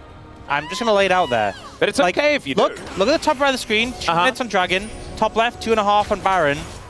But like, what if we fought now just to like get our eye in? Yes. Maybe that's the plan. Maybe burn some summoner spells. Yeah. Oh, blue buff? Blue buff. I would die for a blue buff. Well, Zeka and Peanut, they're going to kill a blue buff for a blue buff. But they wanted to die for it, and they didn't even have to, so... Yeah. Wow, imagine that. They wanted to make a noble sacrifice, and they were just denied it. Get down! That was the sound of that one in Hearthstone, right? No, never mind. Okay. No, enough of the Hearthstone. Oh, There's. Would you die for a Grom? Well, Dundun did state the top lane is dying for Gromp is a rite of passage, and Zeus didn't get the memo. He is going to survive. Yeah, decides to not just die for a jungle camp that doesn't even give a buff, so, you know. Perhaps the correct decision, but I would say not. Not the Gromp is Giga worth a lot. Yeah. As Vikla is just going to clear out this wave. Man, Vikla really has been a success story. Him and Kellen on B&K have definitely been playing a whole lot better than a lot of us expected. Kellen in this game having a little bit more of a rough time, but finds that headbutt pole. They're still engaging onto a Rakan though, who has a lot of ability to get out of the way of stuff as the wall comes through from Vikla and doesn't. Didn't find much there. I will say, Kellen, you know, when you think of champions who are good at applying grievous wounds, Zeke's convergence Alistair, with the Oblivion Orb, you know, the AoE Froststorm applies to... Do you know what? I like that though, because it means he's optimistic. Because if you get a 5-man Polv, they are getting limited healing, my friend. Yeah. Okay? I perhaps think maybe Vikla with the Leandries would have been a better applier, but I guess the problem is he has to buy Rabadons and other items. Yeah. But you know what, Kellen, you saw something your team wasn't doing and you said, that's my job. Yep. I will make it happen. Now, that's called compromise. This is Ocean Soul. Realm Orb coming in. All right. Oh! Zeka just gets out of there as now this could be a little bit of an awkward spot. Viper in the pit is a scary one as Peanut just going in. Seismic Shove is decent and Vikla creates some space here as now the charm comes through. Zeka goes golden there as well. And it's Viper starting to pop off in the fight. He's down to 50% health, but I don't know whether he's under any threat. And now Zeka finding damage onto Diablo. The Rune Prison is out and down he goes. Oh, never mind. That was actually just the Dragon. Diablo goes in, but he gets knocked up and destroyed. HLE, they leave the cow alive. And that's game. B&K cannot win the game. They could just, surely they had the damage to end, but I'm just flabbergasted by the decision of Viper to take the Realm Warp into the middle of the enemy team. And then I think it just stunned B&K Fearex. You just weren't ready to punish him, because why would you anticipate that? Why would you anticipate the enemy AD carry teleporting right into the middle of your team? Yeah, there must be a reason. And as it turned out, there wasn't really one. As now Kellen gets grievous wounds onto HLE, and HLE responds by destroying his Nexus. It was definitely a lot closer than a lot of us would have expected, but HLE still going to come out on top in the end. And it's the Realm Warps, man. It's the Super Soldier. Yeah. Getting them all around the map, and even though he sort of dies in the mid lane and it looked like, you know, the laning phase wasn't necessarily going his way, the big calls with these Realm Warps just ended up winning them the game. I mean, Zeus and the Gwen, it's just such a problem. The Realm Warp plays really advantageous. They had a big lead there, but I just... Craziness of... You know, I saw the Realm Warp coming through, and I'm like, I get it. You want to get Peanut into the pit so you can contest. Maybe Zeus too would be in a good spot. And then I saw Viper there, and I'm like, bro. Yeah. And it worked. They pulled up. They just vibes. I guess maybe that's it. Maybe they're like, oh no, but it must be Nico. But then they realize Nico's not actually in the game at all, and so it can't be. But it was very confusing. I'm really looking forward to the replay of that last team fight. Yes. As Vikla, yeah, a little bit robbed this game, did a lot of damage, actually had a great game, all things considered. Ultimately, it does not actually matter, as it's that big red bar at the top of your screen there. Zeus doing a bunch of work on this Gwen. Yeah, it was such a problem to deal with, you know, especially as like the Talia could cause issues for him, but it's hard to really cut through him when he's got the immunity. Yeah. Man, I really hope the space breaks down that last team fight. Oh, yeah. Because I want to know how they didn't manage to respond to Viper just being in amongst the entire enemy team. It's time for us to muse on that one as we take a short break, the space thing, and break it all down, and we'll have game number 2. See you soon.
땀 열리면 됐어. 일단 체크해올게. 나 탈게냐? 들어갈게 나. 나 들어왔어. 바로 카이사 볼 수 있나? 이거?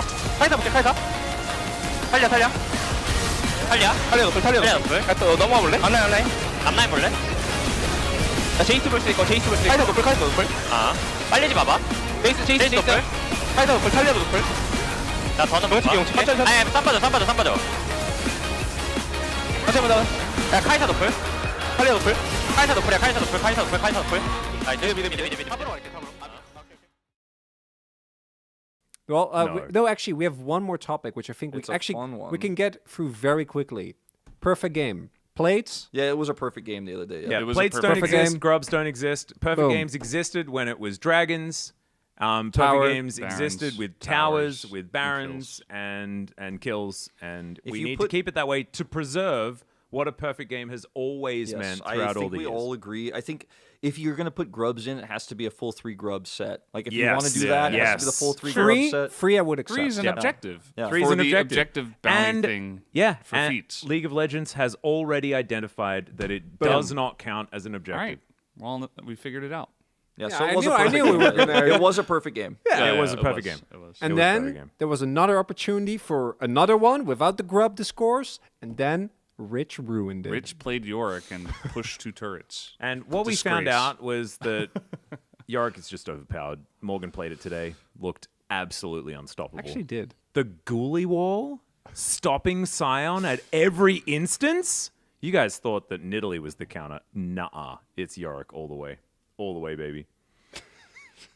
Is that what we're going to end on? All right. We figured it out. I hate Yorick. I think it's terrible. Anyway, I love Yorick. I think like we have to make this perfect game thing a thing. I can't have I like all Yeah, we of need the to hype. talk to the stats team. Yeah, all of the hype around a perfect game is just like killed by one single. No, that is not. It's also I'm because not taking about a grub requires 0 investment. You literally just need smite and like I don't. Yeah. I think people should be more mad about this than they were about Fearless. Yeah. And then Riot will actually just make it a thing. Yeah. Be mad about it. Why aren't you people Bring back outraged? Perfect game 2025. We gotta bring it back. Oh Yeah. god, we can't do that. That's Project 2025. No, I hate No, it's Project fascism. 2026. I hate fascism. Don't.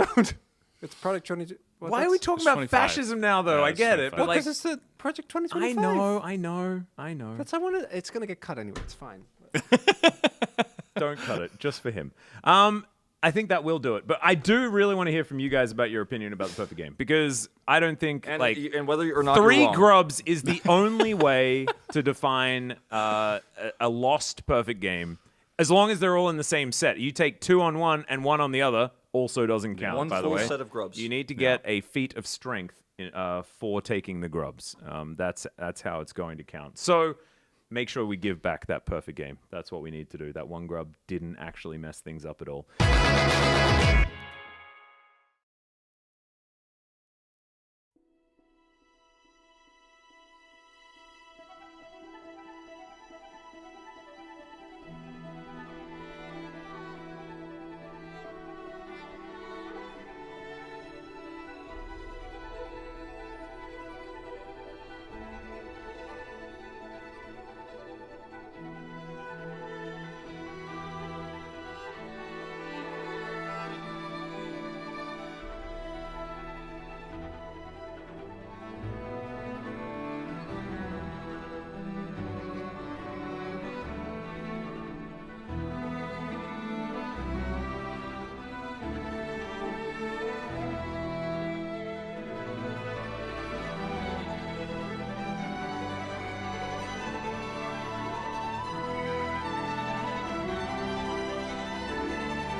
Man, Max really wanted a day of upsets, but Hanwha Life Esports said no. And as per usual, they played to the level of their opponents. BNK FearX brought something really good, but it wasn't quite enough here in game number 1. Digon alongside Wolf and Wadid to break that last one down. BNK FearX were firing off, and surprisingly, this time it wasn't on the back of Diablo alone here, Wadid. Yeah, I mean, in the early game, I thought BNK was in a good position, but the game slowly goes on. HLE back on the track with their rotation in the mid game. I think that was the detail that I really want to look for, and we are going to break down in the highlights soon, yeah. Also, there wasn't a whole lot of side lane pressure. I think that was the main problem for BNK later on. This Gwen got out of control, picked up so many of the kills, was too big in team fights, and leave her alone for just 1 second, and then the turret is gone, and they have a rise, so they can follow you, chase you when you try to punish the Gwen. It felt like that was really the crux of Hanwha Life Esports' win. I think without that side lane power, without Zeus having this kind of performance, they likely would have lost this game, but the Gwen was really the backbone here for the side of Hanwha Life Esports. All right, well, let's get into highlight number 1 over at the Telestrator Wadid. We'll get on there. Wolf, you know, when we think about that, in the draft, we saw the Jace immediately slammed was Gwen. Immediately slammed, and I mean, I think that paid off really big here. Yeah, there were certain moments in the early mid-game where the Jace was ahead, but we'll talk more about that another time as it's time for some telestration.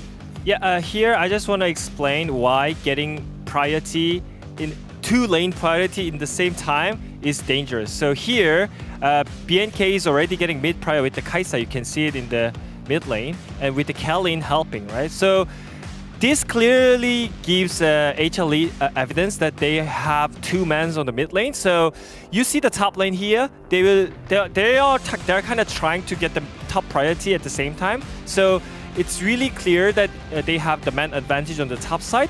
So it's really easy for them to pull the trigger. And Viper is in the same position, which makes the play really clear enough. So we can say BNK was kind of greeding for the advantage that they have at this point, but this is really risky. So you can play the clip here, and you can see HLE has no hesitation because they already saw Alisa and Kaisa on the mid lane. They already knew that they have the man advantage on the top side, and I think from this play, they finally find out the way how to bounce back from the disadvantage from the early game.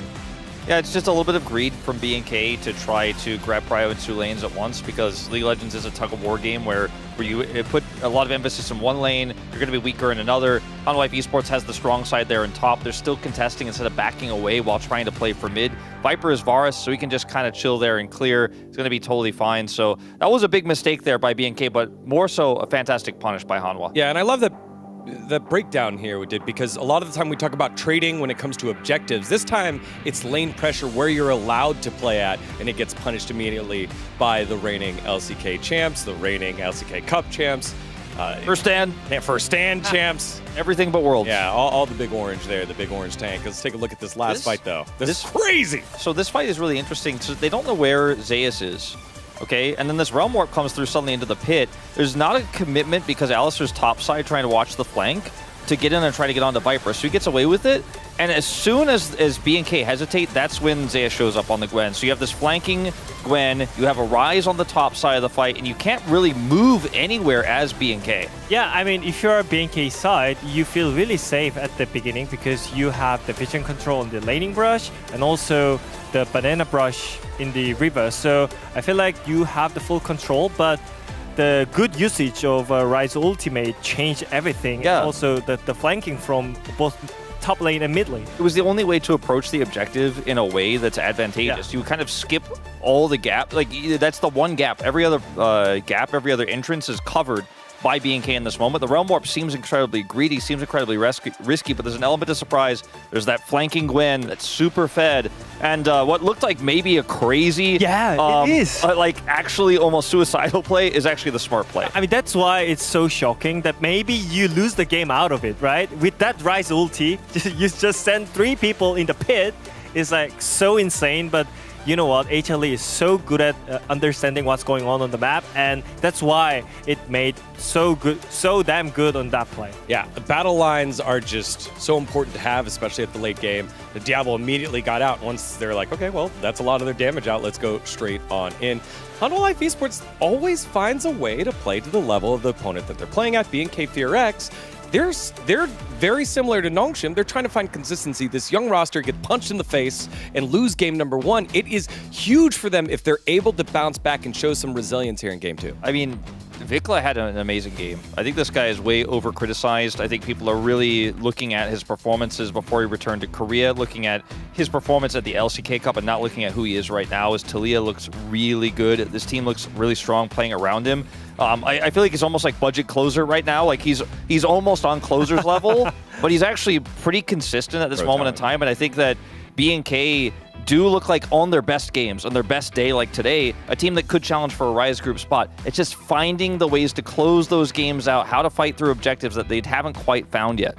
I mean, the most important thing about this game is that they got the early advantage against HLE. So the one thing they missed is that getting the lane priority at the same time in 2 lanes, right? So I think if they just back to fundamentals and think about the basic stuff, then I think they have chance to win against the HLE. And that's the fun thing with this squad, with I would say Nongshim as well, and core of Bro, but you can see how they do it. They're learning how to win. They're learning how to close it out. You can see the hands make sense. You can see the plays make sense. Even when Kellen misses a lot of his Alistar abilities early on in the game, he's still shepherding people outside of the Baron Pit for the grubs. It works. But they need more than just that against Hanwha Life Esports. It's going to take closing the game out. Let's see if they're able to do that here in game number 2, or will Hanwha Life Esports close it out? Let's see.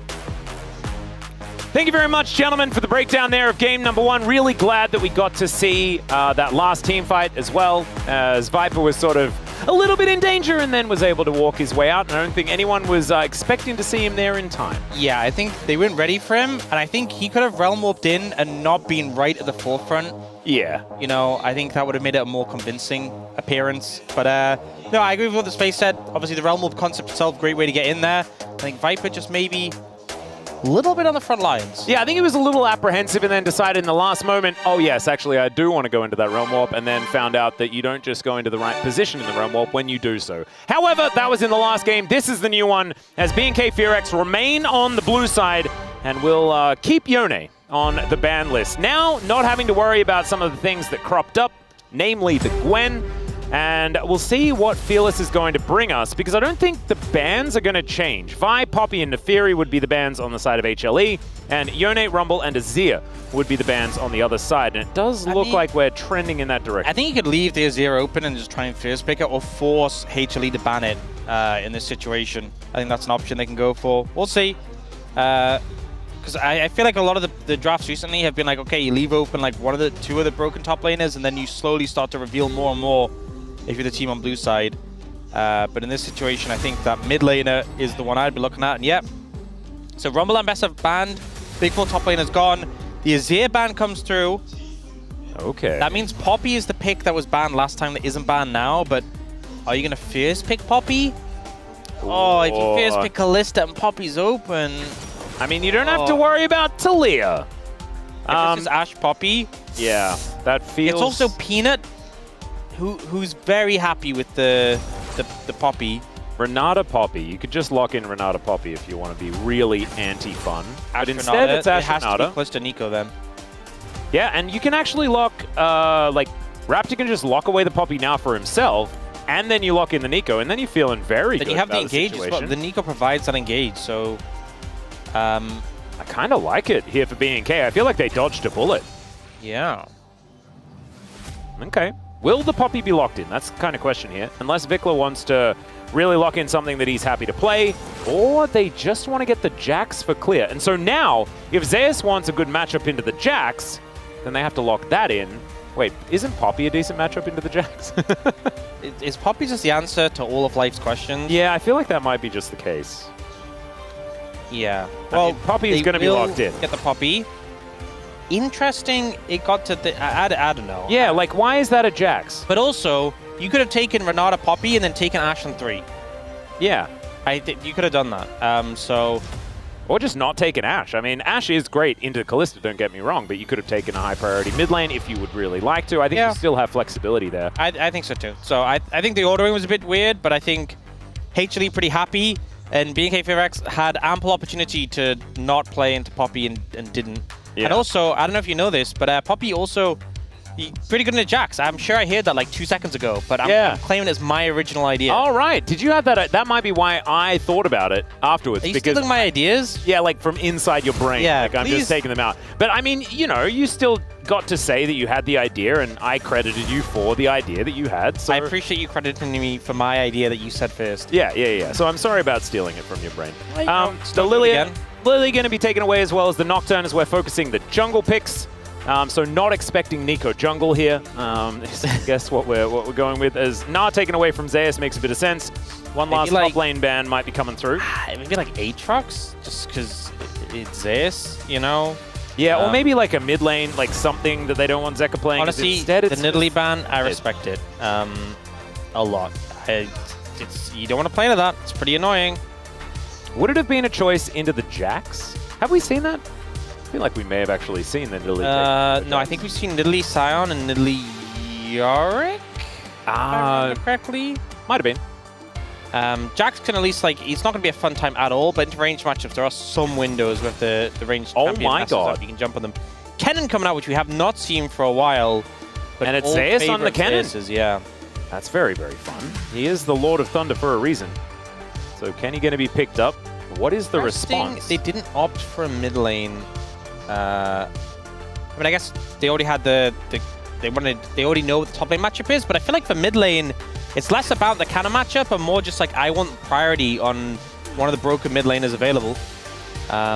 Victor playing Vikla playing Victor feels right. It's a bit of a tongue twister. Yeah.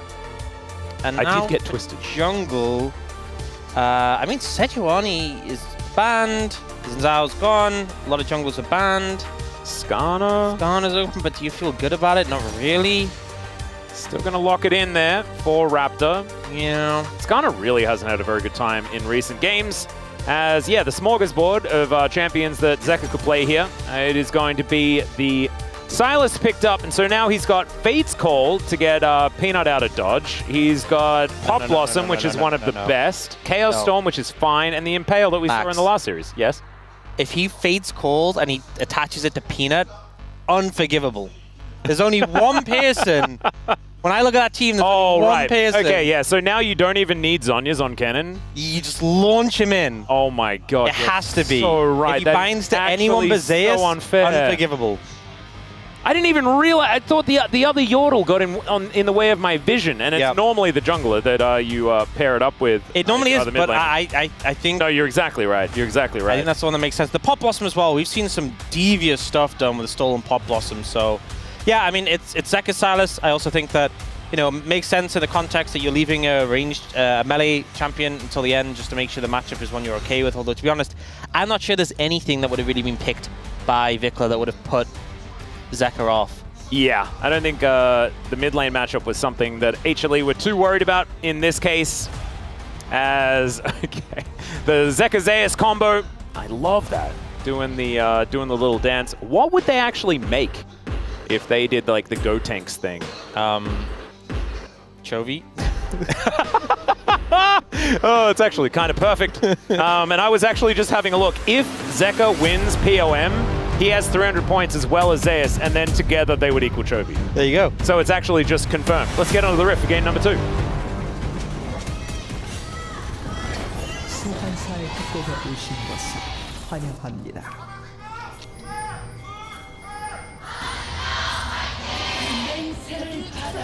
The ZZ Fusion Dance.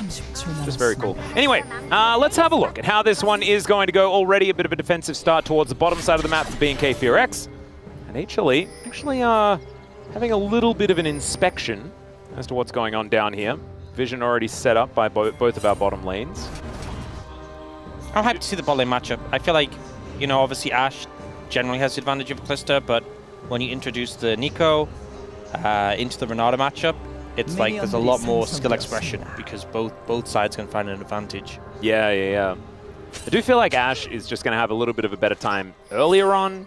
And Viper has just been very good on these champions that do have a lot of... oh, not quite able to get there. A lot of utility. Wait a minute. What's that? Why does Clear have 3 gold? Oh, he went fishing. Oh. That's what you got to do. That's so broken. Oh, dude, it's based. That's what you got to do. The Jax always spends the first minute and a half of the game just fishing. And then he spends the rest of the game having a horrible time. The matchup into the Kennen has never really been a fantastic time. Electrocute as well has been taken here by Zeus. I was wondering what he was going to do because he could have gone for the full lane setup as well. Zeka doesn't exactly have the greatest of times in this. Kind of glad it's not the AD Kennen though. Yeah, that's what I was going to say. You know, if you had lethal tempo, then I'd be like, ugh. And Zeus hasn't been one to go for that. It's more of a Kingin thing. Is the AD Kennen. It's alright, Kellen not going to be finding too much joy there. Level 2's gained on both sides. A real jostling as that was happening. Diablo just realizing the sadness of playing into an Ashe as the heal is popped aggressively. The HLE unable to really find an avenue in, where just he's continuing to fish.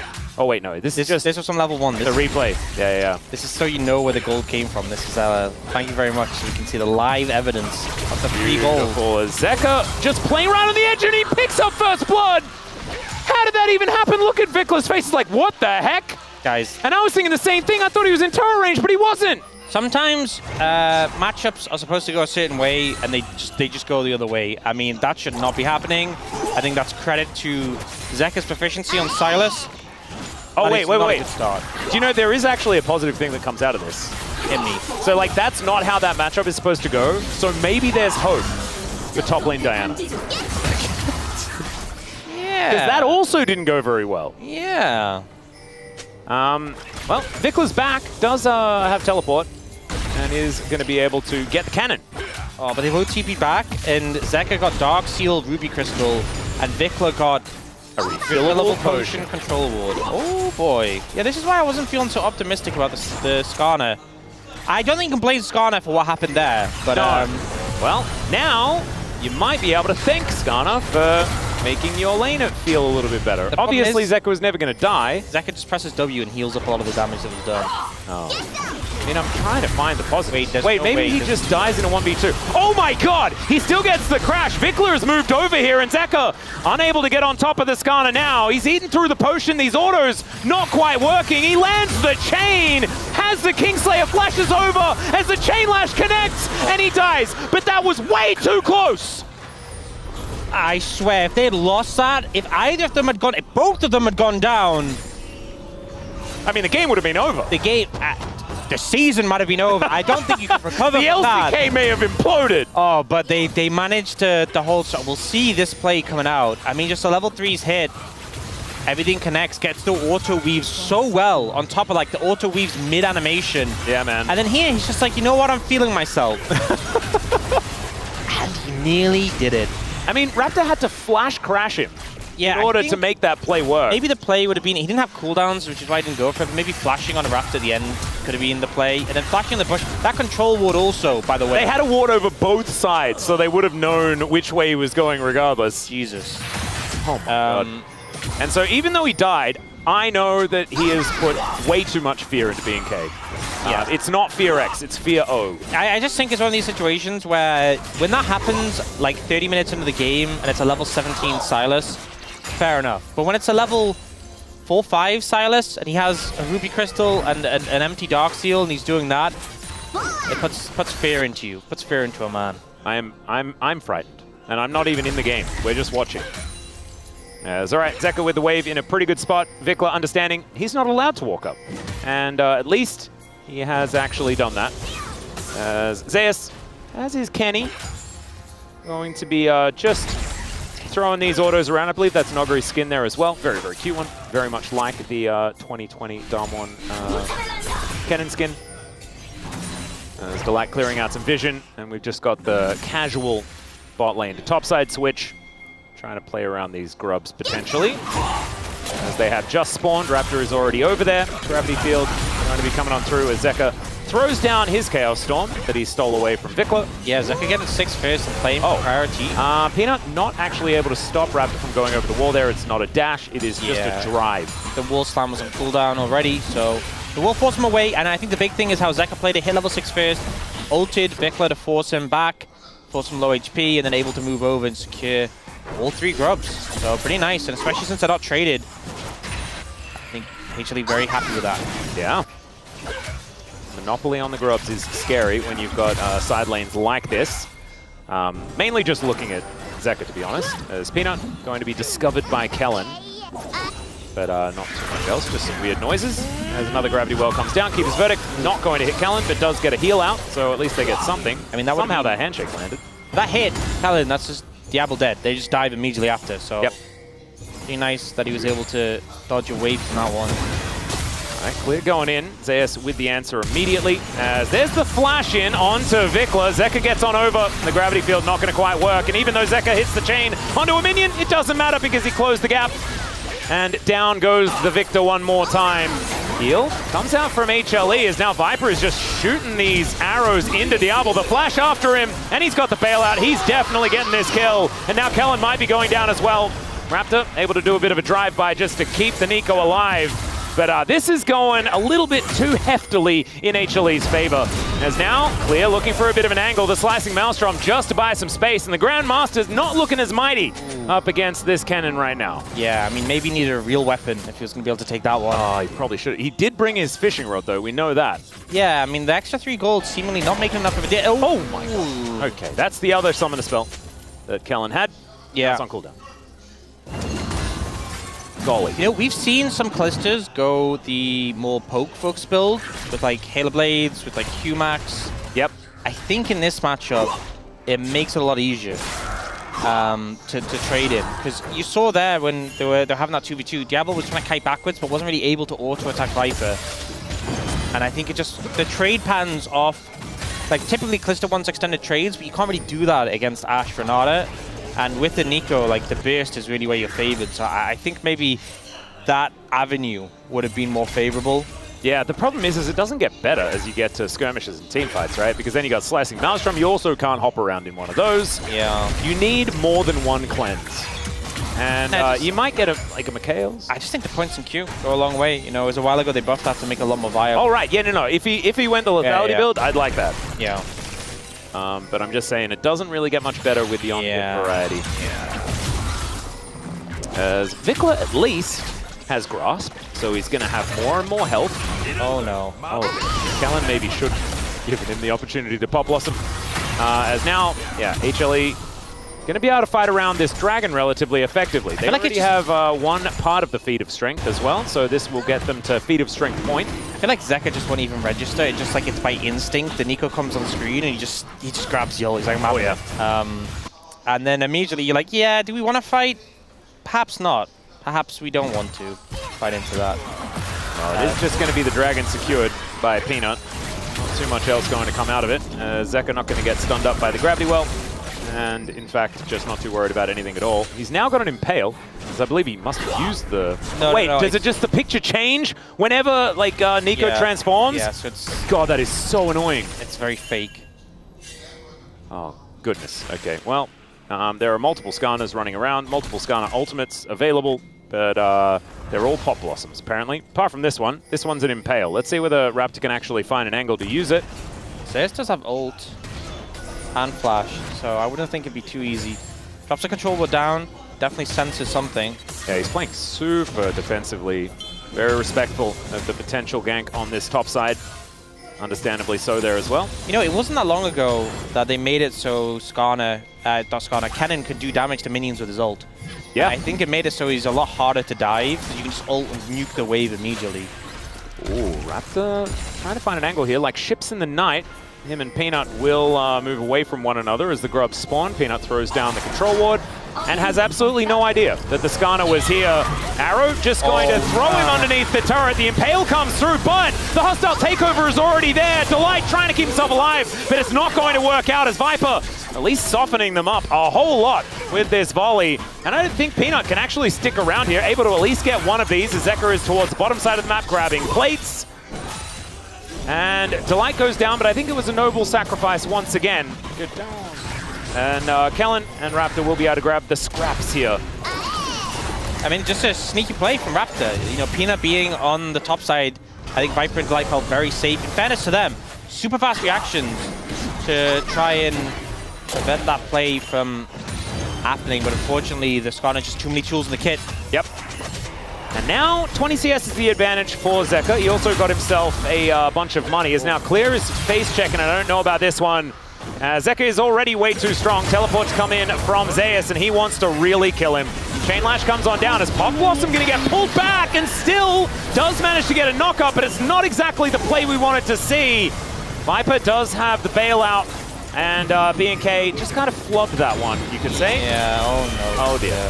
Clear is dead, ladies and gentlemen, and there is no way for him to get out. That's going to spell the end of the turret. That's going to be some feats of strength going on over the HLE. Some upgraded shoes are going to be the least of B&K's worries, though, because Diablo is just going to get thrown into the wall and murdered. Yeah, uses a cleanse as well. Oh dear. It feels like this game is quickly spiraling out of control.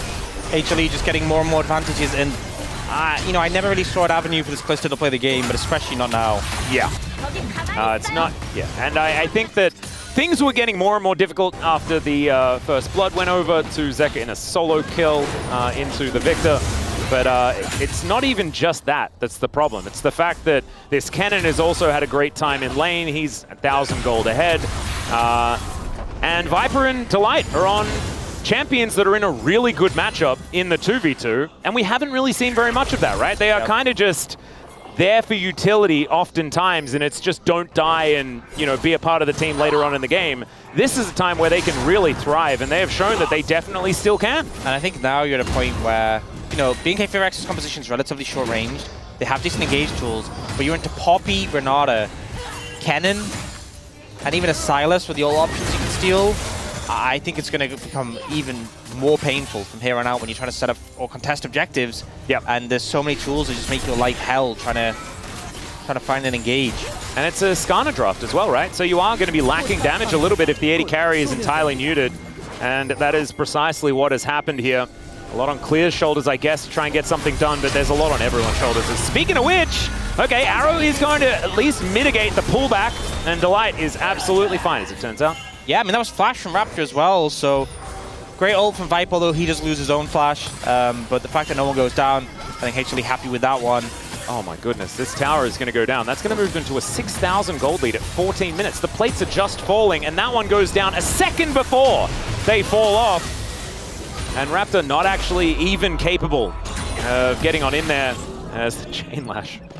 Every time Zeka is abducting and absconding, I get a little bit nervous because every time he's aiming those chains at a bad guy. Yeah. Well, Dragon up in 10 seconds, and I think it's so hard to see an out for B&K FearX, an avenue to get back to this game. But I guess you have to just play around picks. You know, you burn Viper's Flash. Oh, that's a flash in from Clear. He's going for it, but he will get stunned up again. The dash cannon is done. Zeus, oh, he was thinking about it. The flash! And he just kills him with a W.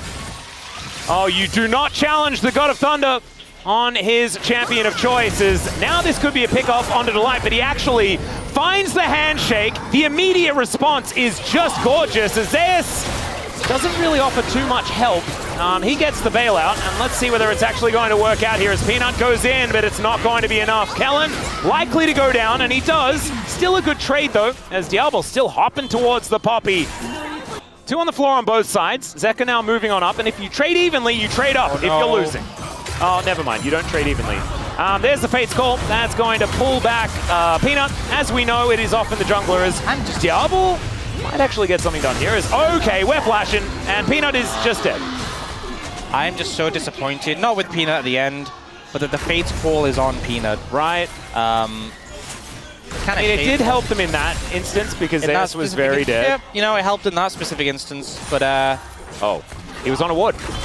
Okay, Zeka does have the Kingslayer. There is the flash, going to be used to get out of the Impale. I think there was a way you could have angled it where, I mean, I guess it's so slow, he would have been able to flash it anyway, but I think you could have angled it to be more towards where he might flash. Oh, look at that. Clear just wanted to fish. He's now going to find yet another counter-strike, but it's stun for stun here in this matchup, and Zeus is looking pretty comfy. Oh, Kellen, though. I think Zeus is dead now. Okay. Now? There it is. Tanglebubs is going to hold him in place. He does have his ulti. Arrow is sailing down as well, and it's going to crash directly into Clear. He gets himself the counter-strike, but unfortunately, it's still going to be the end of the Jax. And Zeus, he's just back to farming. That was a pretty good counter-strike from HLE. A little bait play coming out, and Kellen trying to find an angle, but unfortunately unsuccessful, and then Clear is having a disaster. Yeah. Diablo and Kellen had that nice play on the top side, but I just think things are starting to slip away from them more and more. A little bit of spiraling perhaps happening, but there is a lot of craziness happening on this map as well. It's not a perfect game, you know, we're not having that conversation. BNK still able to grab 5 kills so far. Some fast and loose League of Legends, and no better Dragon Soul to augment it than the Hex Tech. And we've got a Ruinous Artican as well, so this is going to be some fun. As Delight moving up towards his top side, his Renata has been absolutely fantastic. I'm just so used to saying Delight and Rakan in the same sentence that I slipped there momentarily. But this is a lot of hands checking each other. Yeah. It's just HLE. I feel like this is how a lot of their games go. Yep. The Space mentioned it. They play to their opposition. But even BNK FavorX, right? Diablo and Kellen have found so many 2v2 kills. It's no surprise that they were looking for more. And that play did end up working out pretty well. But it's still a sore position for the game to be in, especially, I feel like, I mean, maybe Jax is due a reset, but when I look at the top laner having just one item, just a Triforce, and then Zeus is approaching his second. Yeah, Shadow Flame little bit almost concerning. done. Yeah. Level advantage there as well. And honestly, as far as like 0-3 top lanes are concerned, Clear Ad's actually found some decent angles, and then unfortunately has just gotten outplayed in almost every single one of them. That Ash Arrow being a real clincher as far as that is concerned. And yeah, buffs being stolen away left, right, and center. HLE with those 3 turrets that they have already taken, making the map feel very, very small here for BNK, as they haven't been able to get these waves shoved out at all. And even Raptor's jungle is being taken away by his own top laner, who's not allowed to lane against this cannon. Shameful moves by Clear. Yeah, it's desperate times. And HLE have been on about a 5,000 gold lead for the majority of this game. Is what it kind of feels like. Yeah. Like from that first blood, it's like 5,000 gold lead. It wasn't exactly that, but that's what it's kind of felt like. You know, if you round up to 5,000, there was a 5,000 gold lead. Gold leads are also relative, sorry. Yeah. To, the amount of gold that everyone just has in general. As my god, Zeus has been doing a lot of damage. Do you reckon this guy's pretty good at Kennen? I would say so. But also, you play Kennen to a melee champion, you are just going to get a lot of damage down. True. But yeah, he's definitely been doing work. So there's that, and then there's also the he's Zeus thing. Also, wait, so Zeka is on 9 stacks of Rod of Ages. And on Silas. But he's already a level up. My god. Okay, so then he's going to be 2 levels up, and he's going to hit level 16 relatively soon, I guess. Yeah, and take a bit of time. Cool if you could steal the level 16 Calista ult, which has a longer knockup, by the way. The knockup duration goes up. I didn't know that. I thought it was mainly just cooldown. No, the knockup duration goes up, and then you can use it on your Oh wait, you didn't put it on Kennen. Wait, you put it on Poppy. Can't you redo it though? No. You can't just go and get the little thing back and then kill him again? No. I thought you could do that. No, once it's like, but once you've committed it, you can't. Uncommit it. Otherwise, every game, like, you'd have on your support, and then you'd be like, you know what? I want it, like, you could switch it. If you were like Calista Renata this game, you could switch it from Renata to Kennen. That'd be kind of OP. That would actually be super sick. I don't know why I always thought that you could switch them over. There you go. Yeah, now if you look at Zeka, level 15, and Vikla, 13. And it is a full 2 levels. Not like, you know, when it's gimmicky and it's like, oh, it's actually a level and like a 10th, but it's just because one of them is 13 and nearly 14. No, it's 2 full levels. Can they kill him? That's the question. Pop Blossom is going to at least knock him up. There's the Impale connecting as well. He does manage to get the ulti off, but I don't know whether it's going to be enough to keep him alive. It will be in trade for this Ruinous Artican on the top side of the map, and the Rift Herald is going to be employed just to take this inner turret on the bottom side. That is a lot of extra money going over to BNK FavorX. I mean, I think it's the right play. I think you have to do something. You're not going to fight them at Artican, but this does not feel nice. to give over the Ruinous Atacant. When you're already down in experience... Oh, we're driving. We're driving. A little bit. Oh, and he gets another charge. There we go. And that turret's going to go down. So that's 3 turrets. Okay. Getting some money back. And Peanut's just killing all the flowers. Yeah, I mean, ignore this. The pedal advantage is going to be absurd. Yeah, and a good amount of XP. Zeka is almost level 16. But still, all things considered, that was a great play from BNK FearX. You win fighting them. Yeah. At the Arakan. You needed something. That was a massive influx of gold, especially with the objective bounties. So I think ultimately you make the play you can, and that is a play they can and did make. Yes, they did. They now do have the reality of being 2 levels behind in every lane except AD carry. Well, Nico can pretend to be someone else who's higher level. There we go. If okay. Nico pretends to be Zeka, that's going to balance it out. Zeka is going to show how strong he is at level 15 by fighting Raptor momentarily, but he gets smashed into the wall. Fate's Call comes out here from Diablo just to keep him CC'd, and Zeka does go golden. Those sticks are getting dangerous as he does find himself an Impale, and he's got the bailout there as well. It will get procced as now Diablo's in trouble. He's taking so much damage, but he will actually keep himself alive. And now Vikla having to deal with Viper, throws down the gravity field, as now Clear will get the flash out from Viper, and BNK, they find the angle. Yeah, but just clean with it. Kiting like an absolute beast. I was like, yeah, maybe the lethality cluster would have worked better. I take back what I said. He was so clean in that fight. Typically a situation would expect them to struggle, and suddenly that gold lead, 1,000 the difference. And Peanut, once again, is just off doing his thing. Zeka opted into this. Yeah. And then they just didn't have the members or the tools available to deal with this cluster, who kites away from the ult. For the Monada, manages to dodge the Impale from Zeka, dashes to him, gets the Rend, and then able to kite out of the Cannon ult, finishes him off. And then here, I think Claire does a fantastic job here. The best 0-3 Jax I've ever seen. Right? Gets the stun at the end to secure it. Finishes him off. Really beautifully played here by BNK FearX, and it just shows you're never out of it until you're out of it. You know, you really do need that Nexus to explode to really determine the end of a game. As we're fighting once again, Pop Blossom entirely whipped there by Kellen, as the rest of HLE trying to get over here, but Peanut is just dead. He says, guys, I was here this time. And as it turned out, it didn't matter because Zeka wasn't, neither was Viper. Okay, so BNK FearX got a good amount of XP from those kills. They've actually closed the gap in a lot of areas. But more importantly, they got an absurd amount of gold from those kills and towers. Yeah. And they are now even in gold. Yeah, so... See that gold grab. One conditional thing is, though, HLE have Ruinous and then 1 dragon from Soul. Oh. So... All right, Viper not going to be able to sidestep that one, as Raptor pulls him in, and Diablo just dancing towards him. That's a dead Viper once again. So now a gold lead for BNK FearX. And, what am I watching? Some great League of Legends from one team, and HLE really dropping the ball. My goodness. Okay, well now, this isn't in the script. What we do at this point in time is we're going to have a look at this and how it all started, as Peanut was just kind of driven back by Raptor. Yeah, and the ult ends up hitting the Victor, but it just doesn't really matter. Even tries to get the slam onto Kellen there and gets interrupted. And then here, Raptor just 2 times in a row set up these great plays. And the slow that comes out from the boulder as well ensures that Diablo can catch up. Yeah, the Jax had the inside track there as well, so Viper was definitely dead no matter what. At least he holds on to his barrier. As now HLE, probably aware of the fact that they are now behind. 4 turrets to 3. It's actually an advantage here for BNK FearX. The kills are still an advantage of them as well.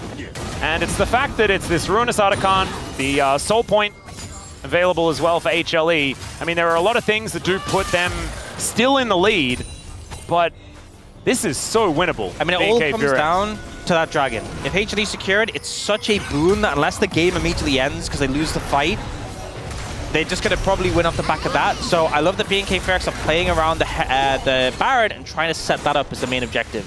And 3 items now done. Terminus in, as well as a Giant's Belt from Diablo. This guy is absolutely huge. Viper is still trying to put together another item. We're going to have a look at it here. And yeah, he's got a couple of attack speed things, some Unitiles and some Phantom Dancer, but otherwise, Viper is not having a great showing, or at least not feeling so good about exactly this point in the game. The early game was actually great. A lot of these arrows, brilliant, all that sort of stuff. But Diablo, he's 8-2. It's the fact that Viper finished his second item just after Diablo had just the Blade Rune King. And now it's a whole item lead in the other direction. Yeah, it's nuts. The amount of money that he made off those kills is ridiculous. As Raptor looking for more once again, he will pick up the Poppy and deliver Peanut to his team. He is pretty tanky, able to heroically charge his way out, but does have to invest the flash in order to do so. Okay, Zeka still has a lead, so does Zeus. Outside of that, BNK FearX are once again just... they're feeling fine. I think I have two win cons for HLE. You got a dragon. Got it. You kill Diablo. If you want to win the fight, you kill Diablo. If you want to try and win the game, you get the dragon. But it's going to be difficult to approach, especially with no flash on Peanut. They are starting to make moves. That's one thing, though. BNK FearX, they've equalized in terms of gold, overtaken even. But the objective focus is still going to be around this next dragon. Right now, TP coming in. This is a huge point from Kennen. Zesh, level 16, just picked up a Void Staff. He is very strong. Oh my goodness, this flank angle as well is so scary. Clear will be able to spot him out, but Zeus also spots out. What the heck was that? Okay, Zeus is terrifying. We knew that already. Let's see whether BNK can actually find a team fight that they can win. As there is the ulti that is going to get rid of the Kalista. She's not in the fight. Down goes Kellen. It is the dragon secured by BNK. Viper is free hitting though. And now Vikla gets closed in on by Zeka. The flash over the wall, but the Q connects from Zeus, sorry. He grabs a double as he'd already dealt with Clear in the 1v1. And HLE, I think they've stopped with the funny business. It's time for Baron, and maybe they want to actually win this game. Yeah, Peanut ult there was huge. Doesn't manage to get the smite in the end. But the thing is, you're the ones who are one away from Soul. Yes, getting Hextech Soul would have been massive, but at the end of the day, you win the fight as a result of this ultimate. So we obviously saw Zeus chunking out Clear on the bot side, but Peanut dodges away from the CC. And then this ult targeting here. Kellen flies in. Diablo doesn't expect to get launched away. And then even though the smite misses, without your Kalista, what are you? Yeah. And the Pop Blossom did a fair bit of work. The hostile takeover did absolutely nothing, but it honestly did not matter. It was all about the numbers advantage that HLE were able to create for themselves. And it just shows that as long as you get a good Keeper's Verdict in a fight, a Poppy composition will probably just win. Yep. It's not very fair. Delight able to finish off that crab as the Baron is now circulating around HLE. And they've moved into a gold lead once again. 1800 going to be that Rebel Baron power play. 50 petals to 17, so that's a good amount of extra stats as well. Yeah. For HLE. And I think ultimately you want to use this Baron to get the game into a position where the next dragon is yours in the bag. Right now, definitely got to be a little bit cautious, but they're pushing on the top side. All those outer towers are still up and available and represent a good amount of gold, but also just space on the map. If you can kind of put BNK FearX into a position where they're cautious to leave their base, it can be devastating, but they're not even in position to defend. Oh, Arrow is actually going to stop the back. And so now, Raptor is forced to stick around, or at least I think that was Raptor. It's kind of hard when there's a Nico on the map. As Kellen, he was actually there. He's looking for a flank angle as Raptor is now just going to waddle his way over. Oh, TP's coming in. Yeah. Can Kellen get this Pop Blossom to work out? He doesn't have flash. It's going to be hard. As now Raptor gets closed in on. There is just impales happening all over the place. A decent Pop Blossom does come on through as Diablo fighting against Zeus. Zeus goes golden, but Clear gets into position. There's the Mikhails onto the cannon. And now Diablo nowhere near. And Clear does not have the counter-strike. So it's a double kill to go over to Viper. And I think HLE have decided to stop with the weird play and decided to just win. Seems like that's the way. There's a lot of wave clear from Vikla, though. And Diablo being there as well is still a threat. We'll see what they can do, but this is a tall task, 2v5. Yep, the Pierce is actually going to stop that one as Heroic Charge doesn't land. As far as the stun is concerned, another Fate's Call to come on through here as, Zeko's trying to read the flash. Vikla is likely just dead as Viper's flash forward, and he picks up the kill onto Diablo. Kellen respawns, the Nexus turrets are going down, and HLE, oh man, it got a little bit weird in the middle there, but ultimately are able to get the 2-0 over BNK FearX and will end this round robin after a bit of time. We are just waiting. The minions have all been taken down. I was on a big old spiel. Finally, the Nexus does go down, and HLE will finish off on 8-1 to end the round robin, only losing to Genji. Yeah, I mean, a really solid record you can only be proud of in this situation. Ultimately, HLE, I think, very clear statement as our second strongest team. The big question is, when they go to the next round robin, will they be able to take down Genji, or will anyone else be able to take down them? But even though it gets a bit messy, gets a bit goofy at times, it's kind of what we expect from them. Yep. They do pull together when they need to. Yeah, and they did have an extraordinary lead at the very beginning of the game, and a lot of tools later on as well. This is not like a composition where you flatten the early game and then you run out of tools. It is still very, very strong. And Vikla, even though he fell behind, did do a lot of damage on the Victor in the end. And Victor is a late game scaling type champion, but with Kalista, it was always going to be a very difficult time. And Peanuts Poppy just tends to take wins when you can find them. Zeka fans here in the audience feeling pretty good as we got a game out of this. We felt like this was going to be just a stomp from that early first blood that Zeka was able to pick up in the 1v1. And instead, B&K actually finding their way back in, getting those triple turrets into some great fights, just shows that no team is ever down and out, and especially not a team like the Sandstorm or, of course, the Bros. I think B&K FearX, this felt like a return to form. Despite it being a 2-0, if you look at the score alone, yeah, you'll think, oh, no surprises here. But B&K FearX last week, the performances weren't really inspiring. They put up a fight in both games against the clear second-best team in the league. I think they should be proud of that performance. Yes, there were mistakes, and we're about to see one right in front of us on the screen. Yes, there's going to be regrets that B&K FearX has, but overall, I think the level of play they displayed was pretty solid, and there was a lot of moments where they really shined, and I think Diablo and this Kalista, who had a very unfortunate start to the game, managed to bounce back massively, and reminding us again why he's so hyped right now. Yeah, Peanut. Yeah, I don't know about that one, but yeah, no, the hands on this young man are very, very impressive. I think Raptor also, towards the later stages of this game, actually had some really good angles with his impales. I think also it's really easy when you're ahead in a game to close it out. It's very hard when you're behind in a game and it feels desperate to find windows back in. And I think Raptor really did a fantastic job. The team as a whole, like if you think about the gold swing that happened in this game, it was massive. And I think if B&K FearX were, maybe like 10% better, we would have seen this go to a game 3.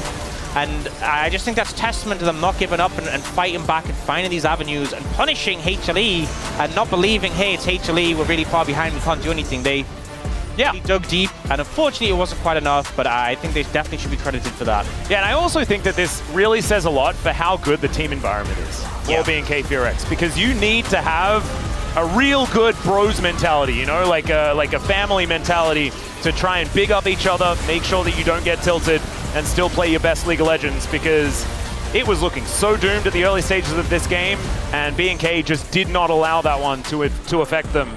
And it certainly could have. So that's what turned it into a little bit more of a game than we were otherwise expecting. Based on the ending, I imagine this is going to be a bit of a goofy mic check. I would assume so. Because from what I saw, they all said they were going to dive Skarner, and then only Delight walked into the fountain. Okay, let's see. So after they kill Kellen, yep, so Kellen goes down, and then the Nexus turret goes down. And they all line up. Was it Delight? I'm pretty sure it was Delight. Viper stop. Yep.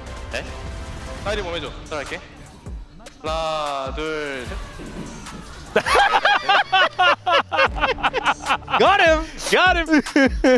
Doesn't actually get killed, and oh man, that damage graph in the top lane really does not paint a clear picture. It paints a Zeus. I just think, like, from the perspective of other top laners, Zeus is obnoxious. Because, blue side's the favorite side. You want to be on blue side if you have the choice. But Zeus on red side is just a thorn in your side. Like, the Nidalee drew a ban. Yep. You still have to deal with this range top, and it's just... It's unfun. It's unfun to play against, and not too much of a surprise. I think there was a lot of good candidates for POM. I'm hoping it's a split vote. I did go for Zeus. I think the Game 1 Gwen was massive. I think the Kennen, there was a lot of... I think Game 2, there was a lot of people who had good moments, but I think Game 1 was really what solidified him on top of a solid Game 2. I would agree. I think the only other one in consideration for me would probably be Zeka, finding that solo kill in the mid-game in game number 2, and also the Realm Warps being absolute game warpers. That was true. In the first game. I think Delight also had a solid game. Like, repeated the Poppy, like that ult onto Diablo. Again, I don't think there's any votes I would feel bad about, but I think this was the right POM. I would agree, and now it's time to hear from Zeus as well. So here is Dear for the interview translation. Thank you very much, guys. This is Dear for the POM interview translation, joined by Zeus on the side of Hana Life Esports. Congratulations! Zeus, this is your 4th POM already. How are you feeling? First of all, I feel like it's so hard to get a POM overall, so I think I was really lucky today. And just being able to keep up our winning streak with a 2-0 makes me pretty happy. And in game 1, you played Gwen and marked the Kaisa so sharply, which paid off and led the team to victory. So what was the team's plan? You know, this isn't something that I really particularly thought about, but I think I just try to lock in and target whichever I can go into first. Of course, you're so good at Jace. Thank you very much. So, if the enemy didn't take Jace, would you have taken Jace instead? You know, I think for both ends, it was a pretty good matchup. It really depends on how you play it out, and I think it actually does make a big difference in the end. But I think I was pretty confident in both picks. You must have been pretty confident with both of the champion options. Yeah, I was pretty confident, I guess. And in game 2, Silas had an early solo kill and everything looked good until BFX played a pretty speedy catch-up. So did you feel like at any point that you might lose? So I think their side lane macros actually put us in a disadvantage, or I guess it looked pretty rough at one point. But the more you are in the behind, I think it's really more fun to try to play it out and try to win. So I think I was just trying to go ahead and, you know, do my best to win in the end. So both ends probably wanted to flip the game around. So what was the main plan for a turnaround today? You know, overall, you know, just looking at the whole big picture, I knew that as long as I'm able to kill the Kalista, that we would be able to flip everything around and win. And at the very end of game 2, Peanuts, Poppy ulted the Kalista away, which made the team fight so much better. So how did your teammates react at this moment? You know, I was just playing with Jax at that moment. So at the end of the match, you know, they were just saying, oh, that Poppy ult was so good. And I was like, oh, I guess that's what it is. So it looks like everyone was just complimenting on Peanut's ult. Yes, that's exactly what happened. And since the opening match, you guys went on a 8-match winning streak, ending round 1 with an 8-1 score. So are you happy with the result, or was it at all underwhelming? Yeah, I mean, we ended at 2nd place, but you know, although that it is a little regretful, I think our main goal is to make it to the MSI. So I think our eyes are set on MSI. And as we look forward to Hana's round 2, what mindset will you go in with? No, round 1, there is a lot that left to be desired. But we hope that we can keep up the momentum into round 2 for an even better result. And that's the end of the interview with Zeus, and back to the space. Thank you. Thank you very much, dear, for that wonderful translation. It was super clean, just like Hanwha Esports' 2-0. Right? Yeah, there wasn't any moment in time where they got caught in sides like 6 times. No, super clean. 16 times, you mean? Maybe somewhere between 6 and 6 times. Super clean. Nothing to see here. Didn't do any vision or shadowing of their side laners that pushed super far up, and got caught by Pop Blossom engages repeatedly, and then barely won the game, and then went to the Fountain to Style on a team that like tried really hard to win. I don't know. I wasn't a big fan of the end. Yeah, I mean, I mean, it's maybe not joking time, but like seriously, this kind of play style might cause the issue, you know. when It comes certainly to could. the playoffs, you know. It creates a lot of bad habits, you know. So I feel like this kind of game was that maybe the one that I just fell asleep during the reviews, you know. So I was almost fell asleep, but yeah. I feel like the coaching staff will probably have a lot of choice words for some of the decisions that were made in the mid game, but ultimately they were still the better macro team. They got ahead in the late game. Again, they took back control. It was a really nice ult to knock Diablo out of the fight, so he couldn't actually do the damage. And then BNK kind of panicked, like they couldn't actually find their way back into controlling the macro, and then like they went out, couldn't get back. The recalls were getting stopped, and then they just ended up losing the game. Saw Clear go back to the base when he was actually able to maybe otherwise push, and BNK did kind of fall apart there. But I liked how they found the angles in the mid to late. Yeah, look, I mean, we can discuss that up and down, but at the end of the day, Hanwha Life Esports are the reigning champs across multiple different tournaments with this roster, as well as sitting solidly in second place. It is. I want to criticize the way that they're winning too, but they're winning, and they're winning consistently, and they play to the level that they're at. We'll see when we get to round 2. They have tougher opponents. Let's take a look at the POM votes and comments here in this last series. It was Zeus getting it and catching up to Chovy now at 400 POM points compared to Chovy's 600. 2 for the jungle. You're a little bit shocked. No, a little bit shocked. There's not really a lot more love for Zeka here. I thought he had a really good series. I almost voted for him. I'm surprised it's only Ox. I think the peanut votes are valid as well. Oh, we did. Yeah, it's me. So, I mean... that was you. Okay, sorry. I thought it was Ox who said he voted for him. Oh, yeah, there's Ox. We hope that all of you enjoy Ox's lightning bolts that were also requested in this one compared to other emotes in the past for our loyal LCK fans. What did you have here with Did for yours? So yeah, I mean, after watching this game, just send me home with your Rise ulti. You know, that's all I want. And I mean, yeah, that's all I want, really. You know, I mean, his Rise ulti in the game 1, I think that's the huge difference maker in that game 1. And I think after that, the Rise game, I think the solo kill in the game 2 also was huge. So I would definitely vote for Zeka if I... Okay, well, I'm surprised more people weren't aligned with you. I guess I misheard Ox earlier. I thought he said he voted for Zeka as well, but he did not. I went for a little bit of a classic. When a problem comes along, you must snip it. When the clear top comes along, you must snip it. We just aged ourselves. Please tell me that someone got that one. I just need to know. You got the chat open? I can't get it. Jason didn't get it. Jason, come on. You're still in the age bracket. Whip it up. Into shape. Never mind. Let's go to the Korean side broadcast here for what they had to say about this one.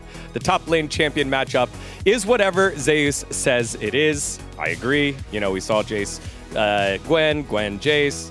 He takes the Gwen side. He wins there and then just punishes with another God of Thunder in Kennen. Don't give Zeus Jace, don't give him Gwen, no Gnar, no Jax, just don't give him a keyboard. Pony coming up with the big brain strats.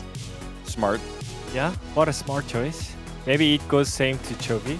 It's like, just don't give him the keyboard, don't give him the mouse, and maybe you have chance against him. I mean, I think he almost played like 20 champions at this point. Yeah, I mean, he played all sorts of fun stuff. He played Vladimir earlier this year, the Olaf. Yeah.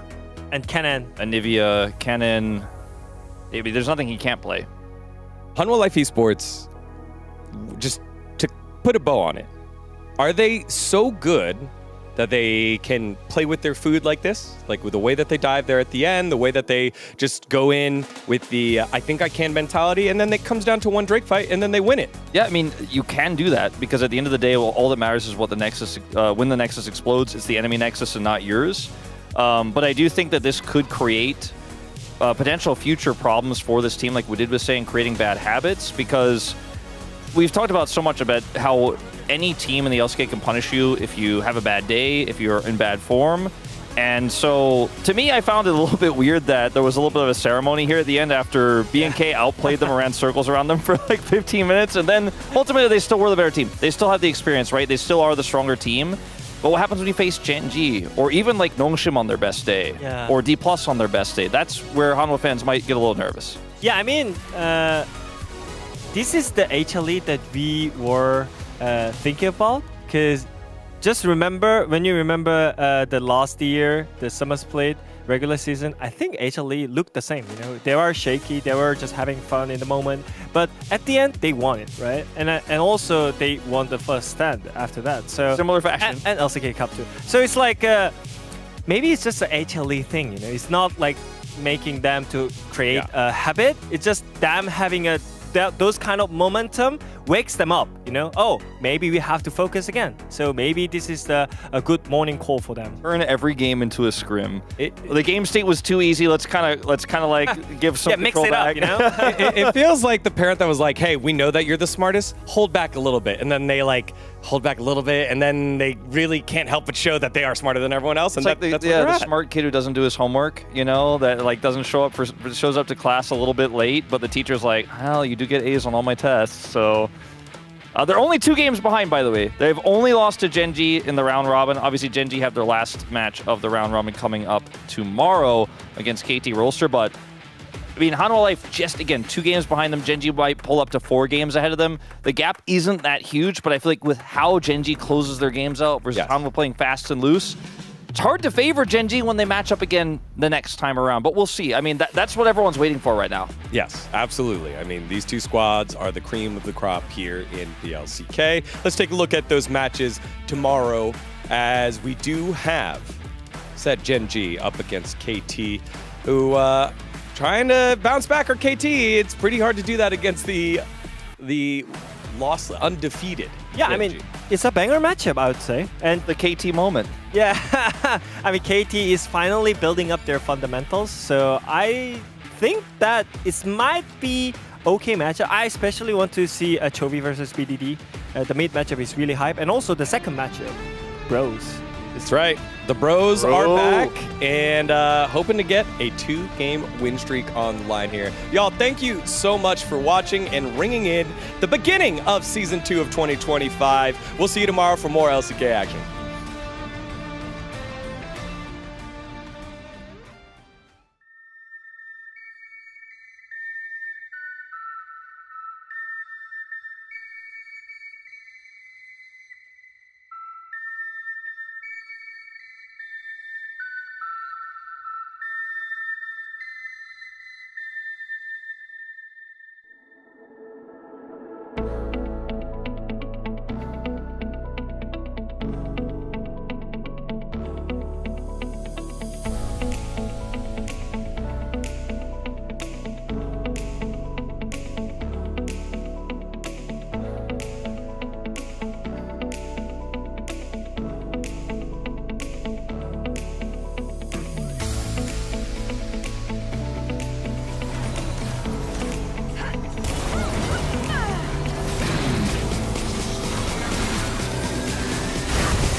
하늘은 왜 나한테 플러스 야르다 커 텐지를 또 나왔는가 18번이나 실패하게 만든